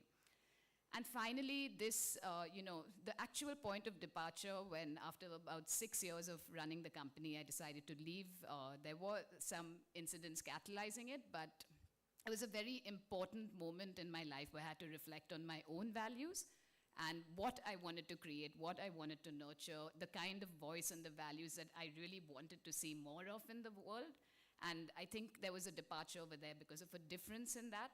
And that lens and those learnings really played into a lot of the things that happened henceforth. So this is another question for all of you to reflect on. What's one thing you would want to create today, even if you had no idea how it might turn out? Very much my experience with the previous slide. So moving on, very shortly after kind of releasing a public statement saying I'm leaving my previous company, I got a call asking if I'm interested in creating a print publication. As you can imagine, I was quite fragile at the time and quite weary as well. But there was something in me because I thought I'd left the previous media thinking this kind of form of media is no longer the same type of storytelling that I want to build out. So I took this leap because it was a medium that I didn't think I would ever get the opportunity to kind of explore, which was print. And I think there must be many, many students out here who would love to work on print publications always. So I ended up the reason I've called this the playground is because for the first time I experienced complete creative freedom without the burdens of responsibility that come from actually building and running an organization, right? So it was a very important kind of step towards purpose, I believe, to explore that idea of play. And till date we've done 3 issues over the last 3 years, and I actually have 2 which someone will get afterwards. But yeah, the most recent one there was a special moment because I saw a very personal piece of poetry kind of show up in its pages exactly with the vision that was intended. And that was again a moment of realizing, it's possible to create spaces if you are able to imagine them, if you take a leap of faith. So I feel this was an important step again towards purpose. So the next question to think about is, what's one thing you would do just for pleasure? Very important question. And I hope you enjoy thinking about that one. So this is really a major turning point, this particular project. It was about 2 months into the lockdown that I created Appalam Chappalam. For anyone who wants to know the meaning of those words, it's utter gibberish. It does not mean anything, but it served the purpose of a children's storytelling platform. It was multilingual, and it was really at the peak of the first wave and our first experience of lockdowns. And I think there was a very pervasive sense of helplessness at the time. People genuinely, my experience has been largely that people do want to contribute, they do want to kind of impact their communities positively, they just don't always know how. And largely because my community was younger, donating money, one, there's a bit of distance with that concept, and 2, there is a limitation to that. So this was built, this platform was built on the idea that creative contribution can be a currency, and it's a very impactful one. And I think Appalam Chappalam actually serves as a beautiful kind of proof and case study of that. So there were a couple of interesting things that unfolded, some intentionally, some unintentionally. This became the very first kind of space that I had ever created where I saw a community that genuinely felt infinite. It had no limitations. We built it on the idea that anybody who wants to share a story that they were told growing up, we had partnered with an NGO who did the field work of actually distributing these stories to urban underprivileged children. And the kinds of people who participated was seriously inspiring. We had teachers, grandmothers, students, people who I've never kind of seen come together and who may not really have had anything to connect them if not for a space like this. And interestingly, while the intended audience was children, there was a lot of participation from the people who wanted to contribute as well, because they themselves were finding a sense of connection to one another through these stories. So an interesting example is if you see this video actually that's playing, that's a very dear friend of mine who's an artist. And she's from the Marwari community, and she decided to kind of translate a story that her grandmother used to tell her, which she thought was personal and only, to do with her family. And she translated that to Hindi. She created this beautiful illustration and told it over that. And, I'll share a link later if anyone's interested in watching that. But something very interesting happened. As that went out, so many people from the community started commenting, saying, this is a story that my grandmother told me. This is a story that my aunt told me. I thought this was something that was just, within our world. And what turned out to be happening, and very quickly we saw that across the board. I think we had up to 6 to 7 kind of different Indian languages on the platform.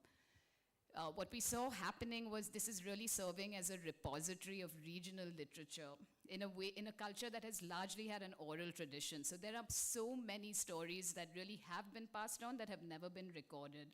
At which point I really became cognizant of the fact that there is work around record keeping and archiving that happens through building platforms like this. And more importantly, from the larger perspective of purpose, this was truly the first time, as someone who had been writing children's stories since I was quite young, that I felt a lot of things aligned. Things fit very quickly. They happened almost naturally, and it really felt that it is possible to use your skill set to contribute in very meaningful ways.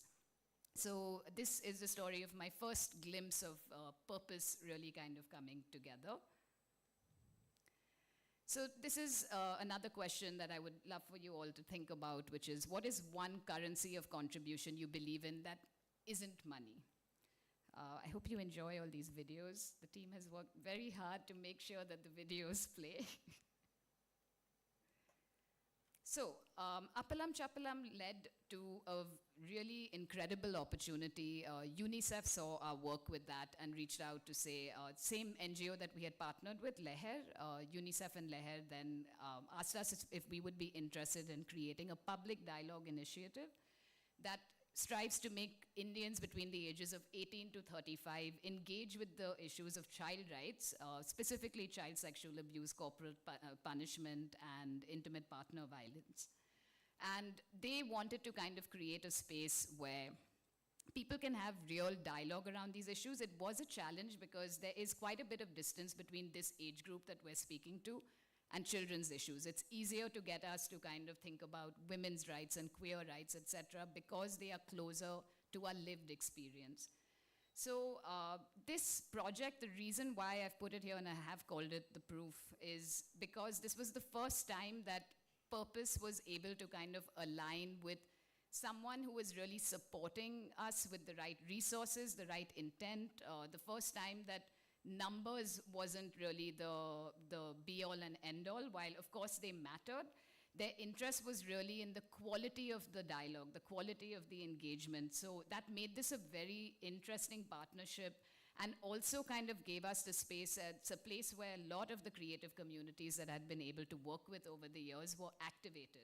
So we had illustrators and we had musicians and we had poets and really kind of expressing their own ideas of childhood through these forms and formats. And the response was genuinely very amazing. I won't go into that in too much detail, but a couple of big reflections over here. There was a personal sense of satisfaction with being able to do work like this because my mother herself had been a child rights activist and a social worker and working on these issues, so I grew up around them. And it gave me a lot of joy to be able to translate something that I had absorbed so much of growing up to my generation and my community. So this kind of really became the first place where I saw that meaning and value can really both come together in a project. So it felt like the next step of kind of identifying purpose. So the next question for all of you to reflect on is, can you envision a dream project which is rich in both meaning and value? So once you kind of identify what purpose means to you and strands of it, chapters of it, where does one go from there? So Ego Death is a new creative practice which I started with my very talented partner in Dubai, who's an art director. I think we were at similar points of transition in our journeys where we were like, where do we take these skill sets and how do we scale it and how do we have more impact and more diverse impact with all of these kinds of lenses that we have developed through our work. So we say that it is rooted in culture, empowered by context, and the way in which we do this is, building strategy, creative inputs, visual identity, campaign, communication, design, largely for partners who are in the culture building or social impact arena. So this is the first time where I'm very consciously and actively putting into practice the things that I've learned along the way and the values that I want to see more of in the world, being in a position for the first time to make the choices about who we work with, why we work with, reflecting on that a little bit. And it's still early stages. It's only been about a year and a half, but I'm very proud of a lot of the work that we've done and hope to keep building this a lot further. So my question for you here is, imagine the culture of a new world you build from scratch. What are the values that will thrive here? So this is something that I spend a lot of time thinking about because of my journey with this idea of really kind of building spaces that do reflect what you deeply care about, what you have uncovered about yourself and the things that you want to see more of in the world. So finally, where do all of these kind of lead? Purpose is not a static concept, right? Largely, all of these projects that I have shared with you, somewhat as case studies, it has led to a point, I think lots of it has been very community focused, but there is a part of me as an artist that has really felt that it is time to try and express my individual voice as well. What does that mean? Especially since I have encouraged so many others to do the same. It felt like it would lead towards hypocrisy if I didn't at least make this attempt. So more recently, I have been moving towards publicly performing poetry and publishing fiction. And I do believe that poetry, fiction, these are really some of the strongest ways that we can reimagine the world, that we can kind of explore new concepts and new ideas and with emotion. And I think that's really important. And then there is a future project that I wanted to speak about because I feel that this really is the right environment and the right space to bring up something like this. If you remember, there was something that I had written when I was talking about the homegrown chapter. And there was a story that we had done at that time on a man who's called the rock star of Indian linguistics. His name is Dr. G.N. Devi, and I really encourage you all to read about him. He's a fascinating figure. Also the reason and the person who really pushed for a language survey of India. He also opened a school for migrant workers' children because he wanted to kind of explore what does it mean to have schools that are not English medium, Hindi medium, but people are bringing their mother tongues into it, and how will education evolve in such a space? It's a very, very interesting, it's an experiment right now, but who knows where it could go. And ever since doing that story, I have really always wondered about the possibility, and I think now we live in a world where something like this is truly possible. It's really a community effort to create a language archive. You know, in my mind, it's a mixed media kind of repository of all of these languages, but through creative expression. What does a poem sound like in a language? What does the script look like? What is a song? What is a myth? What is a legend? And really introducing people to the idea of worlds being contained in languages. So I wanted to plant this seed in general because I think there's a lot of interesting work to be done here, especially with Protopolis. So that's the reason why I bring this up. So the final question is a dream you haven't yet let yourself dream of.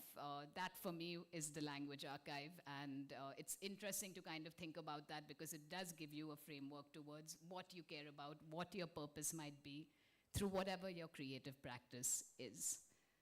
So some of the common themes that emerged through this kind of very logical flow that I was trying to build out to see what I could take away from each project. There do seem to be some undercurrents that revealed itself, and I think creating communities with care and communities who do care was a big, big part of that, and something that kind of does show up across a lot of the larger work. Definitely standing for values and expressions that I hope to see more of in my own environments and whatever I can impact. So some of the things are integrity, care, reflection, joy, humility, play. These are imagination, definitely. Creating kind of a fostering of multidisciplinary expression and thinking within the creative industries. I think that's happening very organically, but there's a lot more that we can all do as people who are working in these economies and industries. Updating and reimagining the role of language as a tool for connection. Storytelling at the core of everything is molding of language of some kind. So as I've written here, words are worlds waiting to be populated by our own imagination.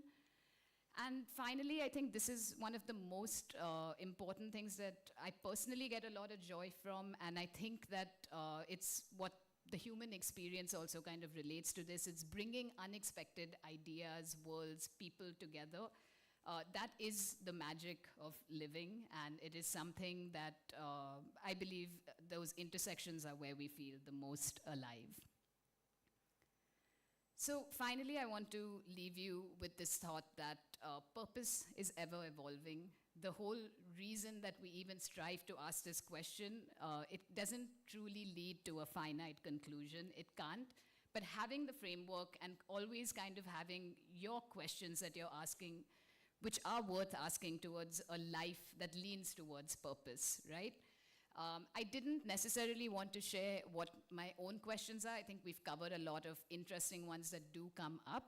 I hope that after this, you can actually reflect on some questions of your own and build that. And to that end, there is a poem that I came across a few weeks ago, a few months ago, that has really stuck with me and I felt would be really nice to read out. It's called 12 Questions by Bhanu Kapil. Who are you and whom do you love? Where did you come from? How did you arrive? How will you begin? How will you live now? What is the shape of your body? Who was responsible for the suffering of your mother? What do you remember about the earth? What are the consequences of silence? Tell me what you know about dismemberment. Describe a morning you woke without fear. How will you or have you prepared for your death? And what would you say if you could? So that's for you to come up with your own questions. That more or less covers what I wanted to say today. I think John wants to ask some questions, but thank you very much. Let me keep it on this one.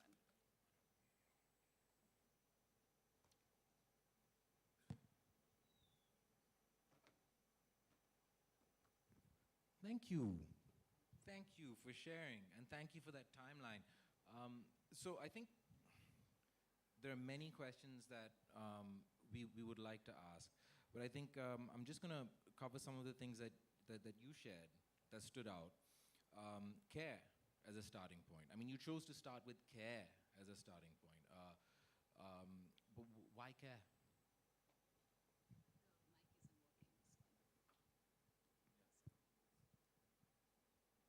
I think it's both personal and been supported by my experiences across the work that I've done as well. People are more willing to be vulnerable and they know the intent of people who ask questions of them. And as a journalist, I think I've always been very aware of that. I think you have to create a safe space for somebody to genuinely want to share. You have to be curious, you have to be interested. And that for me covers the idea of care. It contains that. Yeah. So people need a safe space for their message. So that's another thing. And you've managed to develop that with Homegrown initially. And the coverage of the taboo, juvenile justice, women's rights, sexual health, and to have that be discussed in such a contemporary way, I don't know how else to put it, but it, in the early days of Homegrown, it would catch our attention. Every article would just grab your attention, and I think taboo was one of the tactics that you would use. Do you still find that is a useful tactic in communication? It's a good question. I think that it's evolved a lot. I think at that time it also was a reflection of the age that we were in and also that we were personally. I'll speak for myself. I think it was a starting point, right? Like to talk about all the things that no one has ever allowed us to talk about, to make room for that.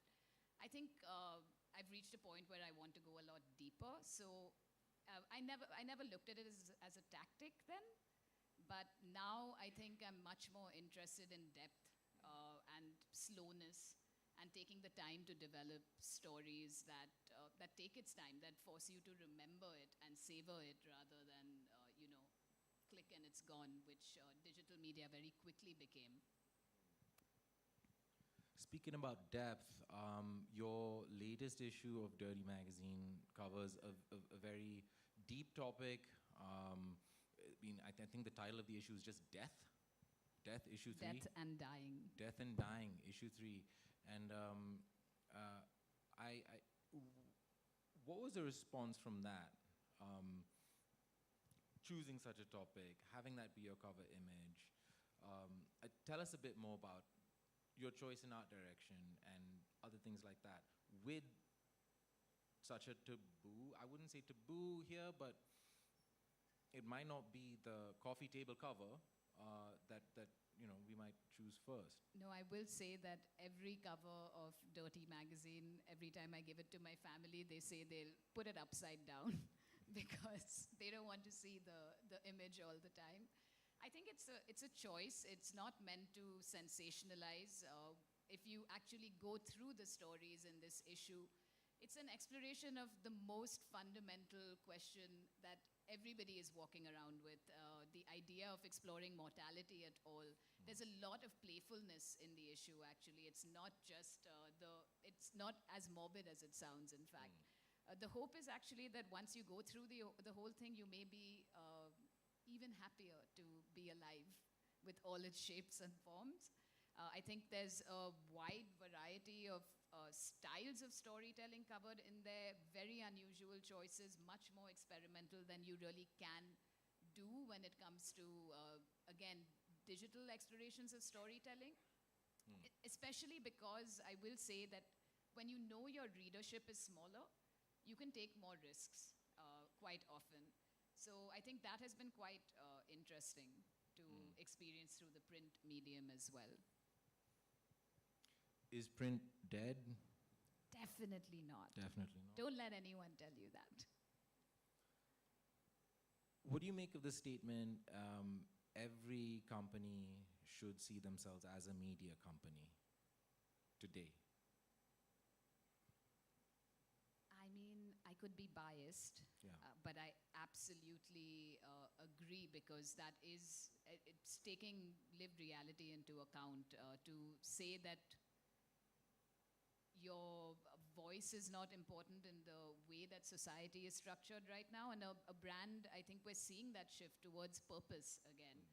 What is your impact? What do you really have to share? It's much more than about, a product or an experience or anything like that. So you do need to have a message that you care about, and to that end, media is the way that you will disseminate that.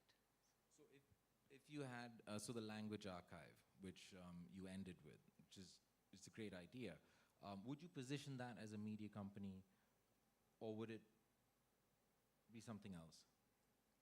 Again, good question.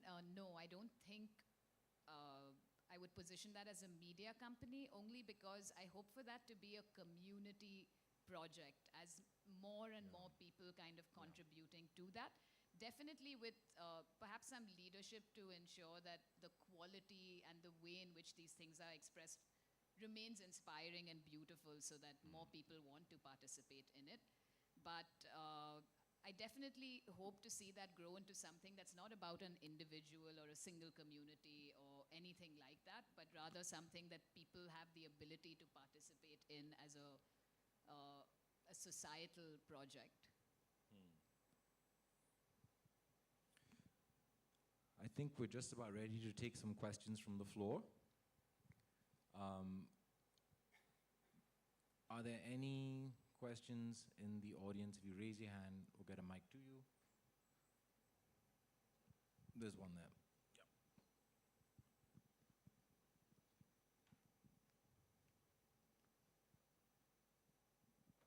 Hi, lovely talk, by the way. I just wanted to know more about the transition that you went through when you shifted from the digital media, homegrown basically, to a more print-based environment in terms of the kind of work you were producing. Also, what kind of, you did mention that there is a smaller audience, so there's more freedom. But I wanted to know, in general, what's the difference in the working environment? So I think, one, you have more time to develop ideas. You're also not always in a state of response or reaction. and it really can be from a place of reflection instead. So that is one shift that I have really valued. Of course, I've remained in digital media in many ways, but I do think that we can bring that culture of slowness and pace and reflective rather than reactive back into digital as well. It's just a matter of having the stomach for it, more or less, and really we have to be creative about how we allow media companies to thrive. I think things have shifted already. There are subscription models, for example, so I do see that kind of culture slowly building out again, and people do want long form. I personally am seeing that even through data. So I think that we'll see a kind of cyclical repeat to that kind of storytelling again. All right, thank you. Thank you.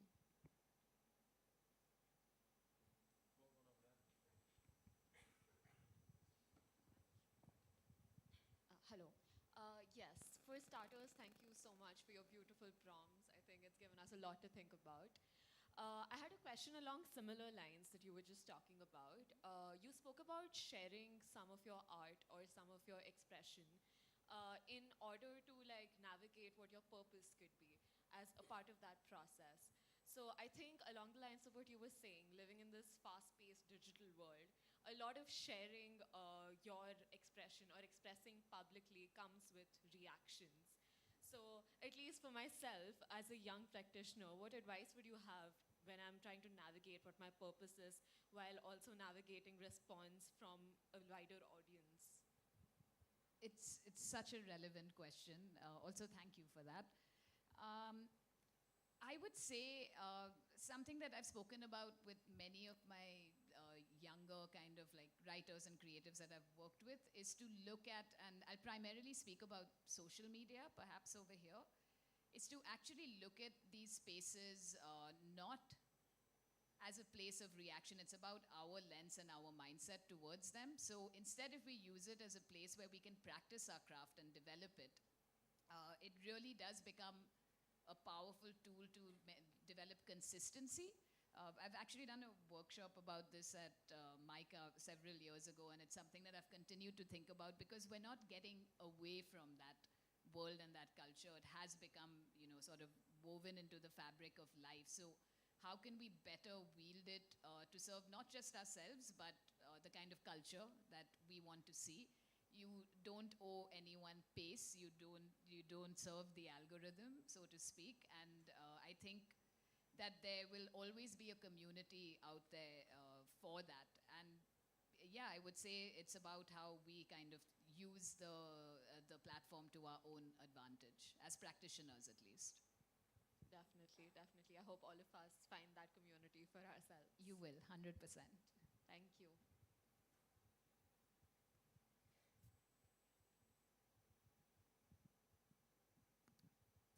Hello.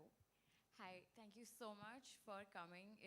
We've all been waiting to hear you talk.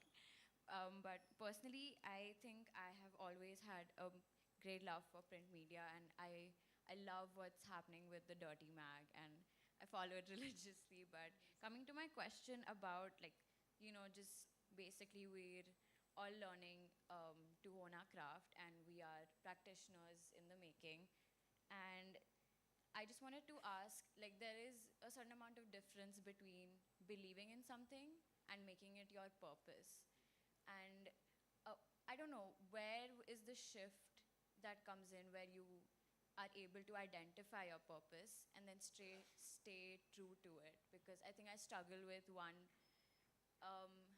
making myself believe and have faith in the fact that this is my purpose and that I am doing justice to it. And I think a lot of reassurance to yourself is required to have that foundation stable to actually put that work out there. And I think you're definitely an inspiration, and I look up to your work as a great reference for what I would like to achieve. So if there's any insights or any personal motto that you have that you could share. Firstly, thank you. I'm feeling shy. But it's such a beautiful question again. I think you have to start with belief is not enough. I will start there. There are experiences that you have to even arrive at what you are more certain about. You can never be 100% certain. There's intuition, there's practice, there's experience, there's consistency, there's trying new things. I think a lot of what I wanted to show through this timeline is that sometimes you just have to push yourself out of a comfort zone again and again and again. One, to be sure that the direction that you're going in, the decisions that you've made, what more do you need to learn? What more do you need to understand? And yeah, this is a never-ending journey. You don't arrive at purpose, but you do become more and more aligned when meaning and it's giving you personal fulfillment starts matching up with actually being valued for it in your practice. It's a long road there. I'm not going to mince my words around that. That at least has been my experience. I hope for people to be much, much, much luckier and earlier in their practice that they get to experience that. But asking the questions is important, and don't worry about not having immediate answers. It's an exploration. It's not a finite conclusion. I hope that helps. No, anything helps, honestly. But thank you. Thank you. I think we can, that's it for time, unless there's one, okay, sorry, so sorry. Reapol. Hello. Hello. Great talk, great journal prompts for me. I have one question. So with digital media, creating responses to more topical or circumstantial events is easier, and it's almost like an immediate contribution to the greater dialogue of that cause. But with print media, as you mentioned, it's quite slow paced. How do you still stay relevant with your responses when it's comparatively a slower paced medium? I'm so glad you asked this question. Personally, I don't think about relevance anymore. I think good work needs to be timeless. You will only know that in retrospect, but print is the medium that allowed me to kind of think about things with that lens. What is the long-term arc of work? How will it live 10 years from now, 20 years from now? Exploring an issue like, Johnny asked as well about why death and dying. That really is a fundamental, universal kind of topic that will always be relevant. And people's interpretations of that, we can't ever say that they won't be relevant. Perhaps the formats will change, but the ideas and the experiences and the emotional landscape around that will serve as a record of a particular time. So yeah, I do think that the aim should be towards work that lasts, whatever the practice is, especially given the current context of our times. I think it's something that we should all think about, if not actually do. Right, thank you. You're welcome. I think there's one more question. Are we sure? Okay. Thank you so much, Mandovi. Thank you. I think to close this up, we should have you answer one of the questions you wanted us to answer. And Banu Kapil's questions. Can we pick one? Which one do we want? I can turn the other way around. Okay, what are the consequences? So Mandovi. I want to tell you which ones you can't ask. Which one I can't ask? Okay, which one do you want go me ahead, to ask? go ahead. I know there's one that you want me to ask. Choose. What are the consequences of silence for you, Mandovi? If you were to be silent, if you didn't do something about creating a platform so that you could have a message for the world, what would be the consequences of that? And can I give a personal Yes, you can. experience as an answer? The consequences are immense. You will find yourself being an enabler of something that you would not want to participate in. It requires courage to use your voice. I think it's important to take your time to use that voice, but there are severe and grave consequences of silence, which I have experienced. And I think at the point where I realized I really needed to express myself, it changed the entire trajectory of my life, my work, my home, pretty much. It touched every aspect of my life. So I do think that expressing yourself when it really counts goes a much, much longer way than you think. And it genuinely has an impact on your immediate environment, which will extend itself to something much larger. So that's my answer to that without giving any details. That's a very good answer. Thank you so much, Mandovi. Let's give a wonderful round of applause. Thank you for taking out so the time. much. You guys were amazing. I appreciate the platform.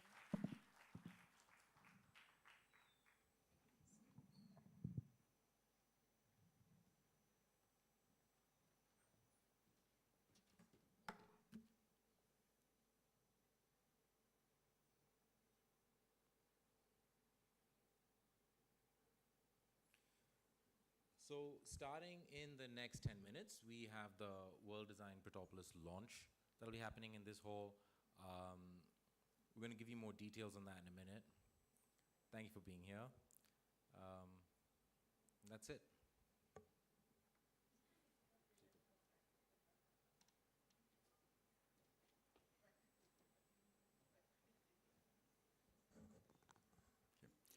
We will soon start the inaugural ceremony for World Design Protopolis.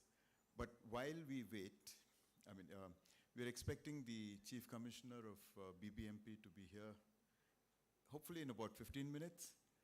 It might be 20 minutes. So while we wait for the inaugural to start, we were supposed to start at 6:15. I thought I would use this time to do what Uday did. For those of you who attended the session on pedagogy for the changed, pedagogies in a changed world, Uday asked a young man a question of how he would like to, if he were able to change school, what would school be like? That was his question. So my question to you is, if you were able to change Bangalore, what would you like to change and how would you like to see Bangalore? Yep, that's an open question. Anybody want to have a go?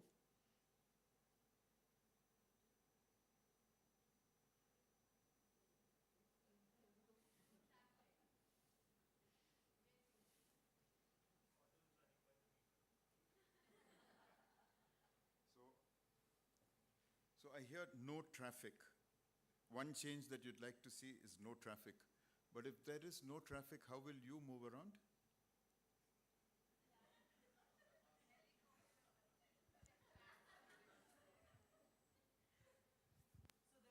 So, and the other one is autos running by the meter.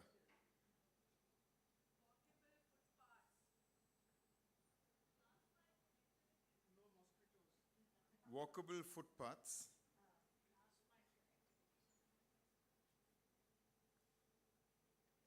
Last mile connectivity.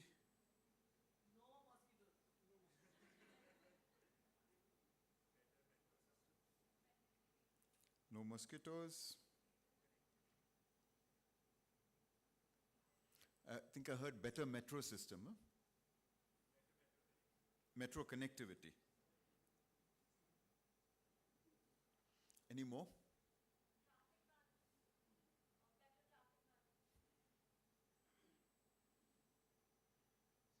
Yep.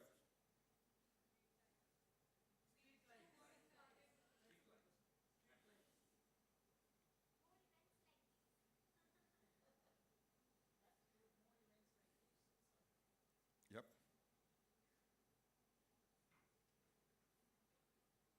Any more?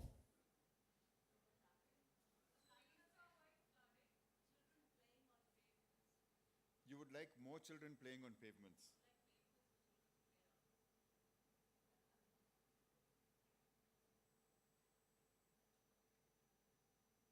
someone back there?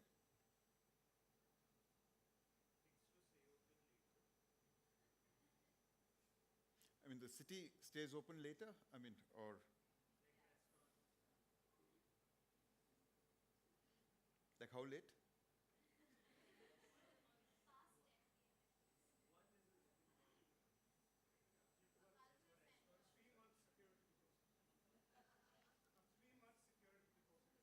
For rentals.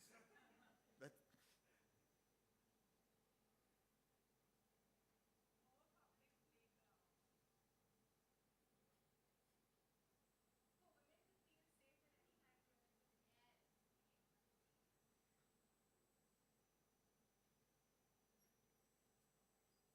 Okay.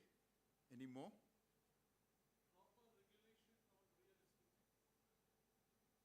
Could you just expand that a little bit?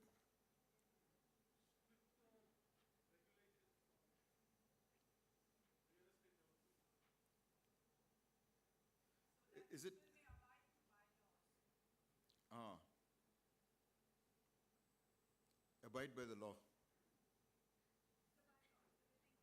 Yeah.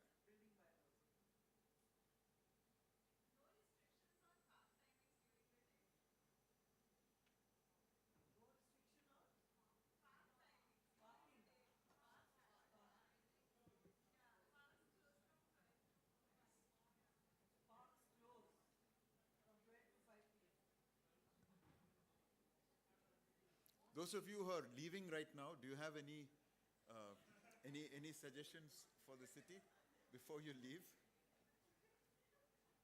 Because I think what we are doing is important. I'll tell you why. The city officials are coming now, and these are some of the suggestions that they want to hear too, and these are some of the things that they've been working on, and these are some of the things that they need help working on. Right? So, any suggestions from you before you leave? The traffic statement meaning no traffic. Yeah.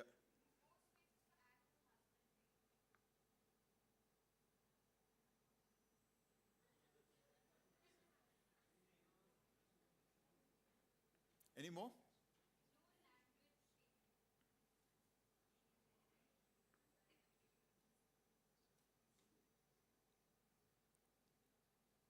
Okay.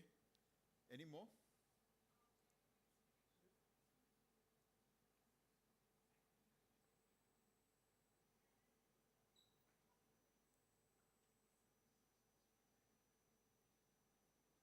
I'll take maybe 3 more.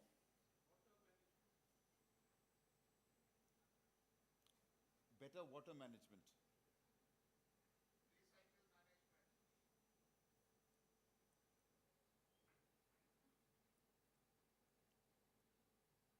One more, one last one.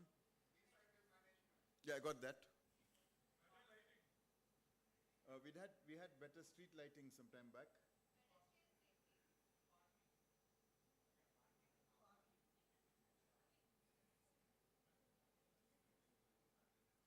Okay, now I'm going to just reframe these questions and just humor me.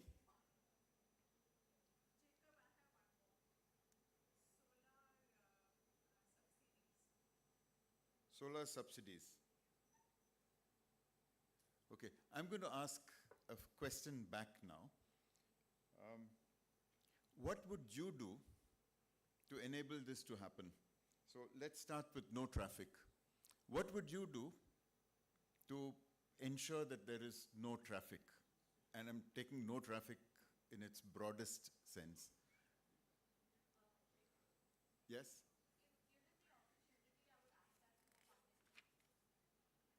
So no traffic, more public transport.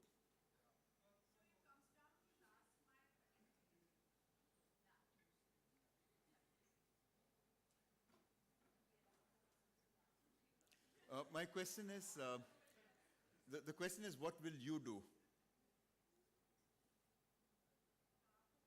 towards, so I take it that when you say more public transport, you're saying that so that there's no traffic, you will take more public transport.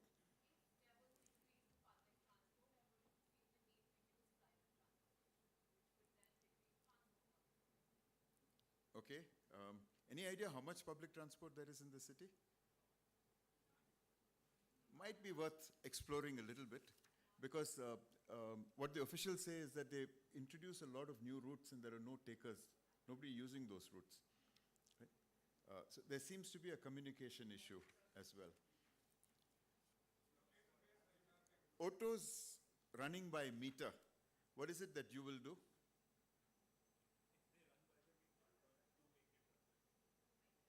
What is your contribution to autos running by meter?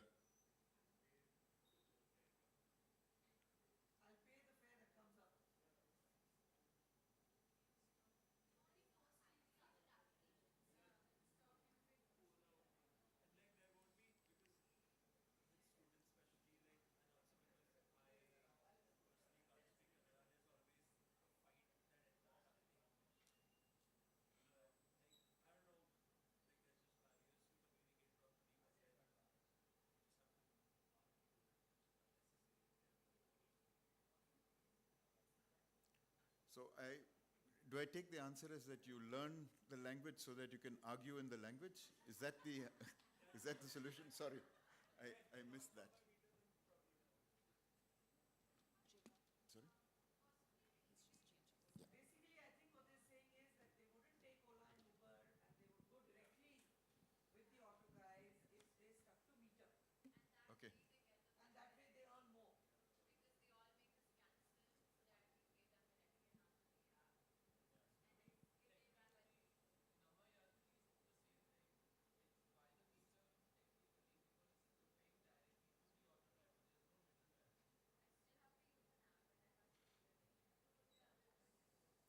So is it using Namayatri? That's a solution?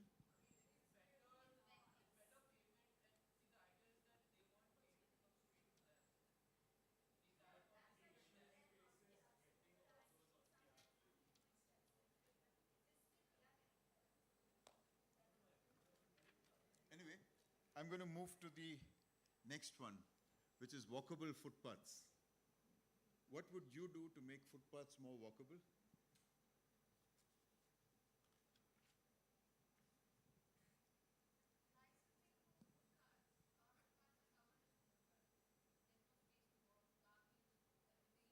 What will you do to make, that's something that the authorities have to do, right? I'm asking as a citizen, what would you do? Not use footpath as a garbage dumping ground.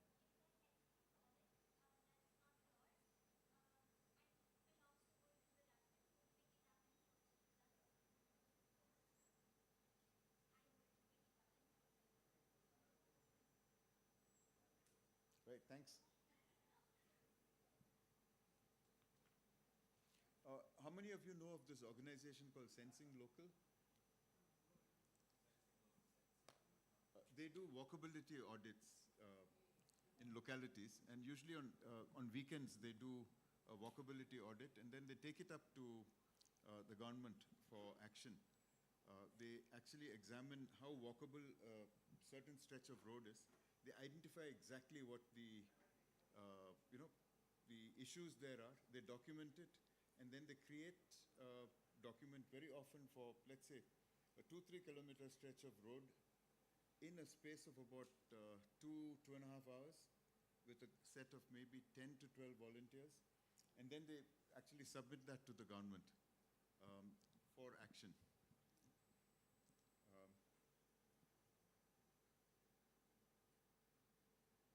One of you said more events like this. What would you do to make that happen?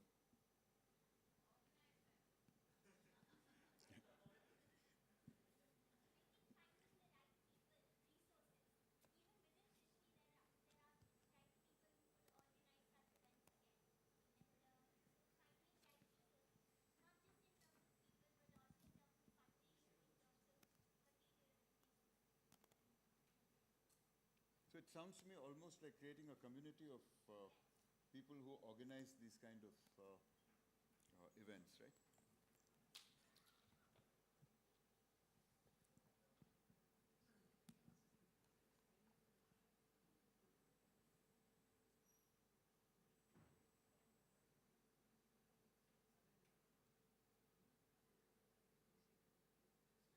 anything that you'd like to do to make women feel safe any time of the day? What would you like to be, what would you like to, how can you contribute to that? Any ideas?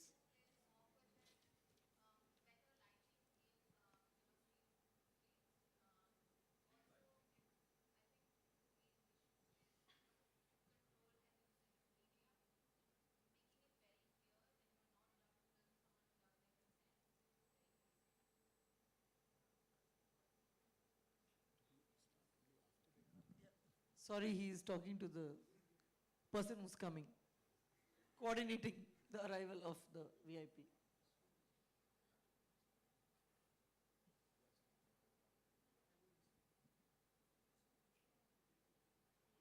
So what was the last point? No, no, we can carry on without him. He's not needed, is he? Huh? You were saying?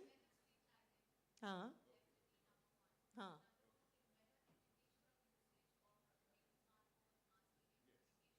Hmm.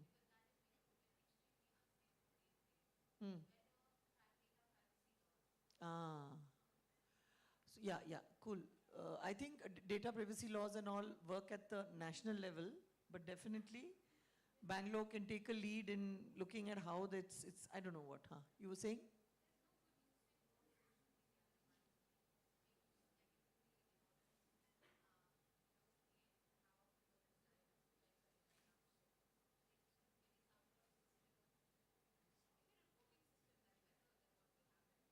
It's a brilliant idea, and I think it's a great initiative for the Protopolis. I think it's great, and I don't know, since I'm not your faculty, but a lot of these could become student project ideas that you guys take up, right? Yeah? As part of Protopolis. You can solve for the auto meters, right? Because I mean, it's exactly what the lady before said, right? That all the solutions are with us, and we have to give them forward. Yeah, it's great. Yeah. Any other ideas that anybody else will solve for? Any thoughts emerging? Huh? Any other question? If you have any memory of a previous idea. As you can see, we are very involved in solving for the VIP's arrival. Yeah.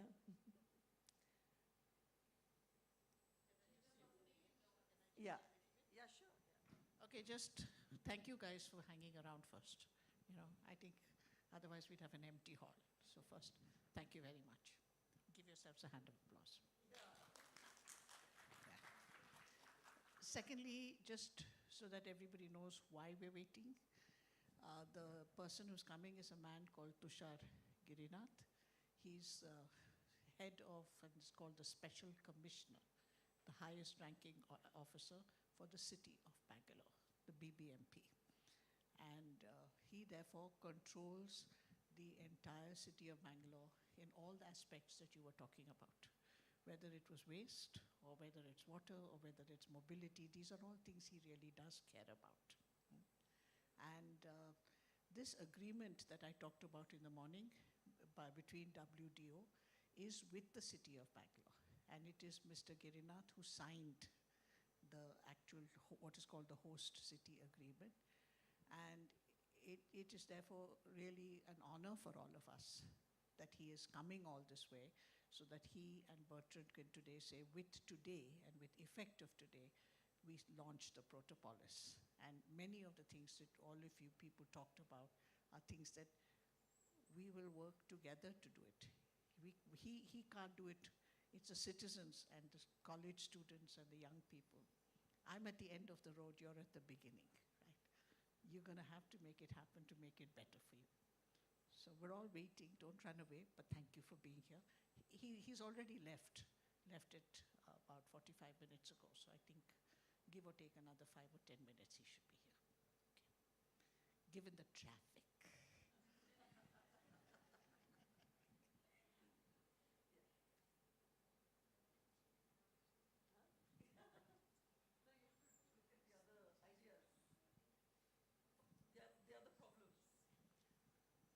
solar subsidies, what are you looking at in solar subsidies?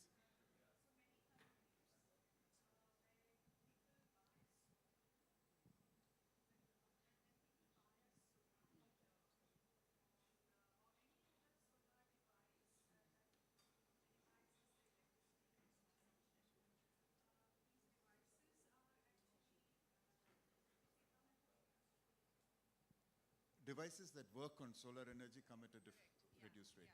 So Okay. they are subsidized. Hmm, hmm. You don't have to pay full price for Right. these devices. Yeah, yeah. I think in India right now, in Karnataka, we have a subsidy if you install solar on your rooftop. If you generate solar power, then you can get a... If you generate and feed into the grid, Into the grid, yes. you get a... But if you are generating solar power for your own consumption, You don't get. no, you don't get it. So, Yeah. so at least that solar equipment should have been subsidized, I feel. Right, yeah.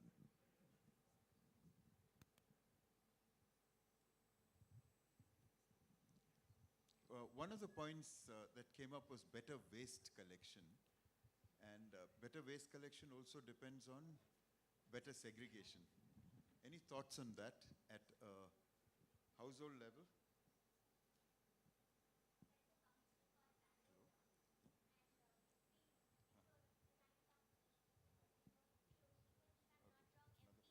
Because he mentions it in his blog post. Daily dump. Yes, not that. We'll be here in 5 minutes. Yeah, so daily dump creates these compost bins that we as college going students can keep and dispose effectively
total hub of innovation, where every corner breathes ingenuity, where new ideas emerge every minute, weaving the fabric of progress. Bangalore is one of the world's largest incubators of groundbreaking research, a sanctuary of startups, incubators, and creativity that has changed the world. A place where innovation and intention find synergy, paving a path towards a responsible future. A city that doesn't just talk about sustainability, it lives it, where ancient heritage embraces the future ways of living, blending tradition with innovation. Where cultures merge, creating a unique tapestry of diversity. With institutions that shape the future, from ID giants to pioneering biotech, design, and commerce, Bangalore is a place where creative and economic collaboration flourish. Join us at the epicenter of design evolution. Welcome to the Garden City.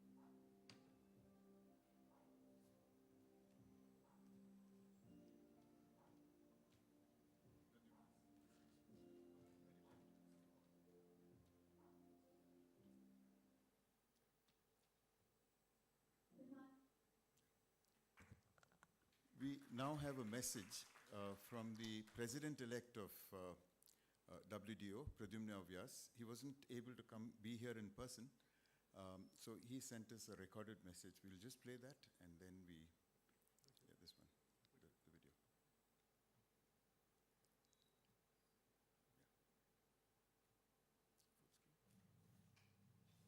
Good evening, everyone, and greetings from WDO. On behalf of Thomas Garvey, President of World Design Organization, I am honored to be joining you all virtually as we mark the launch of World Design Protopolis Bengaluru, capping off this first day of the Protopolis Conclave. The last few days of Bengaluru Design Week have offered an impressive look at the incredible work of some of the Bengaluru's finest artists, designers, musicians, and craftspeople. And while I wish I could be there in person to express it, I know that it will be these individuals, this community, that will form the backbone of the World Design Protopolis program over the next 5 years. This is a momentous occasion for us at WDO, not only because Bengaluru represents the first city to ever be designated World Design Protopolis, but also because it culminates over 4 years of collaborative work to build this program for the ground up. I would like to take a moment to acknowledge our partners at the Government of Karnataka, Rohat Bengaluru, Mahanagar Palika, Shrishti Manipal Institute of Art, Design and Technology, and the Association of Designers of India for their continued support in realizing a shared vision of what Protopolis could represent for Bengaluru and other cities like it around the globe. As an international NGO committed to designing a better world, we at WDO recognize that design represents a fundamental tool to help share more livable, resilient, and inclusive cities. But we also know that this process is by no means straightforward. We know that urban contexts vary, and that in order to achieve a better future, design methodologies themselves need to be more accessible and transformable across diverse social and economic realities. 4 years ago, World Design Protopolis was an idea, an extension of Bengaluru's 2019 World Design Capital Bid. The term itself was presented as an exploration of what it means to prototype a megapolis and how design can and must contribute to the future of the world cities. Today, after many years of collaborative work, World Design Protopolis is a program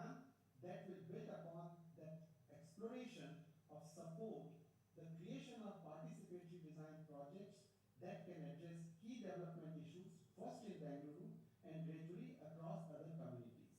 No city is immune to the challenges facing our modern world, but design offers us a platform to address these challenges, foster meaningful dialogue, and assess our collective progresses. As we look ahead, World Design Protopolis represent an essential expansion of WDO's mission, and we look forward to writing this pivotal chapter alongside Bengaluru and its citizens. On behalf of WDO, I wish you an inspiring and engaging few days as we near the end of this year's Bengaluru Design Week. Thank you.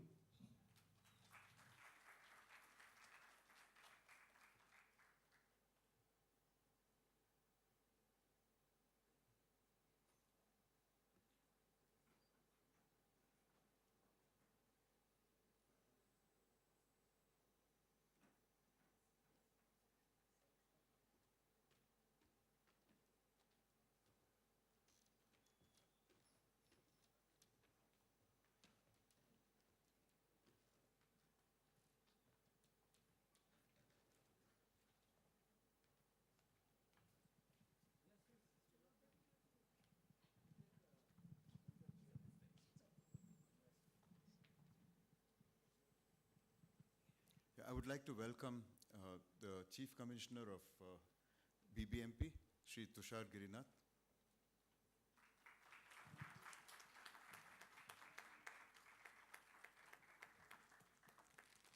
Dr. Madhu Veera Raghavan, Pro VC of Mahe, Bangalore.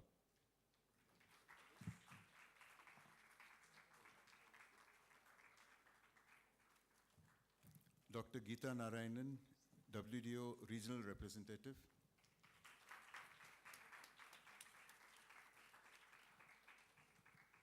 Dr. Arindam Das, Director of SMI.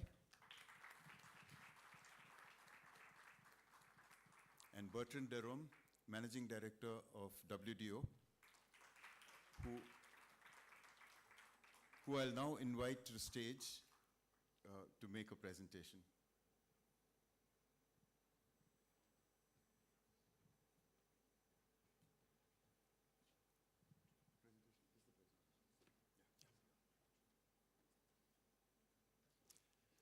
Thank you. Thank you so much, Jacob. Mr. Chief Commissioner of the BBMP, ladies and gentlemen, it's quite an honor for me to be here, an honor and a great pleasure because it is an important milestone in a long journey. Geeta and Jacob mentioned this earlier today, how much work and preparation there has been behind what is now the first World Design Protopolis, Bengaluru, the first designation of a city to become a proof to the rest of the world of what design can do to improve a city and its quality of life. It was a long journey, and right now, since we've heard about the background of this bid and the ambition that was behind it,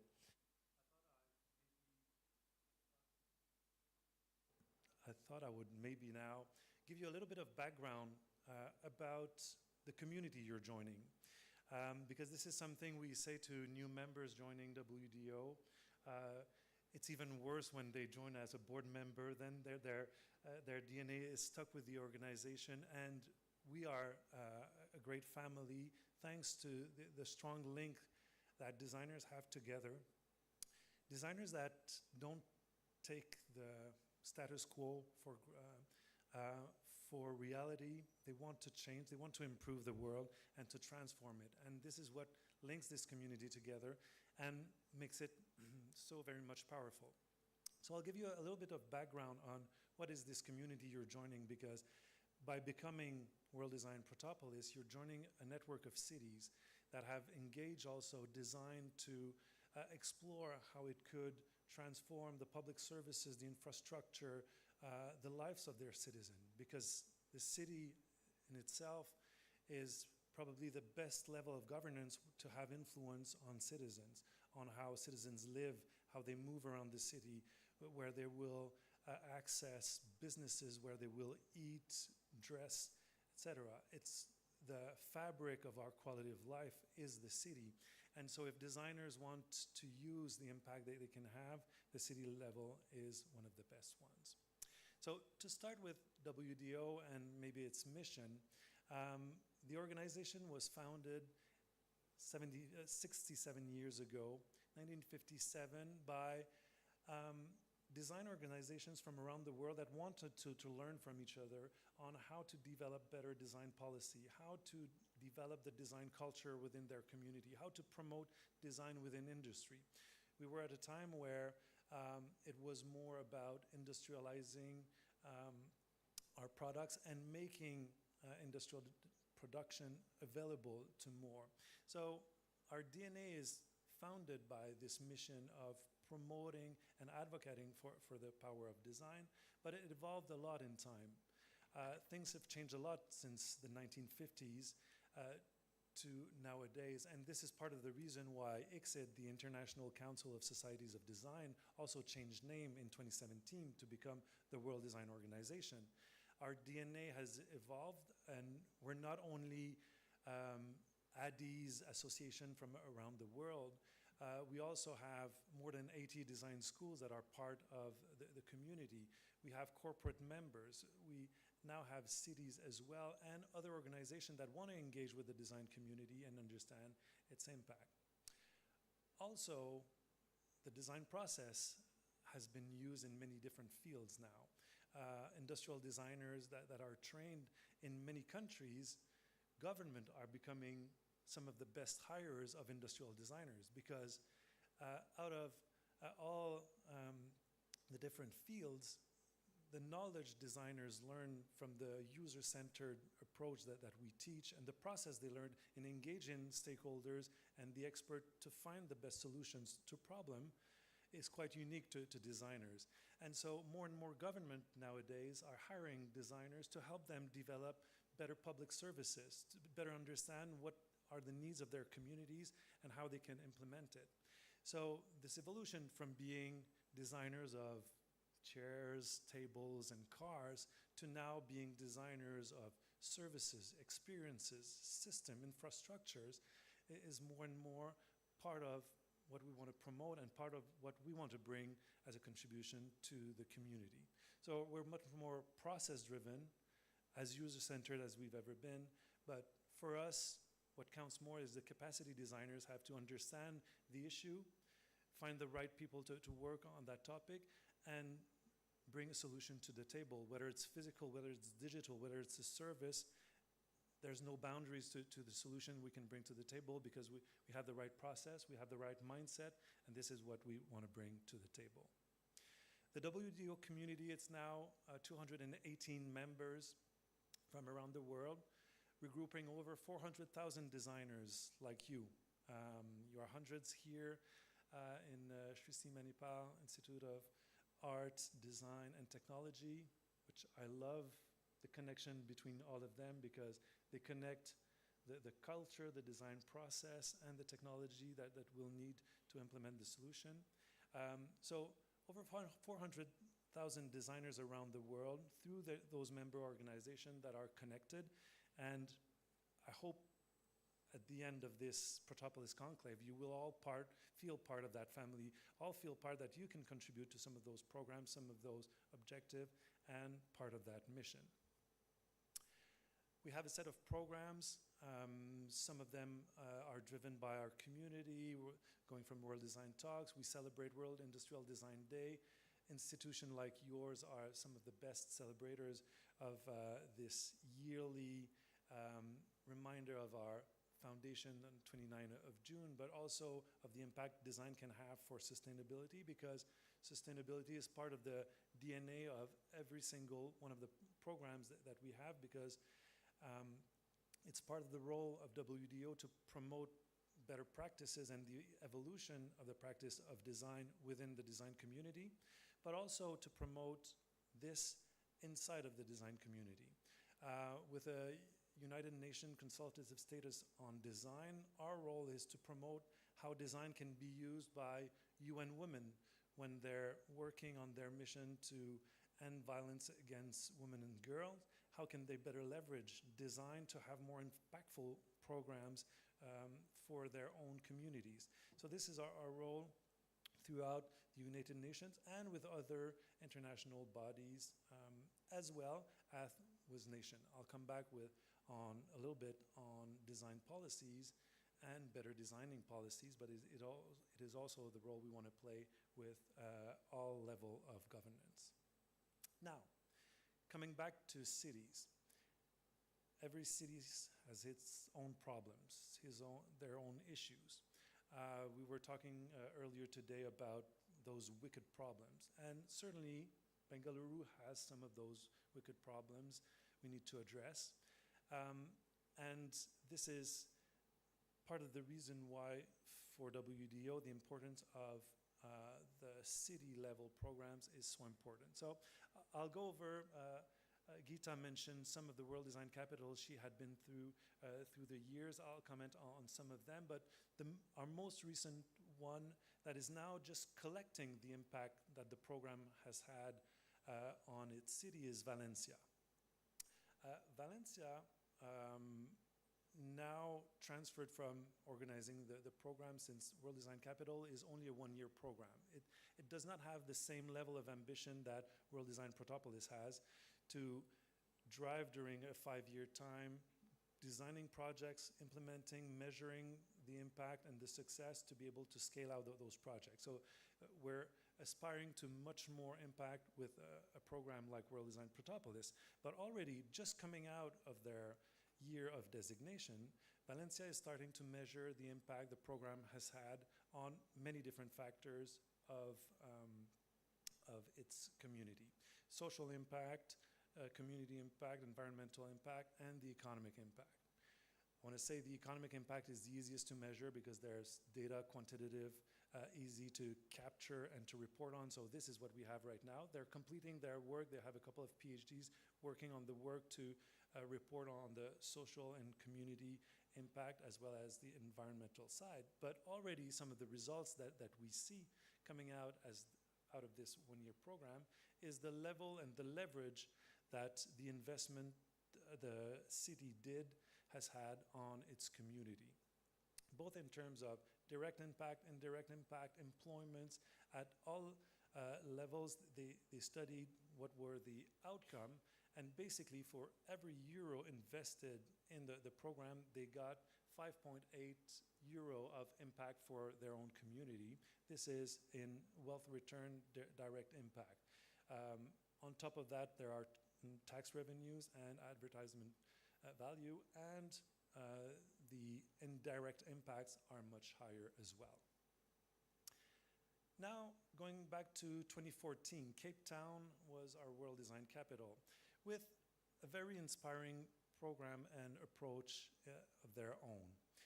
They've hosted hundreds of different projects and made sure that every single of the 111 wards of Cape Town would be touched by at least one of those projects. So you can imagine the diversity of district and communities we have in Cape Town.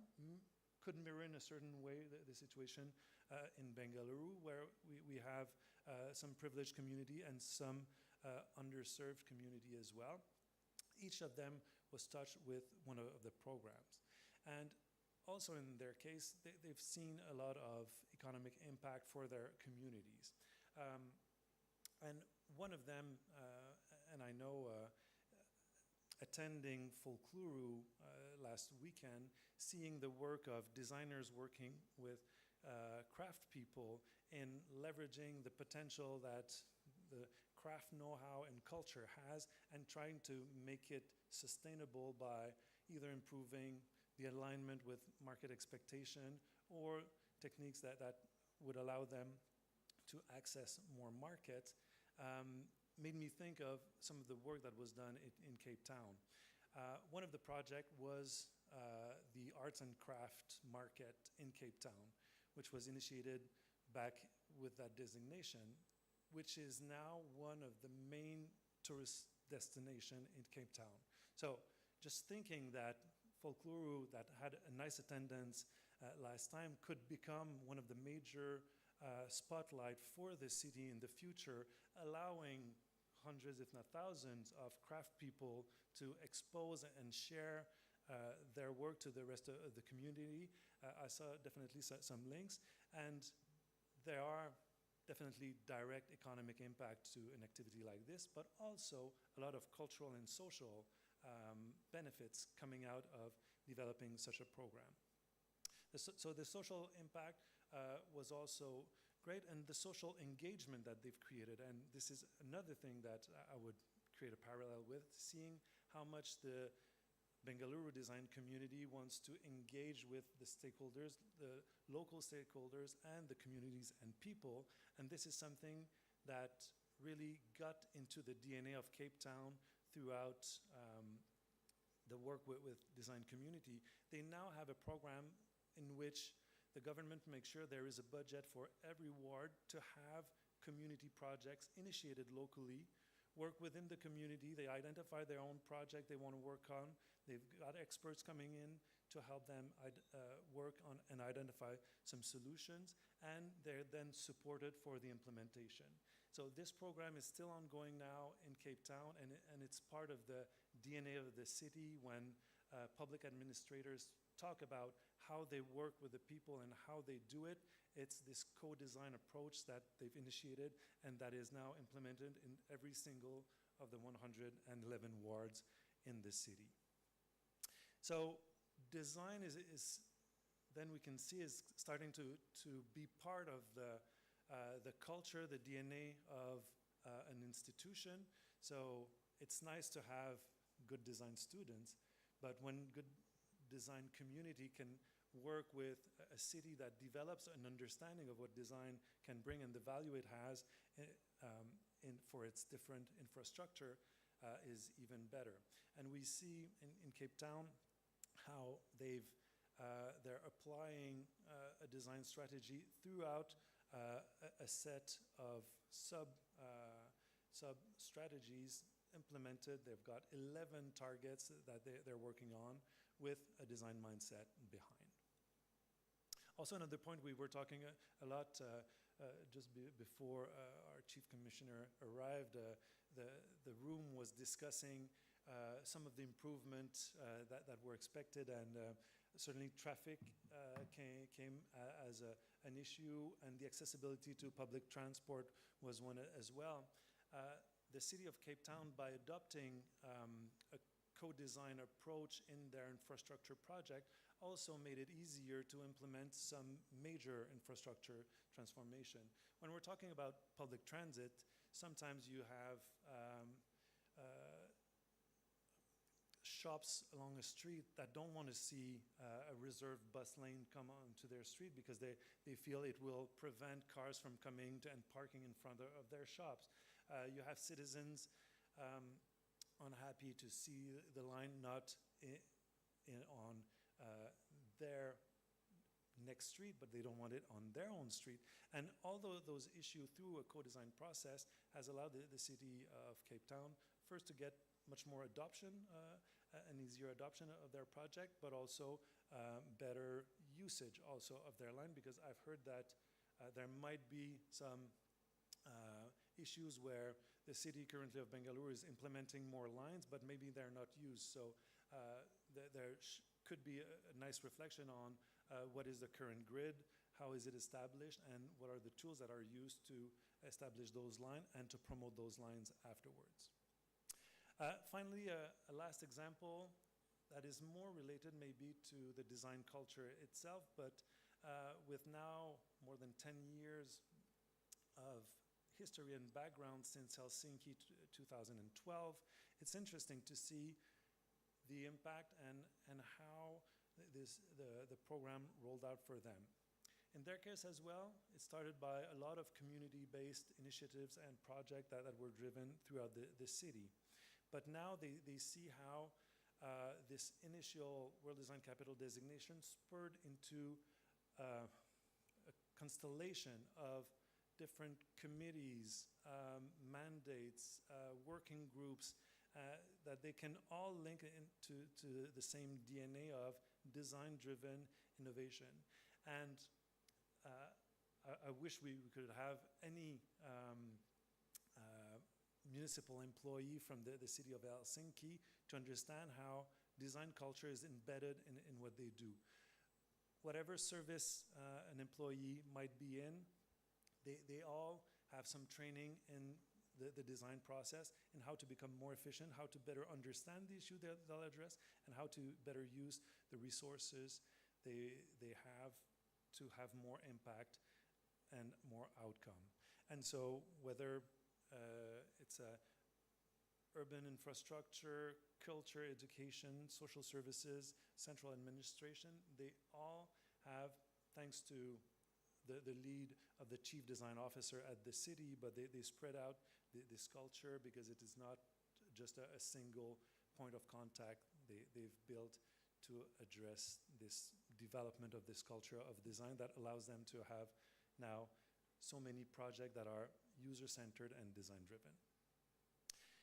Now, just to explore some of the initiative that we also have to support our cities, because for us, a city designation and World Design Protopolis for us is the pinnacle of a designation, because it will be the most impactful project we want to target, and we want to have the eyes of the world regarding looking at Bengaluru and learning from what will be happening here and how we can be transformative for a city. And we have different initiatives to study the impact of design. In partnership with the Taiwan Design Research Institute, we're developing a design index for cities, and we're now studying how design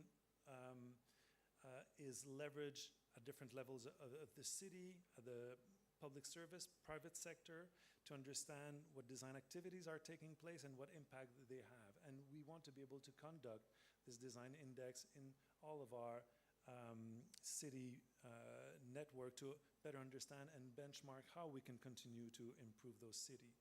We're also working on design policy frameworks to better understand what are the best leverages and support that a public administration can give to design to drive the most impact, whether it's at a local, regional, or national state. It is important for us to be able to drive better design policies and better design programs.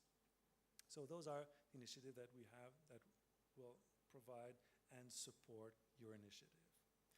Now, just to conclude on the designation of Bengaluru as first World Design Protopolis, I just want to share how inspiring the community has been, how the bid that was initiated by Shrishti at the time, supported by ADI, and now with the support of the BBMP, really inspired the design community, because you have, in terms of design culture, a very social and a very forward-looking approach of design. In Bengaluru itself, you have a very advanced technological community. And now with the support of your policymakers, you have a dynamic trio that is unique in itself. And we do want to use this to show the rest of the world how impactful design can be and how we can improve the quality of life within our cities. So once again, congratulations to all for the first World Design Protopolis designation to Bengaluru.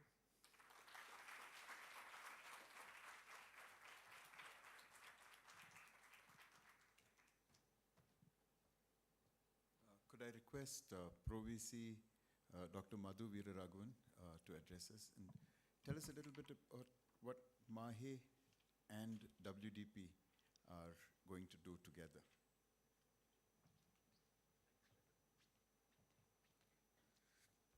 Thank you, Jacob, and a very good evening to everybody. Shri Tushar Girinath, Special Commissioner, BBMP. Thomas Garvey, who was not here, but I think it's a video talk. Pradyum Nawaz, for this audio message. Geeta Narayanan. Bertrand Rum, thank you very much for a very beautiful presentation that was really very inspiring. Arindam, Director of SMI, and colleagues and students. I wish this was a full room, but I think we will have to do that next time. We'll ensure this is a full house when we have these sorts of very exciting events. So, first of all, congratulations, of course, for this wonderful event that we're having in Mahe, Bangalore, and for the benefit of our guests who are here. This is a very unique opportunity as I see it. Of course, Mahe, Bangalore, certainly, and also for a very lasting change where we have government, private, and civil society professional associations are coming together. This part of the program is not just a design school. I don't think it only belongs to Srishti. It also belongs to the business school, the law school, all the other constituent units that we have in Mahe. I think there is some phenomenal stuff that's happening inside the campus, and I think there is a great amount of learning and collaborative efforts that we can see already happening. All the constituent units, right from the law school, the School of Regenerative Medicine, the Department of Liberal Arts, Humanities and Social Sciences, the business school, engineering school, very, very large MIT, which is over 1,000 plus students on campus, and almost 80 plus faculty. So we have very large units on campus. And I think everyone can be part of this very unique journey. And it also not just limits us to Mahe, Bangalore, but also around universities and colleges around Bangalore city could also be a part of this very exciting initiative. And I think next time we have this sorts of events, we'll probably see this auditorium, not just this, but the 1,100-seater convention hall full. And that would be my desire, because if we can really bring all the different students and stakeholders together and showcase what we're doing, that'll be a great opportunity for us. In terms of prototypes, this consists of a series of prototype projects that can be used, scaled, replicated. And as I understand, and I was just going through David Kusuma's press release a little earlier today, and something very interesting that actually caught my eye, and I'm sure all of you know it, but so the Bengaluru World Design Protopolis project, which of course is very nice here, I think we'll take a picture later, he's hosted in partnership with the BBMP, the Special Commissioner is here today with us, despite his very hectic and demanding schedule, SMI, and of course the ADI also, over a 5-year period. The city, which our wonderful city, I was talking to Bernard about the sorts of traffic and congestion that we have. The wonderful city that we live in today is what, over 11 million people within Bangalore here, leverages the platform to address key issues such as urban transformation, public health, mobility, and the revitalization of regions, watersheds and urban parks. I think that's really, really important. Over the next 5 years, I think we're going to make some very significant changes to how the city is going to look like. I think that's a phenomenal thing. And also with this very inclusive, equitable, participatory, and sustainability focus, I think we're going to re-feature this whole city. I think that'll be a great achievement. I think 23 to 28 is going to be a very golden sort of period for all of us. And I want to congratulate Geeta and the entire team. And as a very large university, I also want to assure the Special Commissioner who was here with us today and the WDO that we are absolutely committed to providing all necessary support that Mahe, Bangalore should provide. There will be really no compromise, whether it is space, whether it's resources, whether it's time, whatever we need to do that we need to provide. I've assured Geeta, Arundam, everyone that will be done. And I cannot be more thankful, grateful to the Special Commissioner for his time, for his generosity, and all the support that BBMP has been giving us. And I've attended a couple of meetings. It's absolutely wonderful that we can all come together. So thank you very much for having me, Jacob. And one more time, congratulations, a very big round of applause to SMI and to all the key stakeholders who are involved. Thanks so much.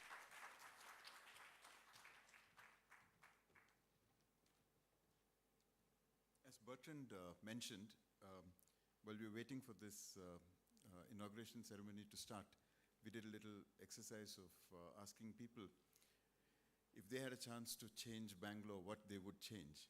And I must say that part of this change is also the process that we use for the change.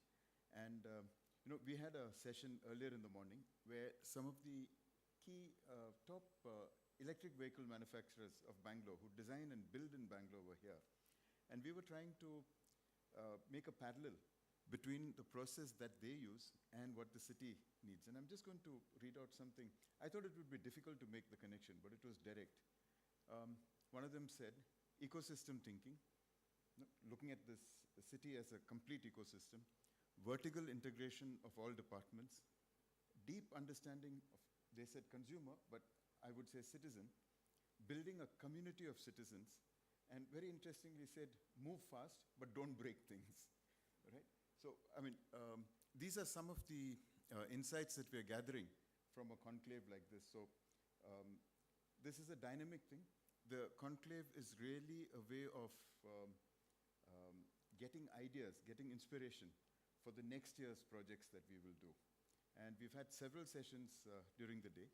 And now I call upon you, sir, Tushar, to speak a few words about the significance. Geeta will be after you. Yes.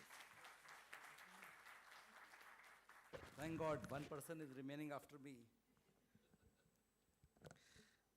Thank you very much, Mahe and WDP and WDO. WDP is ours, WDO to call me for this inaugural ceremony. It is our privilege and pleasure also to be part of this because it is our program. And ma'am had, of course, some doubt that we may not be so much enthusiastic about participating. And also by design, they have called me here saying that it should not be organized anywhere near BBMP because then balance of power shifts. So everything is power and design, isn't it? And if I say something to make the things lighter, please don't think otherwise.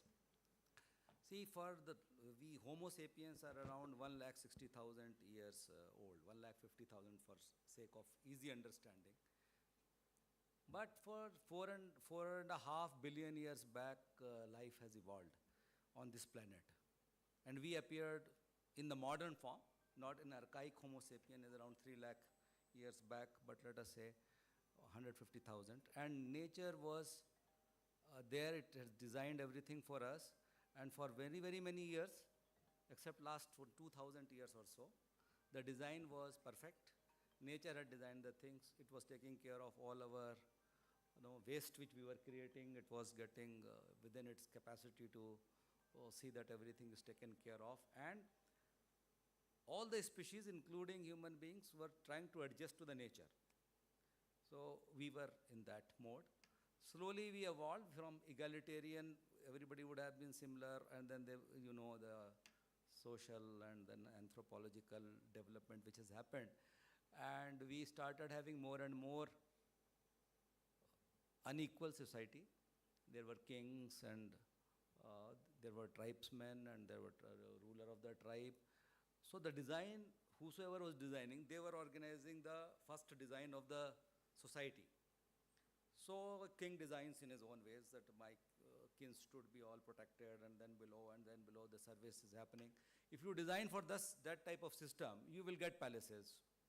You will get some things which are to be used by them. So we may say that as we got civilized, in whichever way we got civilized, the designing was it was suiting the ruler, whosoever was ruling. Now, as we make more and more egalitarian society, we become more democratic. We should be designing for more inclusive communities and for more communities interaction. But still, if you see, our roads are mainly built for cars. We have hardly left any space for footpath. If you go to Mount Carmel College, I found some foreigners, because Indians, they will walk on the road also thinking that nobody will hit. And it's this much, 1 foot, they were moving like this. One person is holding the hand of the other. It was only this, if you see, it is less than 1 foot. So we had been designing in our ways what we thought is necessary. And whatever we say, society remains unequal, and it will remain for some time. And even the most egalitarian society may also have some sort of inequity and inequality. So that will always be there. Now we have to see how we proceed from there and make better systems. Everything is a design. I mean, designing the society itself is the biggest challenge, which we, through our constitution and through various mechanisms, we are trying to do. But so long as we think that from the government side, this is the best way of doing it, the money has come, and maybe the first thing is to make the roads, and maybe the next thing is to make some bridges here and there, some flyovers. If we keep on thinking in that direction, we are not thinking, as he said, for the citizen. We are thinking what we think, but we have no respect for the person who is going to use it. Design is to respect the person who is going to use it, not the person who is making it. Had it been no person who is making for the society, he will see the clients. I mean, for any customer, you will see ergonomy is matching and comfort is there and some aesthetics also comes, etc., etc. But when we make, we think this is it and you have to adjust. So we make some bench. You have to come and sit in this bench. So bench, nobody is sitting. We have made some junctions. We have some thought that is very fancy, etc. But still people are not coming, maybe because it is very close to balance of power BBMP office, so they don't want, oh, why to go close to BBMP office. And many of my friends, because see, I am from North India and from IIT Kanpur, and large number of IIT Kanpur fellows are now in the other side of the city. They don't come. If their luck is running out, they will come towards Vidhan Soda. So they will keep on saying, no, no, we are happy at Whitefield and this and that, though there is a lot of traffic. They always feel that, okay, the government offices, some ration cards, because of some identity, they want that, from that they have to go to Adhara or something. For that only they keep on ringing me. Otherwise they want to be away from the government. So I do not know how to make the communities come together and how to make them participative in our approach itself is a design factor. How do we design systems in which feedback of the citizens are continuously taken and the things are improved? That is the biggest designing challenge. Ma'am, of course, I think design is only architecture and some sort of beautification and some painting, etc. I did also some designing course in IIT Kanpur for some mechanical engineers in my final year. Of course, I didn't get good grade in that. So, but yes, we have taught various aspects of design, etc.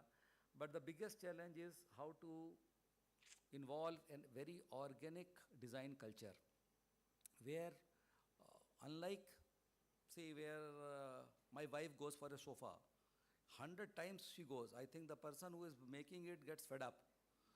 First he thinks that now he had caught some client and he will be very enthusiastic.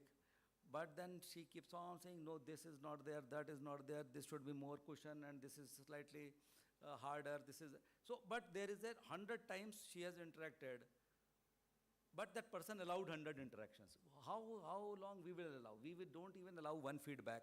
Our engineer will say, we have learnt it, we have done it, we have taken from here, there, he may also quote tomorrow from Montreal WDC, only we have taken this, and he will go ahead and make it.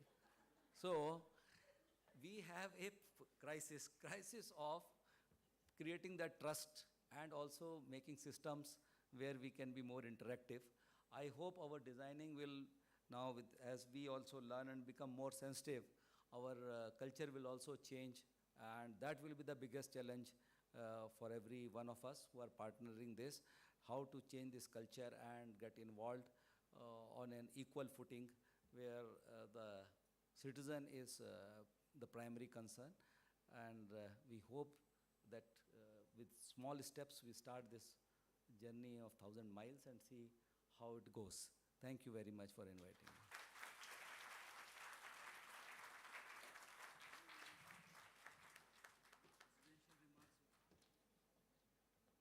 Thank you very much, Tushar sir, for actually looking at design from a view of putting the citizen first. And I'm really inspired by what you have said, and I think it will give us a lot of courage and strength to take up some of the projects that you've been challenging us with. I now call upon Dr. Geeta Narayanan to sort of look at the way forward and also offer a vote of thanks at the end. Thank you. Thank you, Tushar, for your remarks. Madhu, Bertrand, and thank you, Arindam, too. I think that the way forward is very simple in some ways, but not at all easy to achieve. We have today started, we signed the Protopolis agreement. The Bangalore is the host city. Tushar was the signatory, and the president of the World Design Organization, David Kusuma, was the other signatory. But signing the document is the easy part. What falls upon us now is to make it happen. And by January, I hope that the list of projects that have been agreed, that we will first take up with many of the concerns that the students put forward, such as mobility, last mile connectivity, safety for women, data, whether people are charging more or less on autos.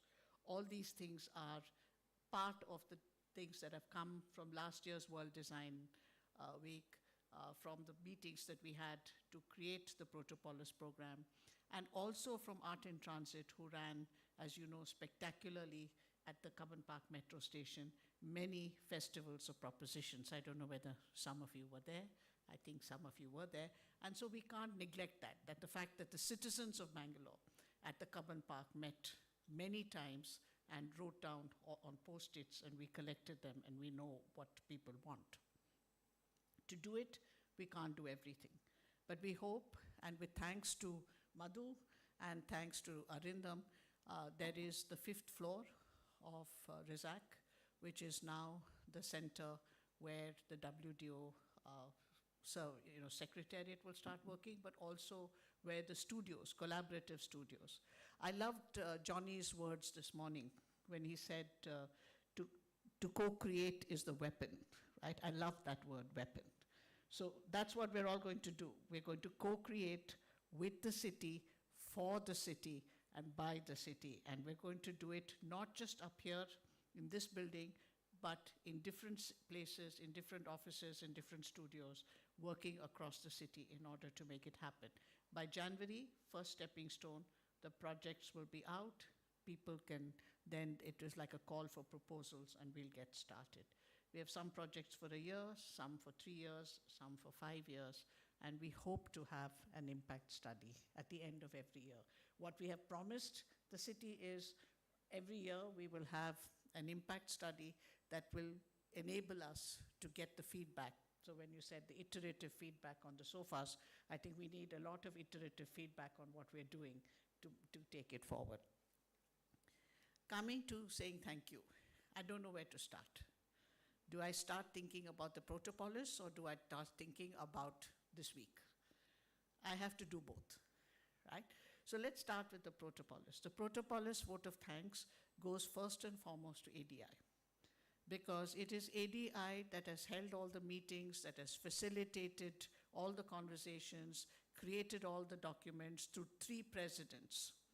And above all, we have to thank the current president, Jacob Matthew, because without his impact, we would have had absolutely nothing here to talk about, including the fact that he and Bertrand spent sleepless nights when we had the host city agreement, correcting what BBMP's lawyers were sending back within 24 hours. It was an absolutely marvelous thing. So I'm very happy also, Sonia, that you're here. Sonia, member of ADI, friend of Shrishti, and is now a board member of WDO. So I'm just really very happy to see you here. Thank you for coming. So with this kind of strong central force which created this movement, which is ADI, it was supported by the academic interfaces of Shrishti. And there are a lot of people who contributed it, people who came for brainstorming. I'm talking about the Protopolis concept itself, the kind of imagination that it took, the kind of language that had to be articulated, the kind of work that, whether it was Art in Transit or the UNESCO chair or the Science Gallery or all the other Center for Public History, the Center for Experimental Media, the pilot studies we did in Commercial Street, all of that was giving the Protopolis some substance. You know, it could not just be a bunch of ideas. So it was driven by the academic designers, with the design students, whom I like to call aspiring practitioners. So we've got that. and with great thanks. And one of the great joys of my life, even though I don't know Tushar and Rakesh ji and others think about it, but it's the meeting with the bureaucrats, you know. They are my friends now. That's why Tushara and I are having this WhatsApp conversation about where should we meet him and where should he come, because I do feel that when he's outside the BBMP office, and Jacob will bear me out, he's a very different person from when he's inside the BBMP office. And so I've been urging him that we should have meetings with him outside, you know, where we can talk to him and he can listen, and is funny and he's witty, but he's got great ideas and is able to enable and nurture what everybody wants to do, and he has the power to do it. But that's why these little things about where is the power. But I do think that I appreciate his being here, but I also appreciate meeting him in the Smart City office and perhaps in other places now, you know, including the WDO Secretariat here. So I've said the thanks to the Srishti community, but now to the SMI community, to Dr. Arindam Das, to all the other people now who have worked on this particular program. I think Pitambar and his team, Johnny, I can't say thank you at all because it's so much more. I love my bridge tag, right? So bridge, thank you. I'm not wearing the Protopolis tag, I'm wearing the bridge tag. And what you did at Folkluru, what you've done here, and what you've taken all those feedbacks. Tusharji, what happened is, remember when we had that thing about how the logos didn't work and how the back down screen didn't work? Well, they had to redo it in 24 hours to get it to what you wanted before we had to launch the press release. So really, they're a bunch of great kids, 7th semester, great project. Whether you get an A+ or not, I think that you've got an A+ by practice. So thank you very much.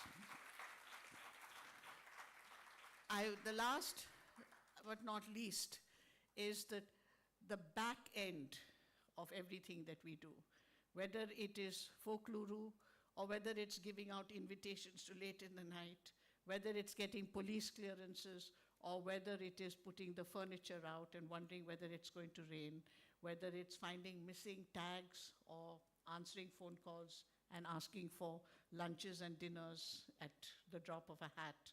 I think that the group that runs the services both in Mahe, Bangalore, and in Srishti Manipal, I really have to say you are the best. You are the very, very best. And thank you very much. So I don't think I've left out anybody, but if I have, thank you. And let's now go on. So a request of Chief Commissioner, if you have maybe 5-10 minutes, the students from different colleges, not just Srishti, have put up some work in a showcase just across. We'll just accompany you there. Just take a look. Some of the projects that you're talking about, which were, you know, things that we could run with from last year onwards. We have not waited.